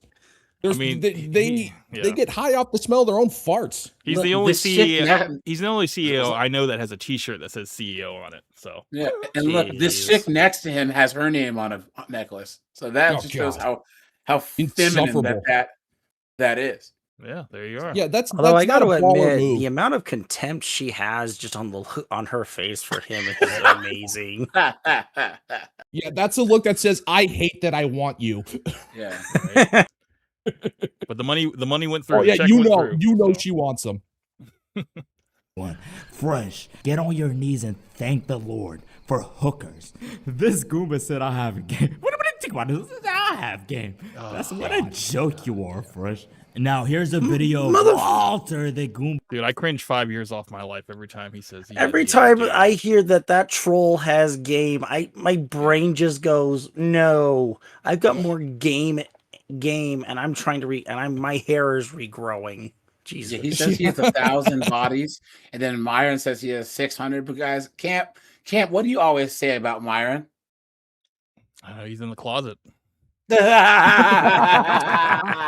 And dude, I the video that we were supposed to get to that we no longer can't because we went on such a huge tangent for like 3 Sorry. hours. No, it's fine. Sorry. No, it's fine. It's basically where is it? It's right here. Myron's secret gay rabbit hole is insane by Woozy. It's only 15 minutes. Maybe we can. Okay, get through it. guys, we need to be serious here. There is no way another red pill guy is secretly a closet homosexual. This just can't be true. Absolute piece of I hate him so much. His name is Myron. And to find out he's gay. I mean, there's nothing wrong with that, by the way. But he's just like acting like it's wrong to be gay and all this stuff. And then there's pictures of him in bed with guys. And Oh boy. Uh-oh. But the No reason why women. they feel comfortable to call me gay is because they know I'm not. If I was actually gay Lip wrist. and they called me gay, that'd be a problem. But they feel comfortable calling me gay because they know I'm not. Okay, guys, we are definitely coming back to these pictures because Myers' explanation is somehow even crazier than his pictures. His And you guys, nobody will ever measure up to Eric. Okay, that is his white Jesus. All right, and everybody else, everybody else is secondary. Okay. do you guys think NF is gay? Yeah, dude, Catboy era. Come on now, you don't know about Oh, that? jeez. Yeah. I mean, think ending the stream, but not ending the actual stream, and then streaming, 2 men having adult content. Oh my god, dude! How do you not know about this stuff, man? You gotta watch my channel, dude. We covered it. Okay. Yeah. I thought that what No. they said that I heard that was just bull crap that some woman made up. No. It actually Oh, happened. It happened wow. live. Basically, it was another tab. Okay. He thought he ended the stream and he resumed what he was doing before the stream started. And people were in his chat were like, yo, what the heck is this? Whatever. And yeah. But then, of course, he went on Oh. Twitter and said that he got hacked. Russian hackers basically hacked his computer and all this stuff. Whatever. He had to put out a statement like almost immediately. Can't. The lie detector determined that was a lie. Oh yeah, man. Dude. I mean, Okay. yeah. This guy Woozy has a whole rabbit hole of him as well. So, but yeah. And you know what makes this worse? Like, I could not care less which team Myron plays for. That's his business. I honestly don't care. I just find this funny because I pulled up the video on my end. If you take a look at the photos, on the bulletin board from like 2 seconds ago, Myron is the little spoon. Oh yeah. Oh, absolutely. Like he's dominant on the podcast, but he's submissive in the bedroom. Oh no, you can tell. You can look at that little spoon. Yeah. I mean, we see who the dominating one is here, man. I mean, you know that whole green line leaning in and stuff like that. I mean, Myron is totally leaning in here. So yeah, absolutely. No. Oh, dude, it's I take a look at that. It's like my opinion on this guy has never been all that favorable. Lock. Do you suck dick? Sir, no, sir. Bullshit, I'll bet you could suck a golf ball through a garden hose. I've never been able to use that sound on my soundboard until now. I've had this on my soundboard for 8 months. You're welcome. The opportunity. You're welcome. Too bad Gunny's gone, but that was perfect timing, AJ. Bro, I've had this on my soundboard for 8 months. I've never been able to use it. I'm glad you get to blow the dust off of it on this stream. Thank you. Let's go. Easier than his pictures. He's basically a mix of Nick Fuentes, Andrew Tate, and just a little bit of Sneeko. Oh, he has a rabbit hole for Sneeko as well. So. Oh God. Yep. Well, I mean, okay, so the information surrounding on Sneeko is that he's bi, and the whole, I watched my girlfriend get fucked and everything, like he kind of leaned into that. He also said that every man should do that, should have that experience, and we were just like, okay, whatever, and then, the accusations from Andrew Tate saying that he tried to come on to him and whatever, and try to suck his dick, and then Xena the Witch came on stream and said and confirmed that. I don't know, man. Who's to say? I mean, Xena the Witch is a ex-girlfriend, woman scorn. You know how that goes. Let's smear his name online. Take it with a grain of salt. But there's plenty of evidence. If you go looking for it. Sorry, man. I didn't mean to talk over. No, you. I'm done. Go ahead. Yeah, well, this is one of the reasons why I love this movement is because if this was based on the hive mind, on the hive mind that you see on the other end with the people who hate us, any single one of these things would be a freaking scandal. But because these guys don't speak for us, they really don't represent us in any way, shape, or form. We can laugh at it because it doesn't affect us in the freaking slightest. We can all make fun of it. Been laughing at him for 3 years, man. Yeah. Yeah. Well, that's the thing that I was saying, Locke, about like your channel, my channel, Camp's channel. Guys, look at the space that Camp provides. It's entertainment, man. At the end of the day, it's entertainment. Yeah. Unlimited. Laugh, we have fun. Your channel, my channel, guys are past the whole red pill rage pickup artist thing and just want to just live and figure stuff out. And what we do is we put the information out there, we point and laugh at foolishness, and we just try and stay positive. If that's one thing that I can do, I can say to describe every guy that's on this channel is we're positive. You know what I'm saying? Oh yeah. We're not all angry, kill everybody, so. Yeah. What do you mean? I did a video recently where I'm pretty much saying I cannot be angry with what's going on. I am too busy being fascinated with the sheer insanity. You have to laugh at the sheer absurdity of what's going on. You just have to. Because it's hilarious. I don't disagree with you, Locke, in the slightest. You mean, huh? For hook reasons. And come on, guys. We know how straight those guys are. Glenn Greenwald passes by me. This is a gay club, by the way. Don't ask me why I'm there. God Dude, just a breadcrumb of gayness, bro. I mean, it's just follow the breadcrumbs. I have to be honest here. From all the videos I made about this game, These are the 3 videos that I was telling you about. Secretly wow. gay rabbit hole. I mean, all of these videos are all doing very well on his channel, but the one that he did on Myron, the one we're watching right now, 11 hours ago, already at 10K views. Of creeps. Damn. Awesome. Myron might have the wildest collection from the group, but I don't care. We all know Myron gayness. Being gay is just a rumor, started by the left-wing feminists in the Matrix. There's absolutely nothing you can show me right here and right now that will change my mind. Absolutely nothing. But the last time I did it was 2014. I remember specifically. What? Yeah, never again. Why? Female vaginas are disgusting.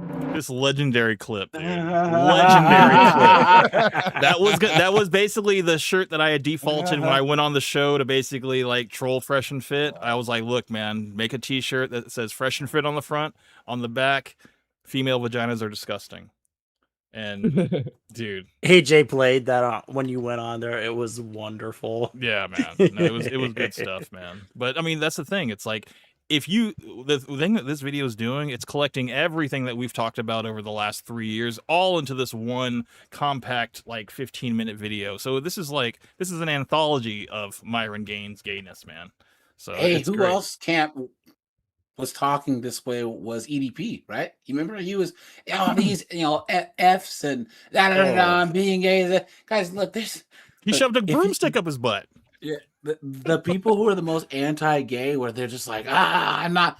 They're the ones who usually are. The smoke Guys, screen. look.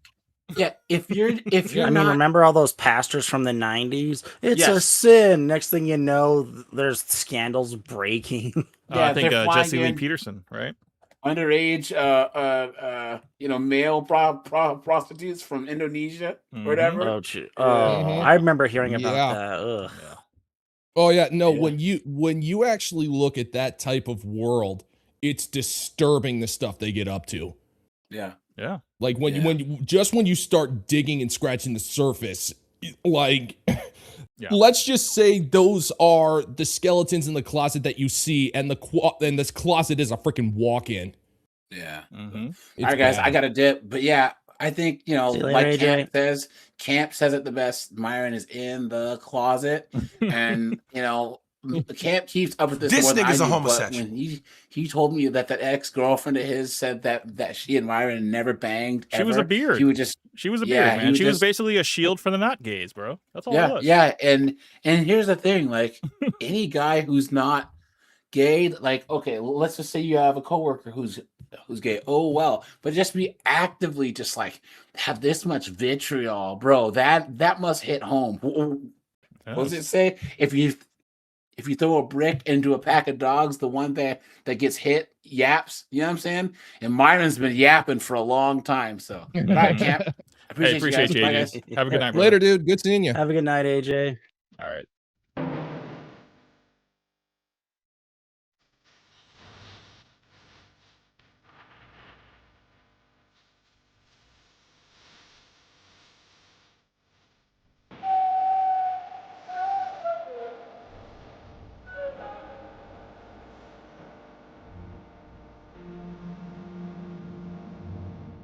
God damn it, Myron. This might be harder than I thought. We are not starting with this one. You guys are not ready for this. We need to build this up, but with something just as fucked up. Okay, this might be a controversial take. I genuinely don't think that there's a such thing as a dude that's bi. Because if you're a dude, right? Think about this from like just a human perspective. If you get the same sexual gratification of dealing with a woman that you're dealing with a guy, human beings are intrinsically lazy creatures. You want to go with the path of least resistance. There's a reason why we have technology and all these modern conveniences to make life easier, right? If you get sexual satisfaction from dudes and chicks, well, what's easier to get? Dudes. Another legendary clip, man. It's like he's selling homosexuality because it's convenient, it's easier. Humans are inherently lazy, so why wouldn't you just sleep with dudes if it was easier? Myron, you got to explain yourself, man. Why the hell are you going to go through the effort of courting a girl, spending money, having to meet all these prerequisites when you can go ahead and just smash a guy and be done with it? I generally don't think there's such thing as a dude Oh my being god. honesty body. It's like, nah, bro, you like dudes more. This is gonna be easier. No, you gay. People might think he's advocating for gay sex. Give him a break. Why the hell are you gonna go through the effort of courting a girl, spending money, having to meet all these prerequisites when you can go ahead and just smash a guy and be done with it? I love it. I love the absolute quote and everything. Dude. Looks like it should be on the back of a book or something, dude. This is amazing. Yeah, like that looks like a billboard. It's a motivational gay poster, is what it is. Oh my god! Just be free. Just Something be that you're gonna free. find in the. Yeah, you'll find it in the therapist's office. Yeah. Well, it's like, dude, stop trying to work so hard to meet all these prerequisites, man. Just go ahead and smash a guy and be done with it, man. Oh, so funny. Good lord. It's a little sauce. Besides, you heard Mario. There is no such a thing as a bisexual man. Either you want to bang a girl, or you want to bang a guy. Them boys commented about damn time. We all know you were smashing Angie. You know what, bro? I wish, but no. What? See, this is another breadcrumb. This is another breadcrumb. Okay, so by Angie saying that doesn't happen, this has happened multiple times on the debrief. Whenever he had Angie on there with him, and people would always say, "Oh yeah, the reason why you started your show late was because you were smashing Angie," and Angie's like, "No, we don't do that. Whatever. You guys got to really stop with this." And she said this multiple times, and then it later came out when Daisy was messing around with Fresh. She candidly said to Tree of Logic, she's like, I hung out with Angie, and we had plenty of conversations together, and she told me, she's like, they don't have sex. It's literally just an arrangement. She stays in his house. He gives her a credit card. She gets basically free reign to buy whatever she wants and stuff. And her only job is to shield him from the not gays. That's it. That just sounds like another version. God, oh man, there is so many simp qualities in that. It is so weird. Mm-hmm. It's not simping, but it's simp adjacent. That is so strange. I mean, that's the thing though. It's like, it's a good deal for her because she doesn't have to sacrifice her body. She gets basically free room and board. She gets a credit card, to buy whatever she wants, and she still got to go out with her friends and go to clubs and stuff, which that ended up getting spread online as well. People were taking photographs and everything, and of course Myron has to maintain this story that he has his girl under lock and key, and she doesn't go out with her girlfriends, whatever. She basically packs his condom. She does all this stuff for him, whatever, and she's deleted all of her social media. And then, of course, this stuff comes out where no, she's still going out with her friends. She's hanging out with guys and girls at the club, and it's just like. It's like the whole house of cards was like crumbling for Myron because he was losing his credibility, and the last straw was Rollerblade Rico, man. That was the pinnacle, Well, but of course, good riddance. Yeah, good riddance. That's the way I see it because he was giving the community a bad name with some of just the insane crap that he was saying. Yeah, that's just my opinion. Take for what it is. Yeah, no, I mean the thing is, like, by Angie being there, that gave him credibility to basically say, yeah, look, I got this girl on my program doing what I want, basically being my helpmate and stuff like that. You can have this too if you have this masculine frame and stuff. And it just turned out to be a complete hoax. Because when that documentary came out by Louis Theroux, and he just shed like a little bit of light on that, and he just asked her like a couple questions, like, "Hey, are you okay with him dating multiple girls?" And she was just like, "Well, not really." And then Myron was just like, "You got to get out of here. Why don't you clean up the studio while you're at it?" It's like he had to backtrack so fast because, yeah, dude, like it was just in that moment, that 5 seconds of honesty. It just everything was coming down, and it's like we all knew this, but we just needed to have the confirmation on video, and through that documentary, we had everything we needed, and then when the eventual breakup, Myron had to basically spin it again to his core audience that we've been broken up a long time, months already, But of course, he didn't announce it until after the videotape came out of her, roller skating with Rollerblade Rico and working out and stuff together, being seen together a bunch of times and everything. And even when she was on stream with him with Myron, and she's like, "Yeah, I'm gonna go rollerblade," and he's like, "It's raining. It's raining right now outside." And she's like, "Well, I'm gonna rollerblade after it stops raining." And everybody on the internet was like, "Dude, she's gonna go cheat on you right now." Like her whole thing about going to go rollerblade. That was the moment right there. But of course, Myron was too locked into his work to even notice it. So I don't know. Internet's funny like that, and Yeah, I love the internet. yeah, I know way too much, man, but I'm still employed. Okay, so I'm still employed. I'm not to that level where I'm unemployed and I know too much. I know too much through osmosis and just checking in every once in a while, reading the headlines on Reddit. Oh yeah. That doesn't happen. I just got here from work, and we never have sexual relationships, guys. Like, when was the last time you had a girlfriend prior to Angie? Not really. Because No. you've never had a girlfriend in your life until you dated a foreigner. Not like yeah. Did went out a couple of times with Angie. Clearly, they don't have sex at all. Yeah. They don't have sex? They don't have sex, and she told me Myron just prefer to be with other women. You mean other men? Exo Charles says you should try inviting Fresh Hater to the stream. It would be hilarious, dude. I would totally invite Khalil Zween onto the stream. That would be a dream collaboration, dude. I'll put the line out there, see if he bites, man. I'll totally do it. Okay, now things are starting to get serious. Myron was literally giving us a TED talk on how easy it is to hook up with dudes. But when it comes to his own girlfriend, suddenly it's not so easy. And come on guys, after making all these videos about this king of creeps, I can confidently say not sleeping with your own girlfriend is surprisingly a normal behavior for these guys. I've never touched a woman in my life. I'm stone cold to somebody. But honestly guys, my relationship with this girl is the missing piece of this entire video, and I guarantee you motherfuckers are not going to see this coming. There's some of y'all that probably have a girlfriend or some female that you're dealing with that like plays games and doesn't smash you and waste your time. You might be in a sexless marriage, a sexless long-term relationship, a sexless engagement, whatever it is. Some of you Projection, Myron. Projection. That's what this is. Oh yeah. I mean, how does he have all this information and all this know and wherewithal if he's not speaking from his own experience, man? But I mean, that's the thing, his following is so blindly loyal to him. They hang on every word, and they're just like, yeah, Myron knows, man. It's like, let's just follow. It's like, dude, this is a sham.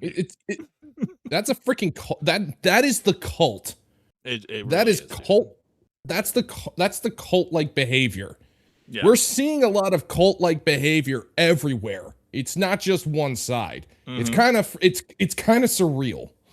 No, his O/Army is it literally is an online cult, and yeah, man, it really.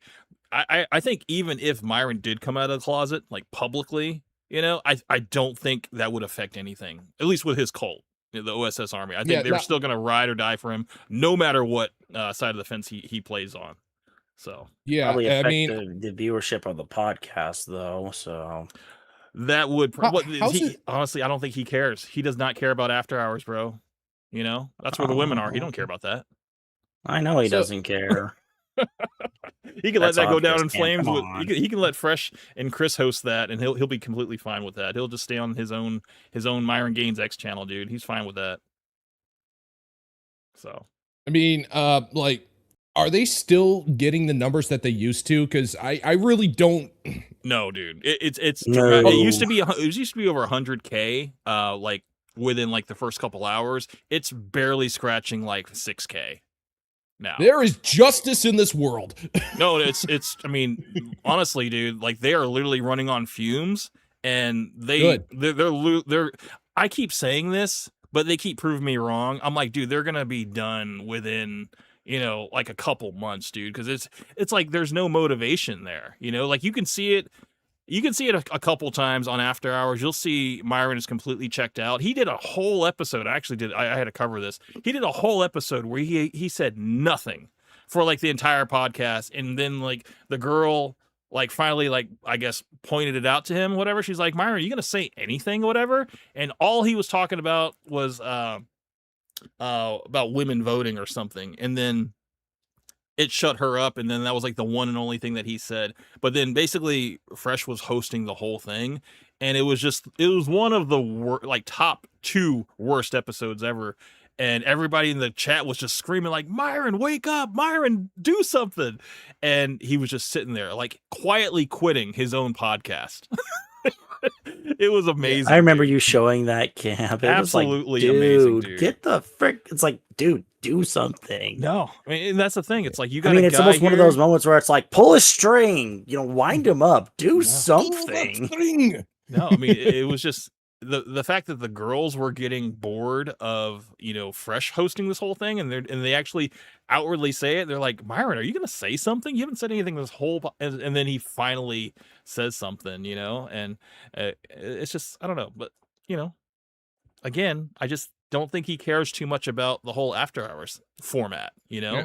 Yeah, the glory days are over for him. Yeah. I think he might know that the writing's on the wall, but at the same time, even if the cow isn't giving a lot of milk, you can still milk it. Maybe he's just trying to get as much money as he can before, you know, until it's no longer worth it anymore. Wouldn't be surprising.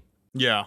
Well, I mean, the thing just is riding the horse into the ground. Multiple times they've tried to reapply for the partner program, and every time they've been denied, you know? And it's funny because they will do their best to, you know, stream for an hour on YouTube and then move over to Rumble, and then they will basically try to their best to, like, you know, keep themselves on a leash while they're on YouTube. But then when they reapply for the YouTube program and then they get denied, they just go right back into like, fuck it. You know, they're just like, screw this, we don't care about, you know, we're probably gonna stop streaming on here altogether and stuff, but they never stop streaming. They keep doing it. So it's just like, I don't know, man, it's insanity, but I'm all here for it, man, because at this point it's like you gotta admire the what's unwavering nature, you know, just I'm gonna keep pushing on, keep on keeping on, you know? Stubbornness, that's what it is. I was trying to find the word. I was like, it's the stubbornness. It takes a certain level of stubbornness to see the writing on the wall, but just say, no, we're riding this into the freaking ground. Yeah. And you know, I had a theory that was his intention, actually, was to torpedo Fresh and Fit so he could prop up Myron Gaines X. I thought that because he was checking out while he was on After Hours, but he was going hard on, you know, the geopolitics on his channel. You know, it's like that was the only time you'd actually see him with high energy doing that. But then when he'd be on After Hours talking to the girl, it's like he was going through the motions. Yeah. So he's trying. If you actually watch Myron X, you can actually see the difference, because I've actually seen some clips of Myron X and him talking, and it's like, where the heck did this come from? Yeah, I've seen it. It's like, sheesh. Yeah. So I don't really follow a whole lot of E-drama. So you said he's covering geopolitics now? Yeah, I mean, I think his latest thing he was talking about was the Lindsay Clancy case. But yeah, he basically covers a lot of like true crime, anything going on in like the war and stuff. You know, anything with Trump. You know, he'll like, you know, cover stories like that. So yeah. Okay. And anybody that's like adjacent to his group, whatever. Like I think the Candace Owens and Andrew Wilson debate, whatever, he weighed in on that. Just, you know, anything that's like topical, you know, he'll do. But he will he'll throw in the geopolitics as well. You know, just kind of like, you know, because that's his thing. You know, so. But yeah. Are in that boat right now. And we never have sexual relationships, guys. Like, get rid of her. A woman's job is to suck your, make you food, and give you sex. That is duty. 1 year into his new relationship, we come to find out this Venezuelan immigrant who's likely to be deported found love with somebody else, and now they rollerblade together. Oh, Myron, who's Angie? You know what, man? This is crazy, bro. Well, What with, Angie say? this is Said, Myron, are you still with Angie? Oh. this is absolutely nuts that women don't. To the streets she shall return. At this point, some of you probably think he's just a hypocrite or some pathetic closet gay moron to compensate for what might be an inner lack of masculinity. But not Myron. He's out there, suffering for us, getting denied sex, even when his own girlfriend wants it. And he's doing all of that just to fight the Matrix and teach us something, which I still don't understand, because apparently I'm just not gayness enough. I know that right now none of this makes any sense. That is exactly why we need to go even deeper into Myron gayness rabbit hole. Get ready, guys. Things are about to get dirty. Go ahead and do civil unions so that they can go ahead and get some of the tax benefits and some of the protections afforded through But aren't you marriage. guys both like gay, low-key? On Saturdays, yeah. Hey, every joke has a shred of truth in it, all right? Oh, yeah. So, I mean, Oh, yeah. Fresh, I'm not going to put it past him that he's that much of a sexaholic that he would not rule out having it with a dude. I'm pretty sure he would totally do the train thing, you know, but I'm pretty sure he would probably be curious enough as well to experiment with that as well. And, you know, I mean, you pay for it, you know, it's whatever. I mean, honestly, at the end of the day, it's the thing is that this actually shines like a huge light. Now, personally, I could not care less what team he plays for. Whatever. No, that's me his neither. business. I just think it's great. I think it's funny. Oh no, you can still laugh at it because once you hear it and then you see how he's acting, it's like, oh my god, yeah, this makes perfect sense. That's the thing, though. I mean, there's people that have not, gone down this rabbit hole, you know, or they have just a surface level of what Fresh and Fit are all about, and they're like, yeah, you know, some of their stuff is pretty good, you know, but you know, some of it's a little, you know, borderline, you know, conflict, whatever. But yeah, like. Yeah, they're not bad. They're leading from the front. You know, they care about guys and stuff like that. But I'm just like, dude, Fresh pays for box, okay? Myron's in the closet. Oh yeah. And it's like once you know that, it's really hard to take them serious. You know? Yeah. So you got to call out grifters when you see them. Yes. You really you freaking do because if there's one thing that I cannot stand in this circle are the grifters. I cannot stand them. Yeah. Because there are a lot of good people in these circles who are trying to do legitimate work, trying to help people out. And then you've got the people who try to muscle into the space to try to profit from it. Yeah. You know, they don't believe a single word they say. They just say the slogans and they make the rants. And it's like, hey, buy my book. Or, you know, it's like, give me your money. It's like, that's not what it's about, man. Yeah. It's monetizing loneliness, monetizing, you know, hope, whatever. You know, I'll teach you how to DM chicks, whatever. And I'm like, Myron, you are triple text Myron, okay? For people that don't know that whole nutshell, he triple texts some girl, and you know, the girl basically ended up on his podcast, exposed him for it, and he's just like, I don't know who you are. You know, he tried to play like dumb and stuff, but she's like, I got the text messages, whatever. So of course she posted it, and it was like, dude, he triple texted her and everything. I'm like, dude, this guy has a whole course where he could teach you how to like DM chicks and stuff. And he's like completely like pathetic. I mean, it was, dude, there's just too much evidence out there, you know, but if you don't know what to look for, you'll never see it. You'll just see whatever they churn out, and you just got to kind of take it with a grain of salt, man. You know? Yeah, but if I were to ask anybody about pickup advice, I'd be asking the guy who was like 5'5" from Philly. That guy could pull. Oh yeah. Oh yeah. No, I mean, and I don't know. Like I how do I put this? I do not adhere. I don't like taking advice from anybody whose key background or key source of how do I put it, of experiences. You can trust me. I'm famous. Right. And even less, you can trust me. I'm internet famous. Oh, even worse.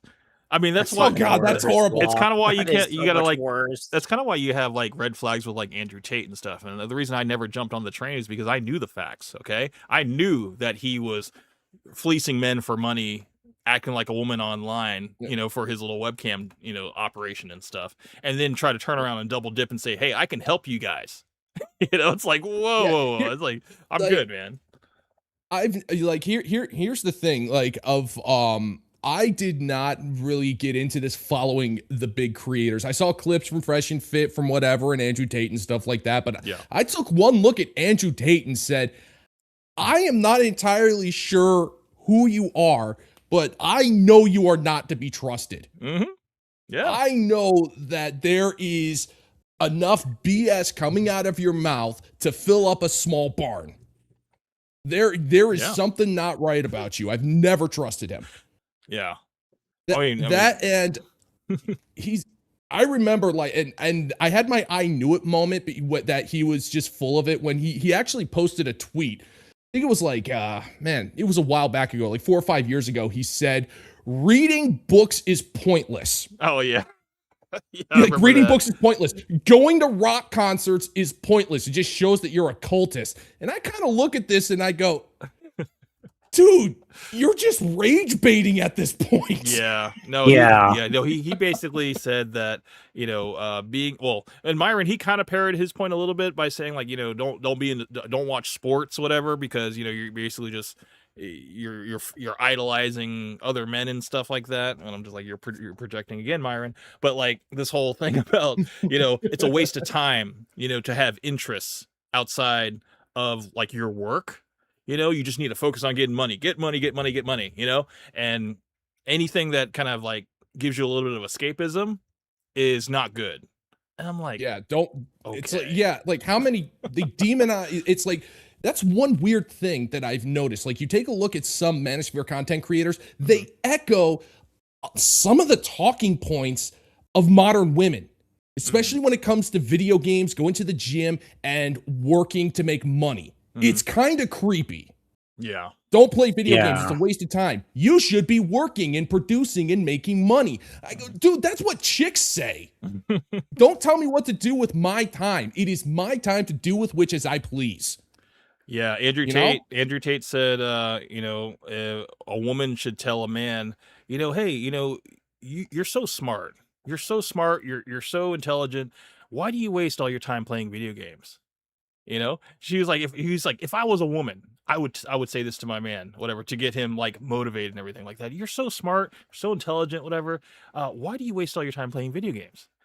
And then that would like click in his head that, oh yeah, you know, like this is, I do need to put the controller down. And all this stuff. I'm just like, okay. I mean, you probably know a lot about how to, you know, motivate men and stuff, at least to make money, because then they can give it to you. You know, because I mean he's just speaking from experience. You know, it's just like, look, you know, he had a whole system in place and he was able to scale it, and you know, I mean that's all it. That's all the whole thing about like the demonization of the video games things from both sides. Like they try to give off the impression that men are doing nothing but playing Warcraft or Counter-Strike or whatever for like 8 hours a day, and that. It's like, no, you shouldn't be. It's like, okay, if I want to spend like an hour or two playing Final Fantasy VI, I make references to that game all the time, forgive me. That's my business. I have a job. I go out and I work. I produce, you know. Locke, are you talking about the SNES version of that game? Yes. Wow. I've actually played that. It was, because that was actually fun before they came out with Final Fantasy VII. Yeah, like honestly, I'm one of those guys. This is a hill I'll gladly get wounded upon. Not to derail the subject, I honestly think Final Fantasy VI is one of the greatest RPGs of all time. You can fight me, I don't care. Actually, I agree with you. I mean, overall, the story was great. I just wish they'd actually give it a full remod and expand on the things they couldn't, but they'll never do it. Well, they actually there's a fan mod out there called T Edition, which is really good because one of my gripes with Final Fantasy VI is that it's too easy after a certain point. Like there's ways to cheese the game, but if you do the T Edition, which is totally free, adds layers of challenges and does all sorts of cool stuff, extends the value of the game. Nice. Anyway, sorry. No, you're fine. Sorry about that, No, Cam. you're good. You're good. But I mean, see, that's what I'm saying though. It's like, you learn these things because you have the time to do it and you have the free time to do it. You're doing it in your free time. You're not doing it to where like to the detriment of your work. Okay. You're not calling out of work so you can play Final Fantasy VI, you allot a little time for yourself and you get a little bit of happiness out of it, man. And then you can go right back to work, but that's the balance of being a man, Yeah, it shuts your brain off. I mean, it's like all both work and sides no of the play thing make you a dull boy. Exactly. Next thing you know, you're taking a fire axe to the door, screaming, "Here's Johnny!" Yeah, exactly. Wonder where it all went off the rails. Yeah. You guys don't see that the picture. Yeah. I can address that here in a second, right? For all the like you idiots. But So this is a heterosexual spiel that Myron has. He's rehearsed it many times. to your question with the gay thing, yeah, dude. So like they circulate these pictures, right? Of like me in college with my teammates, right? And if you look at the pictures, right, like one of them, I'm like in bed, right? I'm in my room sleeping, and they barge in, turn lights on like this, and wake up on practice. It was always hard for me to wake up. He's like on top of me, hugging me, right? Wait, freeze frame. They're holding hands in this one. Okay. He's holding you hands. actually see them in the corner there. His eyes are open. His eyes are open. They're not closed here. The man is on the bed. There's another man on the bed looking at some computer or whatever. I don't know, man. This seems like it happened.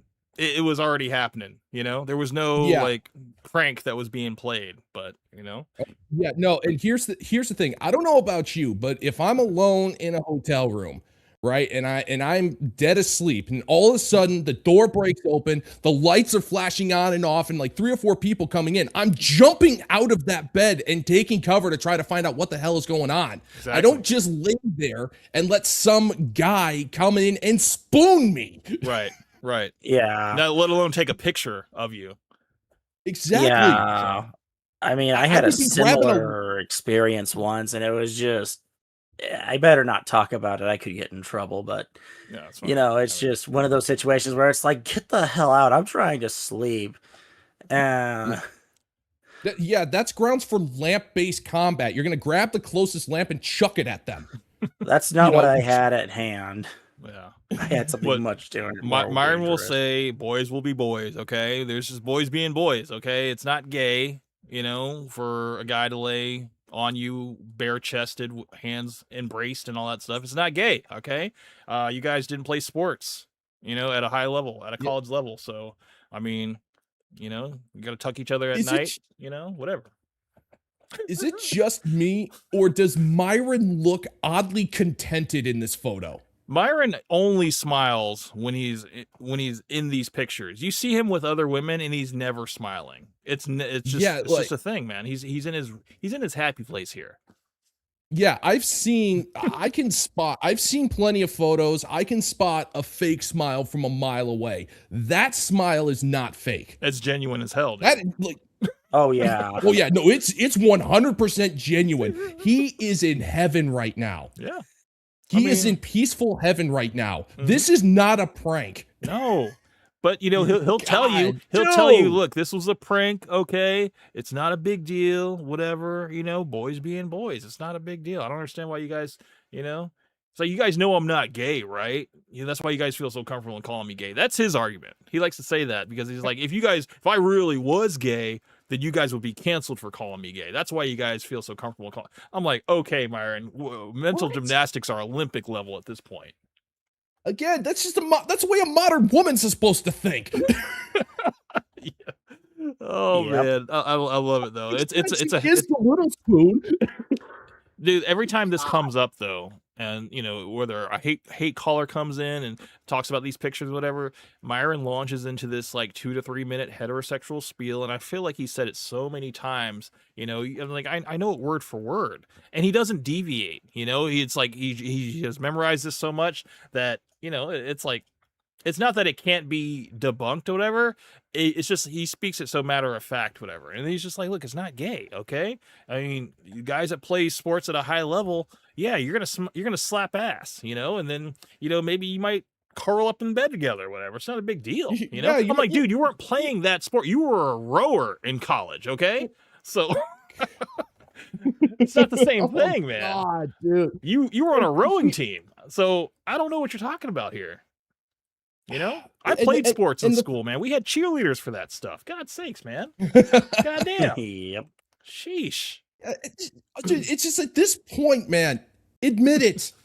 You are making more freaking cringe and you're making a bigger jackass out of yourself by trying to beat your chest and say, no, you silly, I'm a man. That's what you're doing. You're just beating your freaking chest and trying to, like, who are you trying to convince here? It certainly isn't us. He's trying to convince himself for one. And then, you know, if you can convince anybody else, then that's good, you know, but you know, the thing is, man, it's like the harder he tries, the more obvious it seems. And I'm not at the point now. I'm like, dude, if Myron wasn't gay, then he'd just be a weird guy, you know? Oh yeah. It's like we're all just waiting for him. Like the moment he does come out and be like, you guys, I feel free. I'm finally gonna, you know, let you guys know I've been gay this whole time. And we're like, dude, we know, man. We've just been waiting on you, man, this whole time. You know? Since like 5 years ago, we've been waiting on you to say this, man. It's one of those things. It's like, you know, we were just waiting for you to catch up. Yeah. You know, it's just at this point, he's just embarrassing himself. Yeah. It's like, that's all it is. Dude, stop doing this to yourself. You know, like I think it's safe to assume that the vast majority of people covering this thing do not care what Myron does with his personal life. Not at all. But when you it's like, dude, it's like, we don't care. We do not care. Live your life the way you see fit, but by denying it, all you're doing is making more people laugh at you. The hypocrisy is the comedy, and that's what we keep coming back for, man. It's like laughter is what we're all here for. We're all here for the entertainment aspect of it. And the more he denies it, the more he's just like, you know, you don't need to live with your girl. If you do have a wife, you need to get her a house, and you need to live in a separate house so you can have your boys over and all this stuff. And, you know, iron sharpens iron, whatever that means, you know? And it's just like, dude, it's like, you understand that that's a lot of work and a lot of unnecessary money that you have to spend just to be with your boys and not be with your actual wife and stuff. I don't know, man. I thought men were supposed to provide and protect, you know, and I don't know how you can protect your wife from another house if you're cuddled up with a bunch of your brothers, you know? So. No, you do it in spirit. Yeah. You set up ring cameras everywhere in the house, whatever, so you at least keep tabs, I guess. I don't know. Or maybe he's like Ray from Scary Movie. In what way? I mean, think about it. Well, I mean, Camp, you haven't seen the new one, but no, I haven't. But, no, I have. I have seen Ray from the older Scary Movies, and yeah, he's pretty much. He's obviously gay, you know, but that's the whole joke. I mean, yeah, but that's kind of like my thing is that he's Ray from the older movies, and he's still Ray in the newer one because they still did the same joke, except they went a lot further with it. Oh well. That's great. Jumps on me to wake up, and that's why I'm like, have him sleep like this, and they snap a picture. The lie detector determined that was a lie. The guy in the bed, he's been there for a in minute. The bed like. on a computer. Yeah. He's shirtless too. He's in bed with two shirtless men. That's hard. That's a hard case file to fight up against, man. It's like you got to really explain yourself here, man. And those dudes are Chads too. Like they are. Oh, Myron has a type. Myron has a type. Oh yeah. Oh my god. Yeah. That's why he's against like fat men. Like he cannot he put all fat people in camps and stuff like that and all that stuff. You know, like he has his type, his ideal type, you know. And I mean, he's even said on stream, he's like talking about white boys running trains and everything. And he's like, yeah, black dudes don't really go for that, whatever. But white guys, we, and he literally slipped up and said we, basically including himself in the white boys. And that was a whole clip on its own, you know? So you cannot escape Sigmund Freud. Yeah, I mean, it's happened way too many times, dude. And I'm just like, dude, as long as I'm around, you know, like I'm going to catch this stuff and then I'll just go ahead and package it in a live stream for everybody to enjoy. And you know, it's just like this is more breadcrumbs towards, you know, if you keep up with it, man, you're gonna it's like you'll never be able to beat the allegations, man. You know, the case is too strong. So I know what you're thinking. This guy is full of shit. If his friends broke into his room while he was sleeping, why was there a shirtless dude next to him? That's a little sus.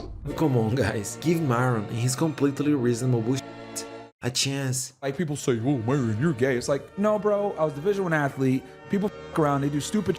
Guys like never went to college, never played a sport, never had a real brotherhood because you always make funny gay jokes. It is what it is. But the reason why they feel comfortable to call me gay is because Can I give my spiel about that, or should we just carry on?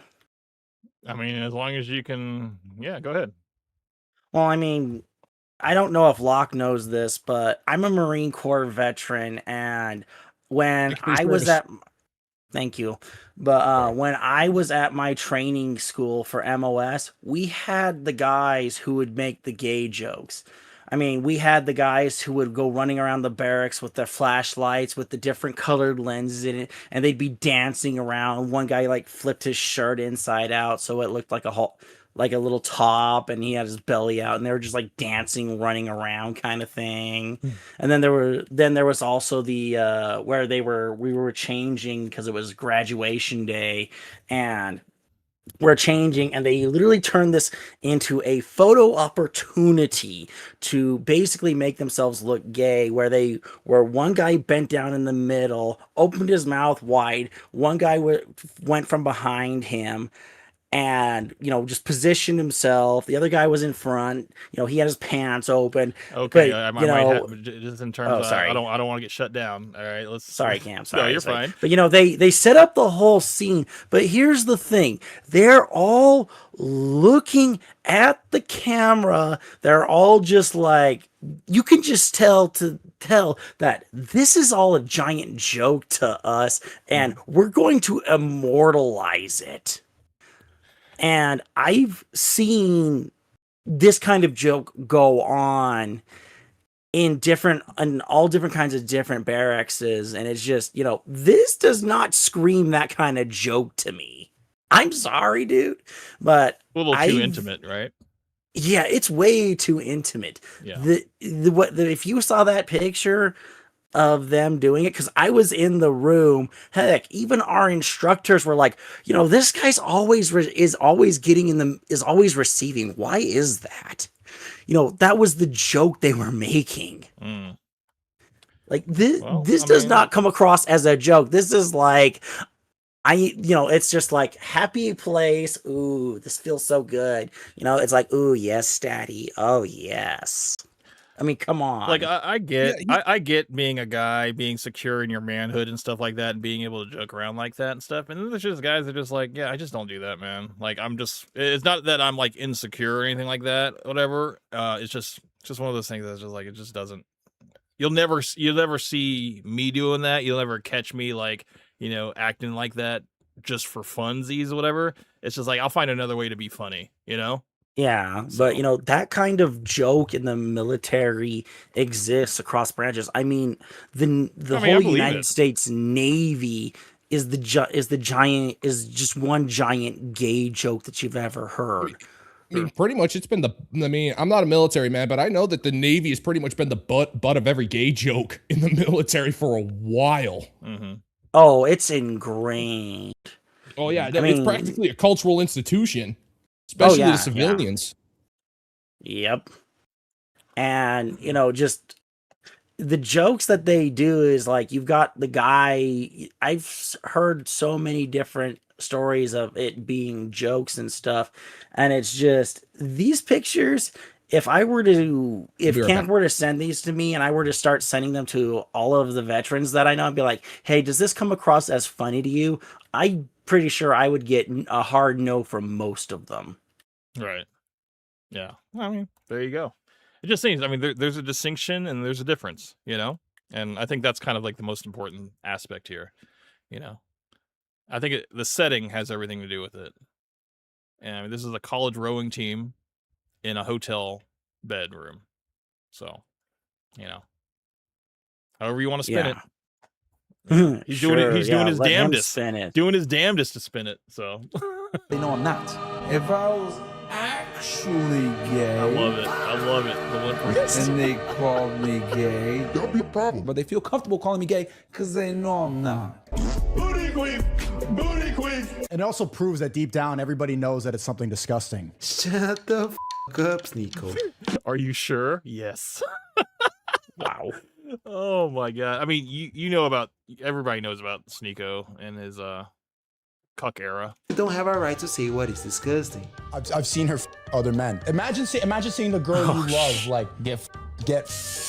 I remember you showing me these videos, Dude, Camp. I mean, was just like, it's all in the this files, guy- man. It's all in the files, bro. It's just.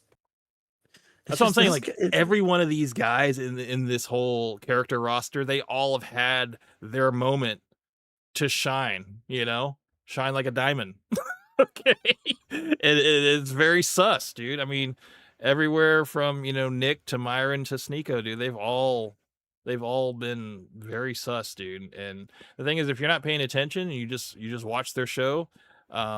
You won't see it. It's when they're on other people's shows. It's when Myron goes on Grilled, and he says female vaginas are disgusting. Like there's any other type of vagina. And then him going on Bradley Martin doing his little heterosexual spiel. It's just like, dude, I mean, come on, man. You take him out of his element and he's just like a fish out of water, dude. No, you take him out of where he can't control what's going on and what's being said, and then he slips. Yeah, man. So because I'm not ashamed of those pictures. Like people around and do stupid shit, kiss me on the cheek and shit. That's not gay. Like, and if you go to any Middle Eastern country, Egypt, etc., it's actually very common to kiss a guy on the cheek when you meet. It's very common. And Myron has said, sorry to pause it on that. A lot of cultures. Myron has said that Thank you. It Hurt is your eyes. Yeah, sorry about that. Myron has said that good. it's gay to sleep with your girl. It's gay to have sex with women. It's gay all this like basically it's gay to do anything with a woman, And he's like, if you live with a woman, she's gonna make you gay. And I'm just like, what are you talking about, dude? It's like, it's so like pretty much everything that he's doing to try to cover this up is from the leftist cult textbook. Like we saw a lot of this kind of moronic rhetoric from the Alphabet Club during the great unpleasantness of 2020 when it was just running rampant, like when it was just at peak insanity. Yeah. Like where we were like where the alphabet where like pretty much the inmates were running the asylum and they were saying this kind of stuff too. Like, so when he's not sounding like a modern woman, he's sounding like a freaking leftist cultist. Yeah. Oh my God. Dude. But the thing is like, I don't understand how people can't unplug from this and see like at what point do you get off the Myron train and just be like, and finally it clicks in your head that this does not make sense, like what he's saying about women and then how he's saying it's easier to be gay and all this other stuff and how gay men statistically make more money than straight men because gay men don't deal with women. And I'm just like, what? Like he said that. Dude, he's gonna say that in this video. I'm sorry. All this information just spilling out. Yeah, and here's the thing though. Here is a very important thing. Like a lot of the members of our circles, I'd say 99% are free thinking individual adults. We think for ourselves. We have our own opinions. We can disagree with each other and it's fine. Yeah. However, you do have that 1% who claim that they're part of it, but they're cultists and they will cling on to their leaders because they can't think for themselves. They just don't do it. And so so anybody who's actually listening to the malarkey saying that, oh, if you sleep with your wife, you're gay. And if they're agreeing with it, those are people who can't think for themselves. I mean, yeah, dude. One of the quotes that I have from Myron is, "Women make me soft. My boys keep me hard." And I was like, that needs to be on a t-shirt. It needs to be on a Fresh and Fit merch t-shirt, dude. I mean, it's like at gotta this be point, a motivation. I mean, another motivational billboard, absolutely. Yeah.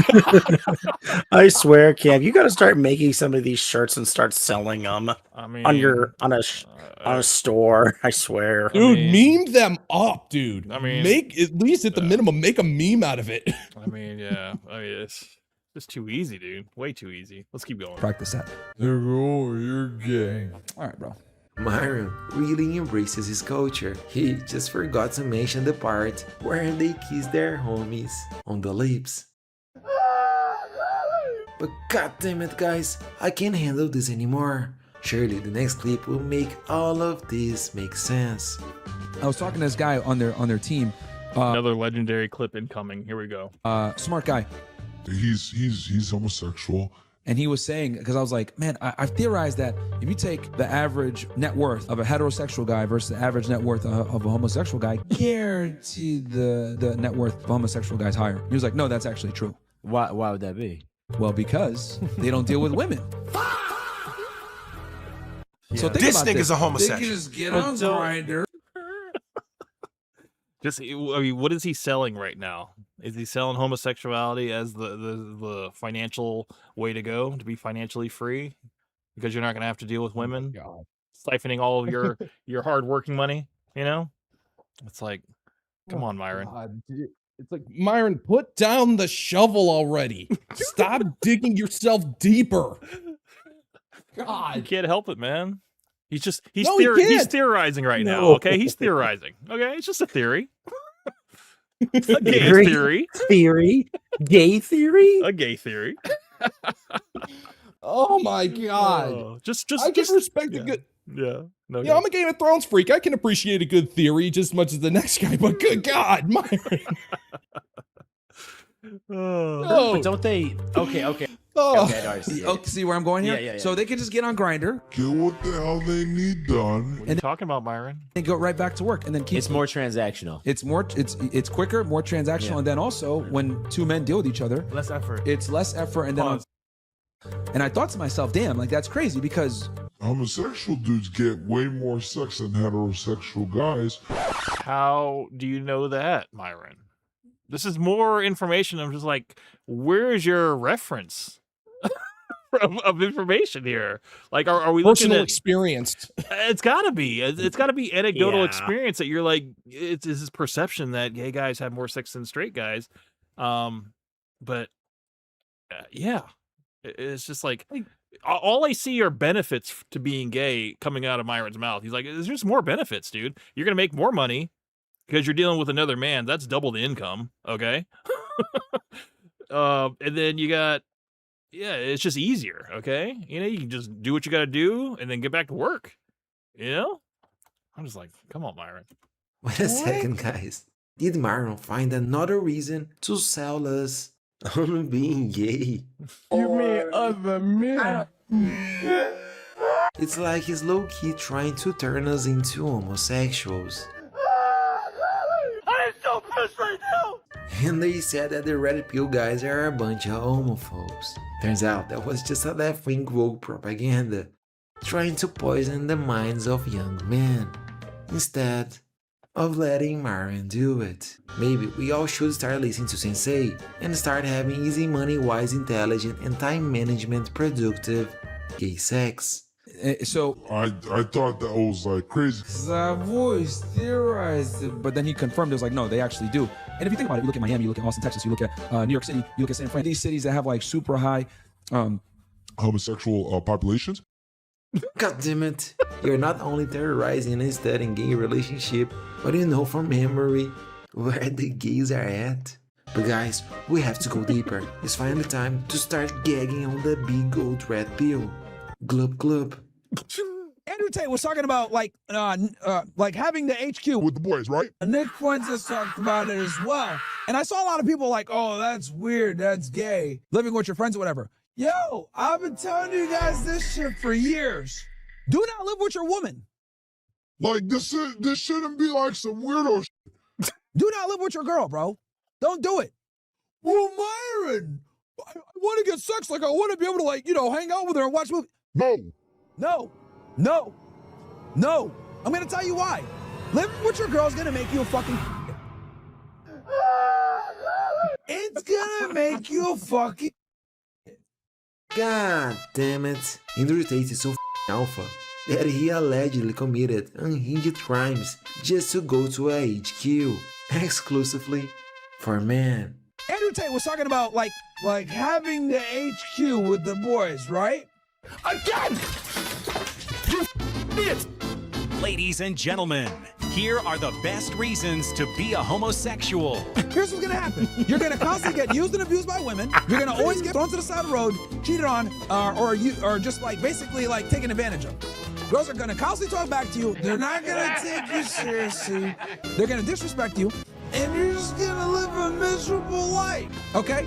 This is decades of experience. Because you've never had a girlfriend in your life until you dated a foreign girl. not like yeah. Well, Myron, I live with a girl. That actually makes me less gay. No, it makes you very gay. They're not like us. They don't have a natural proclivity to fuck the boys, right?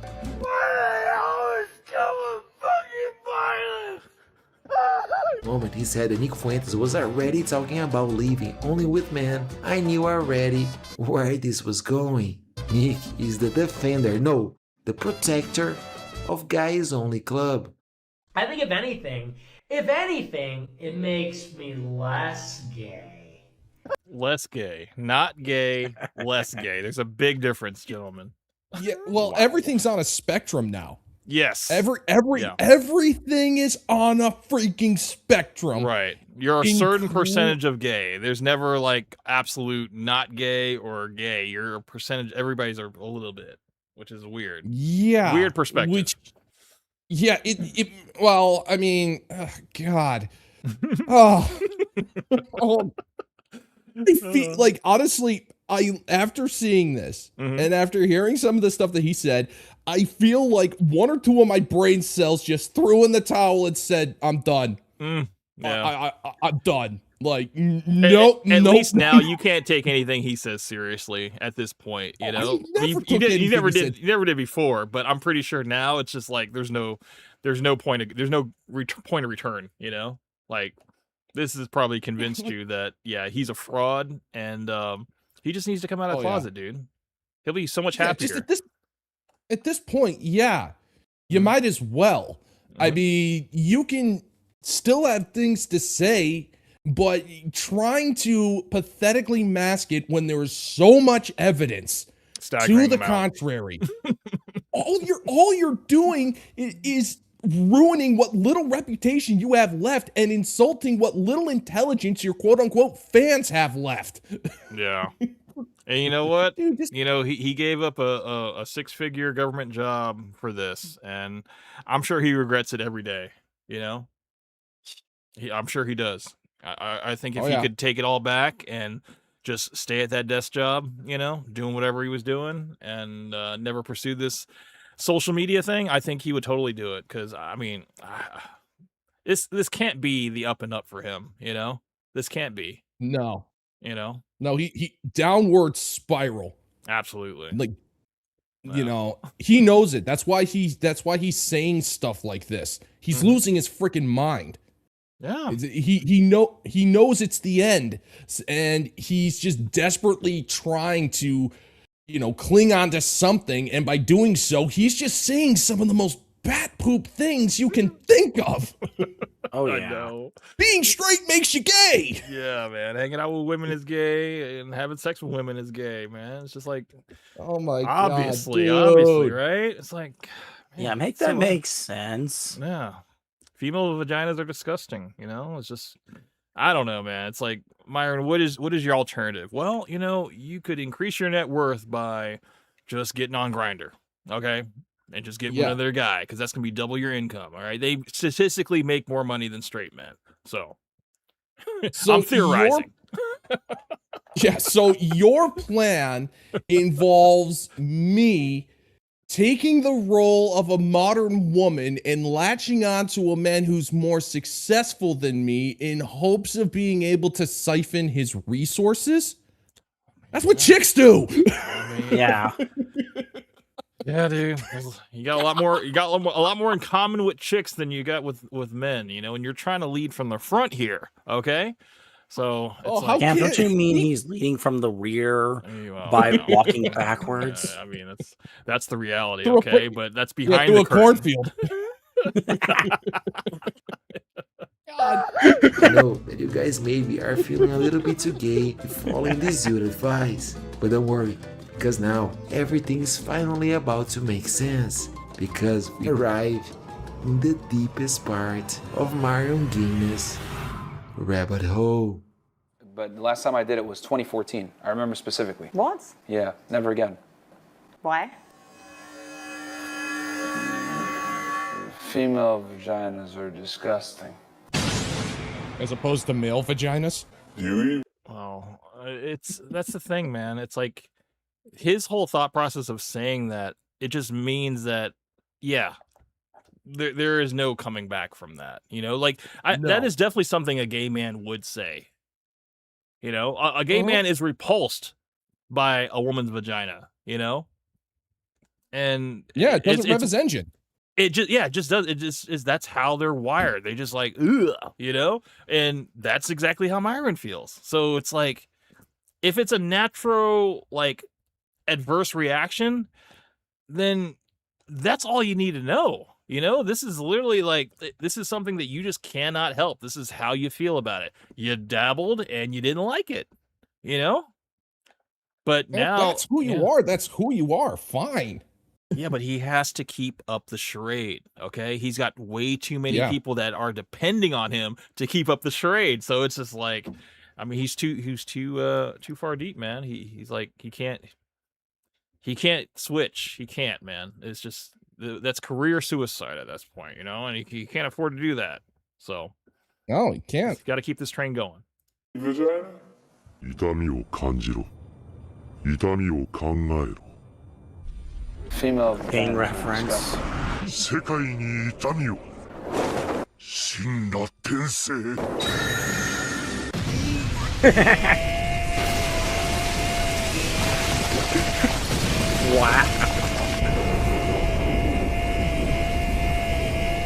Stop.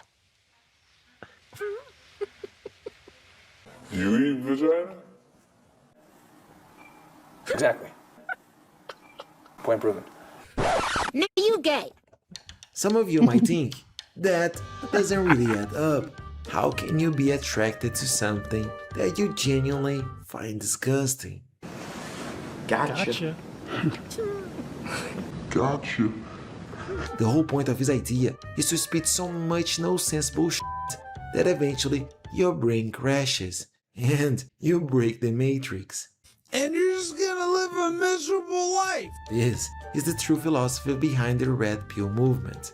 For us, men are superior in every possible way, especially when it comes to being a sex partner. Fresh and fitness.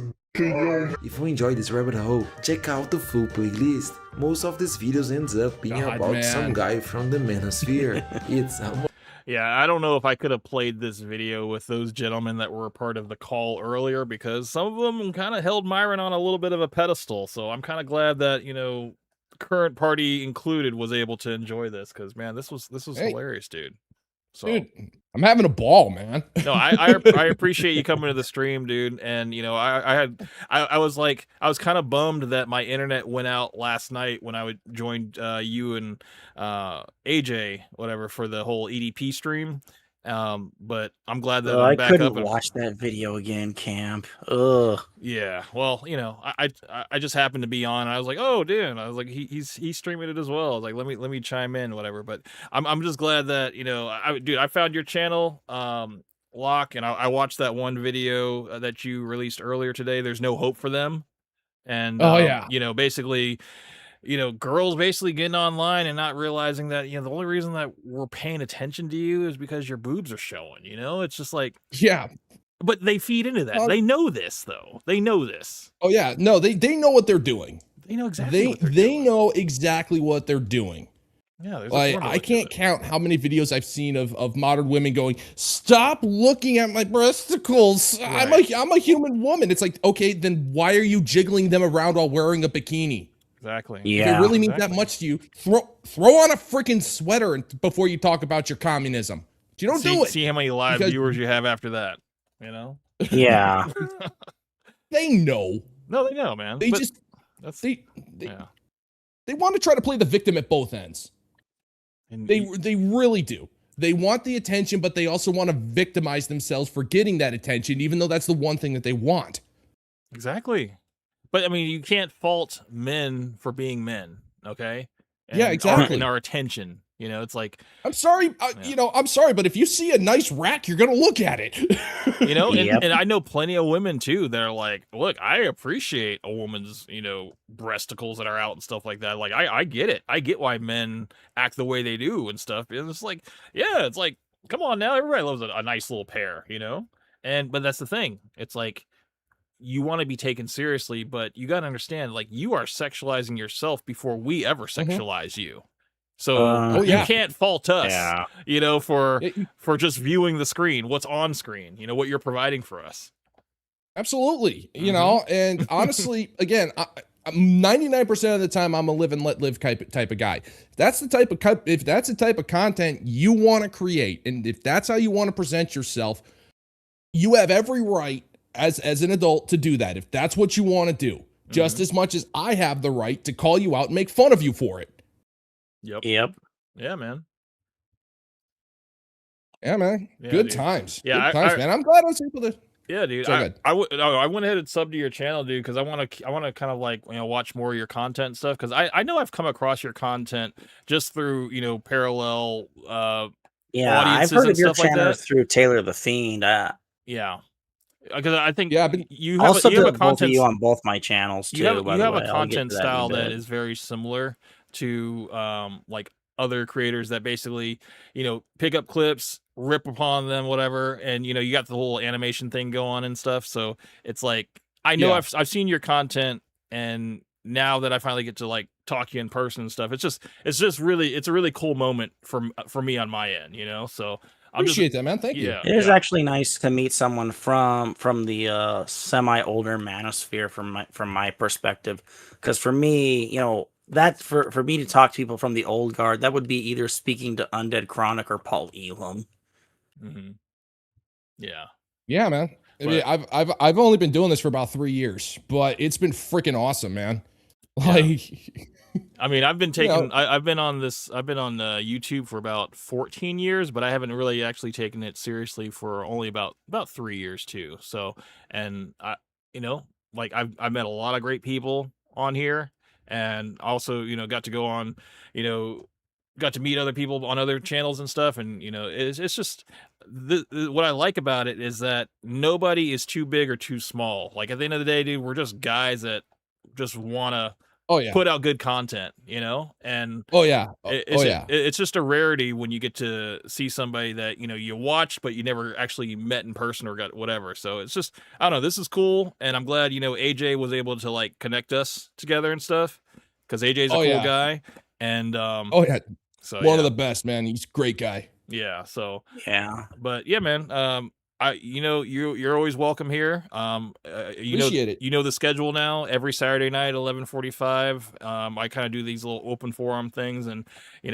I try to set up a topic, but it always goes off the rails. The more people I invite. Oh yeah, it always does. It's the beauty of it though, because I think that we have genuine conversations, and I don't want everybody to agree. I want opposing views and stuff, because I think that we can all kind of come to an understanding at the end, when we realize that we actually agree more than we disagree.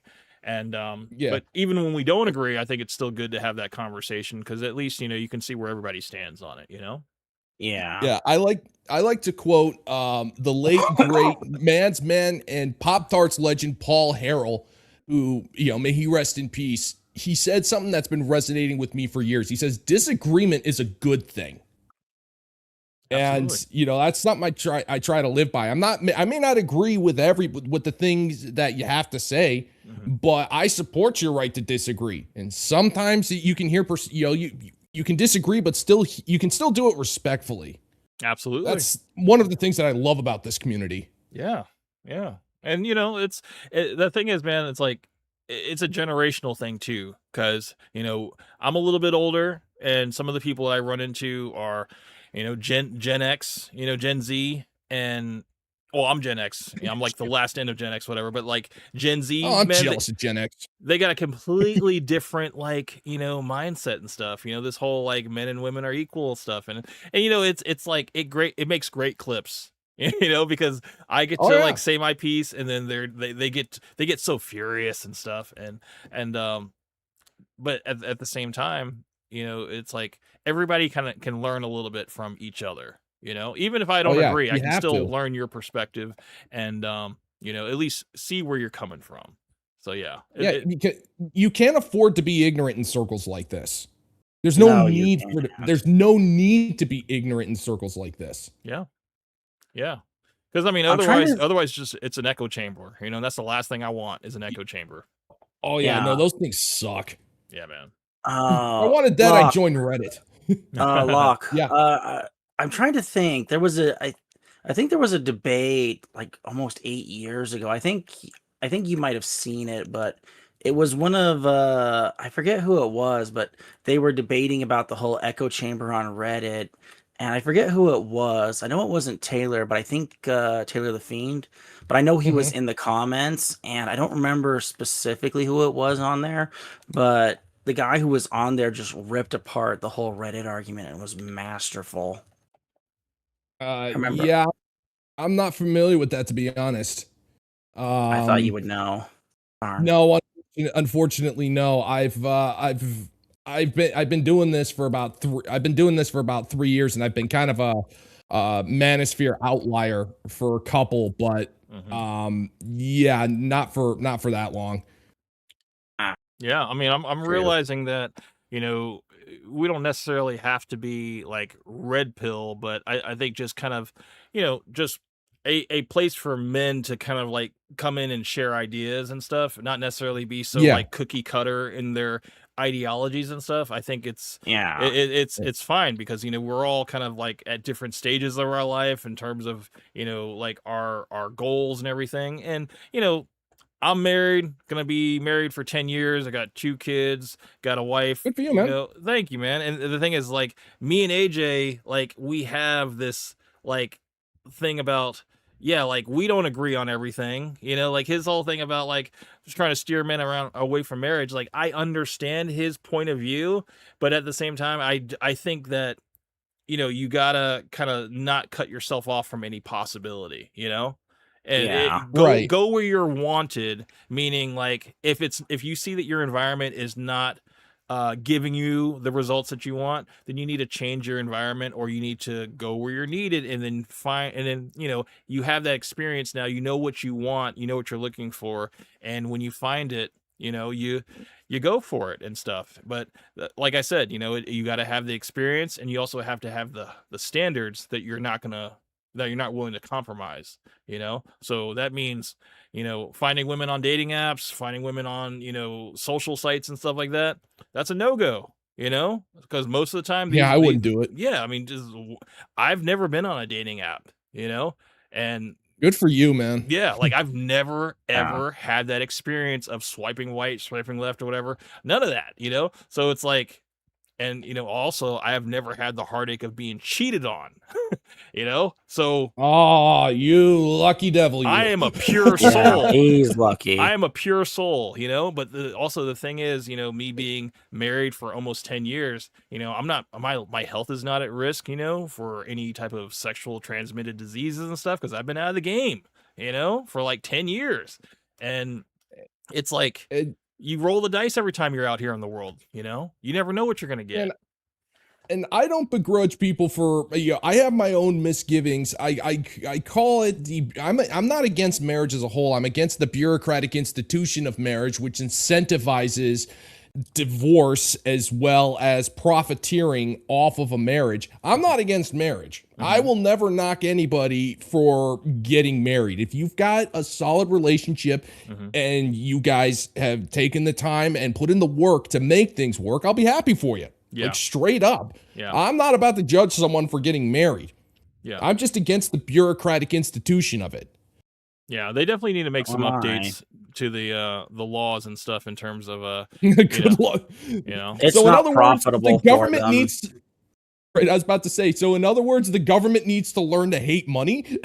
Yeah. I mean, I don't know, man. It's like I understand people that want to like just get married in the church and stuff, and keep the law out of it, and just Hey, I'm all for it. do it that way. Um, and unfortunately for me, my wife is from the Philippines, and in order to get her over here, I did the whole fiance visa and stuff, so we had to go through the government of doing it and stuff. But again, she's raised Catholic, she's very family oriented. She grew up with a mother and a father, and she's a wonderful wife and a mother to my 2 kids, and Good. I'm in the very unique position where everything that she gets to experience in the United States is a first time for her. So I get to be part of that, you know? So, I mean, I know Nice. a lot of guys, they can't say that, but I know a lot of guys want that, you know? So, Yeah. so that's why hey, good for Yeah. you, man. Yeah. Good for you. Camp's very fortunate. But that's what I'm saying, Yeah. man. Like that's why I'm like, I understand AJ has like very strong views on like marriage and stuff like that, and how like, just don't do it. But it's like, I'm the kind of guy that, I still have hope that even if men do bow out for a little while, I think things will probably swing the other way eventually. That whole saying about, good times creating weak men, weak men creating, like hard times, and then it comes back around where hard times create strong men. I think we're coming back around to the hard times creating strong men, and that's going to basically be my job to download everything that I believe onto my kids, and hopefully raise them to be, the best man and woman, that they can be. We can definitely see generational change. I mean, I think one of the problems that I have noticed is we've been seeing this for decades. People want simple solutions to complicated problems, and they want the problem fixed now. Something like what we're going through cannot be fixed overnight. It's going to take generational change. That's my opinion on it. Yeah. Because like the women of my generation have aged out. They are psychologically broken. Not all. I gotta toss that out there, but Sure. We've got multiple generations of psychologically damaged women. When I say there's no hope for them, I mean it, unfortunately, but we're already starting to see a change with Gen Z. I mean, you've got Gen Z men who aren't interested in partying. They aren't interested in the indoctrination facility known as college. You've also got Gen Z women who don't want to buy into feminism. They don't want to pickle their livers with alcohol at the age of 17. You are starting to see it. It's going to take a couple of generations, but there is a way to change it. I mean, and I think, AJ actually said something I agree with. He said, our job right now is to try to warn people, to let them know this is what the world is like. We have our experiences, we have our stories, and we can try to warn people and try to steer them in a proper direction. Yeah. Yeah. Yeah. I'm working on that with my kids we too. can do our best. We can do our best to warn people. But I think the best way to learn is to go through it, Yeah. Yeah. I mean, we all have our stories. All have our stories, and and the thing is, everyone in these circles are different. Some are fathers, some are players, some are happy being single, some are going through stuff. But the cool thing is we're all here for each other. Yeah. I saw this really great video. I did want to shout out another guy here. He is a content creator, Dr. Todd Bottom. And he actually made a video kind of explaining it. It's like, this circle is probably one of the largest like men's clubs in the history of man. Like, it doesn't cost any money to join. There's no dues. There's no formal type of leadership.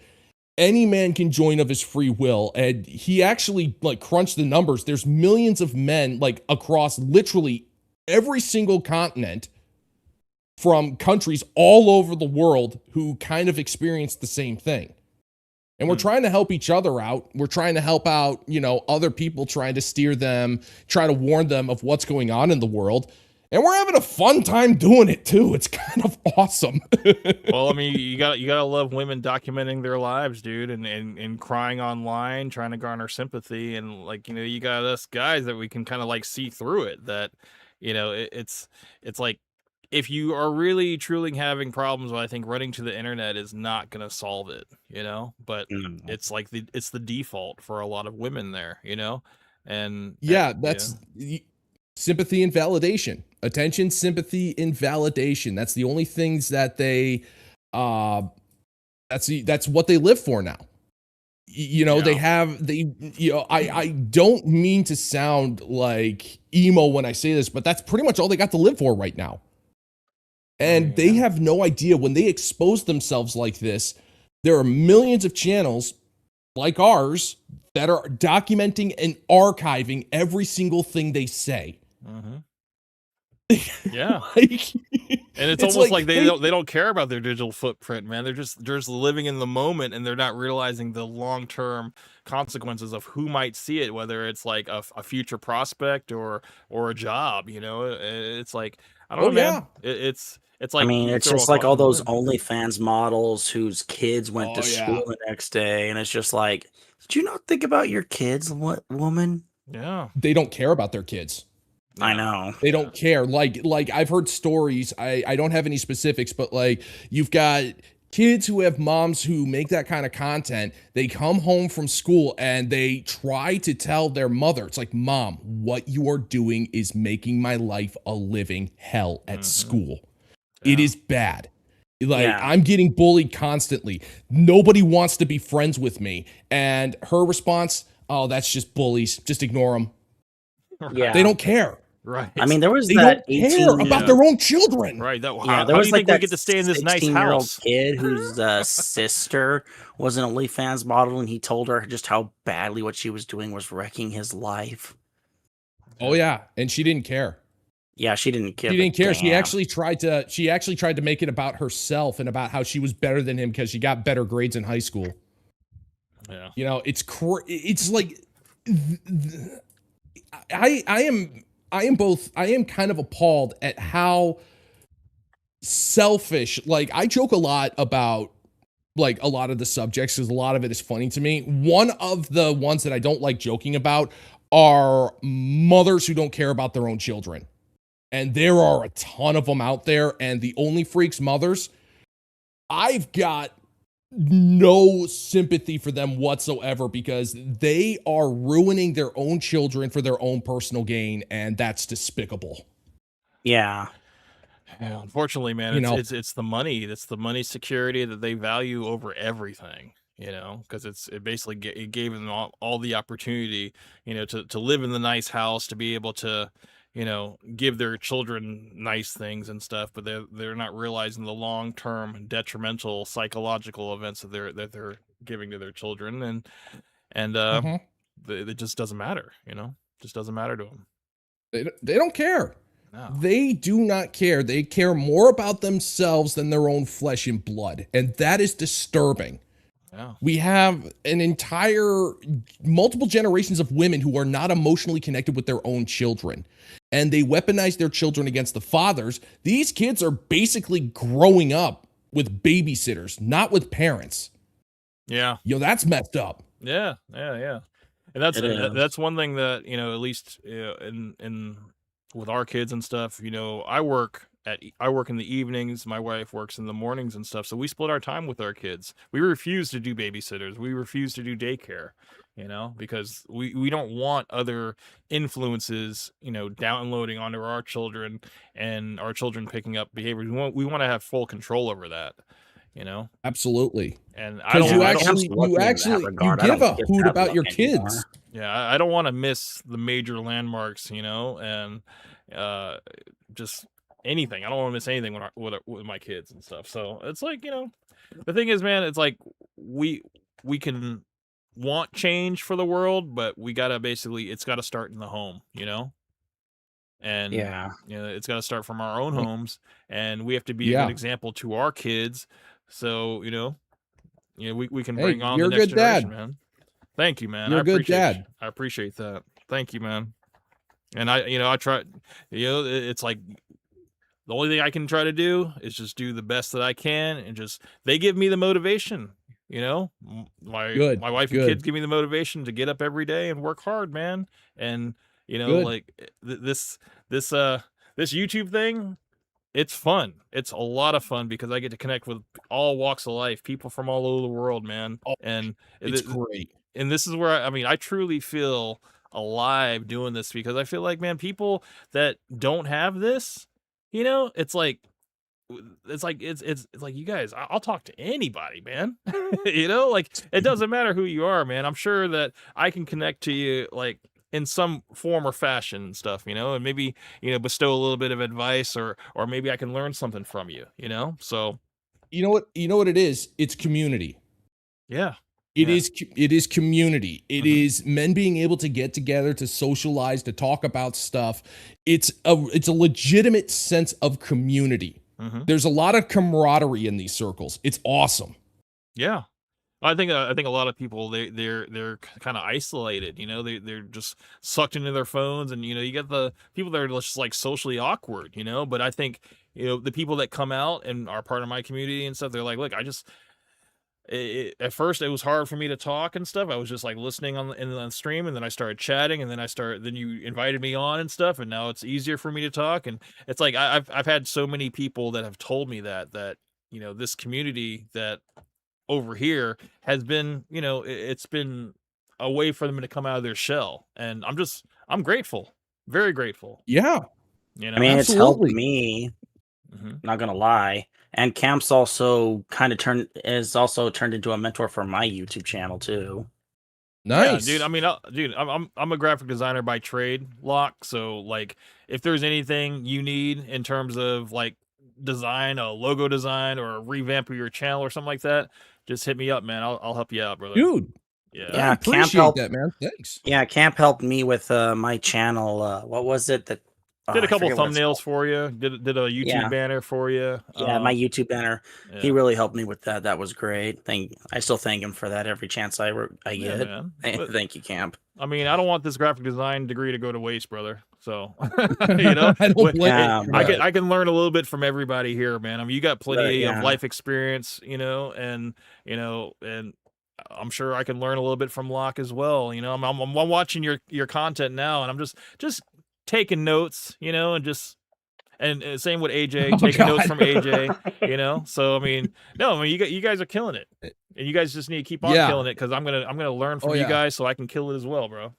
So yeah. Oh yeah. I mean, if you guys like, need help with researching anything, I'm really good at research. When I was going to university, I was going to school for chemical engineering, but I didn't finish the degree because of cough. But eventually, after I retire from my job, I do plan to go back. But I'm an excellent person at research. So if you guys ever need topic help with anything, I can help with that. Nice. Oh, you're going the Dolph Lundgren route, man. Good for you. Yeah. I have to throw in references to obscure 80s actors. I don't know why.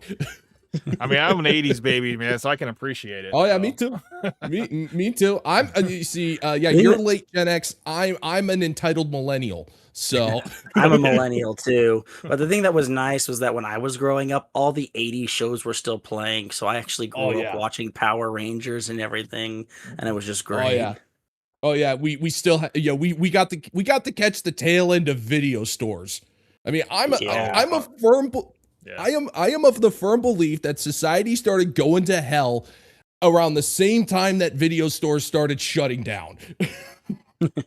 I would say when we moved from the flip phone to the smartphone. That too. Oh, I missed the flip phone. Yeah. It was so much simpler. Yeah, the two-tone screen. Yeah. Oh man. Yeah. You could still find payphones about. Oh yeah. 35. Oh, it was 25 cents at one point, then it moved up to 35 cents, and then you had 1-800-COLLECT. If you didn't have a quarter. Oh, I remember that. Oh man, the Carrot Top that. commercials. Yes. Yeah. Freaking David Arquette for AT&T. Yeah, man. It was just him walking around screaming at people. Yeah. God, I miss those days. I really do. That's why I'm jealous of Gen X. Like, you guys got to grow. Like, I was in short pants during that time. But, oh, man. I've lived long enough to see ripped jeans come back in style 3 times. So, hey, nobody likes a bragger, pal. I'm just saying, dude. I've lived too long. I'm going to become the villain at some point. So, yeah, just when you become part of the Rogues Gallery, you got to make sure that your super evil villain costume has a plaid shirt and a Mr. Bungle t-shirt. I'll be the first. I'll be the one to usher back in grunge. Yeah, the grunger. Yes, sir. Yes, sir. Well, you guys, it has been an absolute pleasure. Oh man, I had a ball. Well, it's man. always I'll a pleasure when we go for Fresh and Fit Camp. It's always a pleasure. Yeah, and you know, it's fun when it goes off the rails too. So I can appreciate it.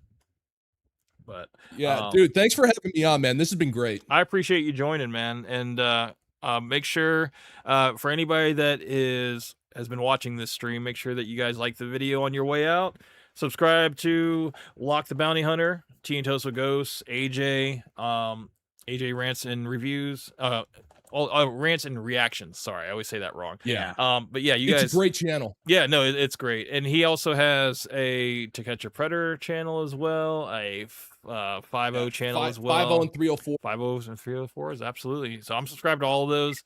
And yeah, you just, give him your support. Yeah, Ghost, I went ahead and I just subscribed to your channel as well. So thank you. Yeah, man. Yeah. Ghost, do you have anything coming up that we should know about?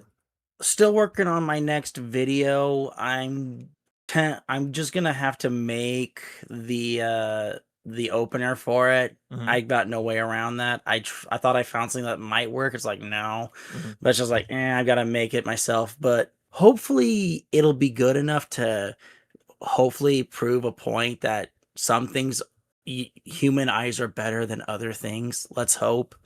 But beyond that, my live stream is tomorrow at 5 p.m. Mountain Standard Time, and I will actually be talking about toxic masculinity in quotes here, because nobody with a PhD can actually give us an actual definition of that.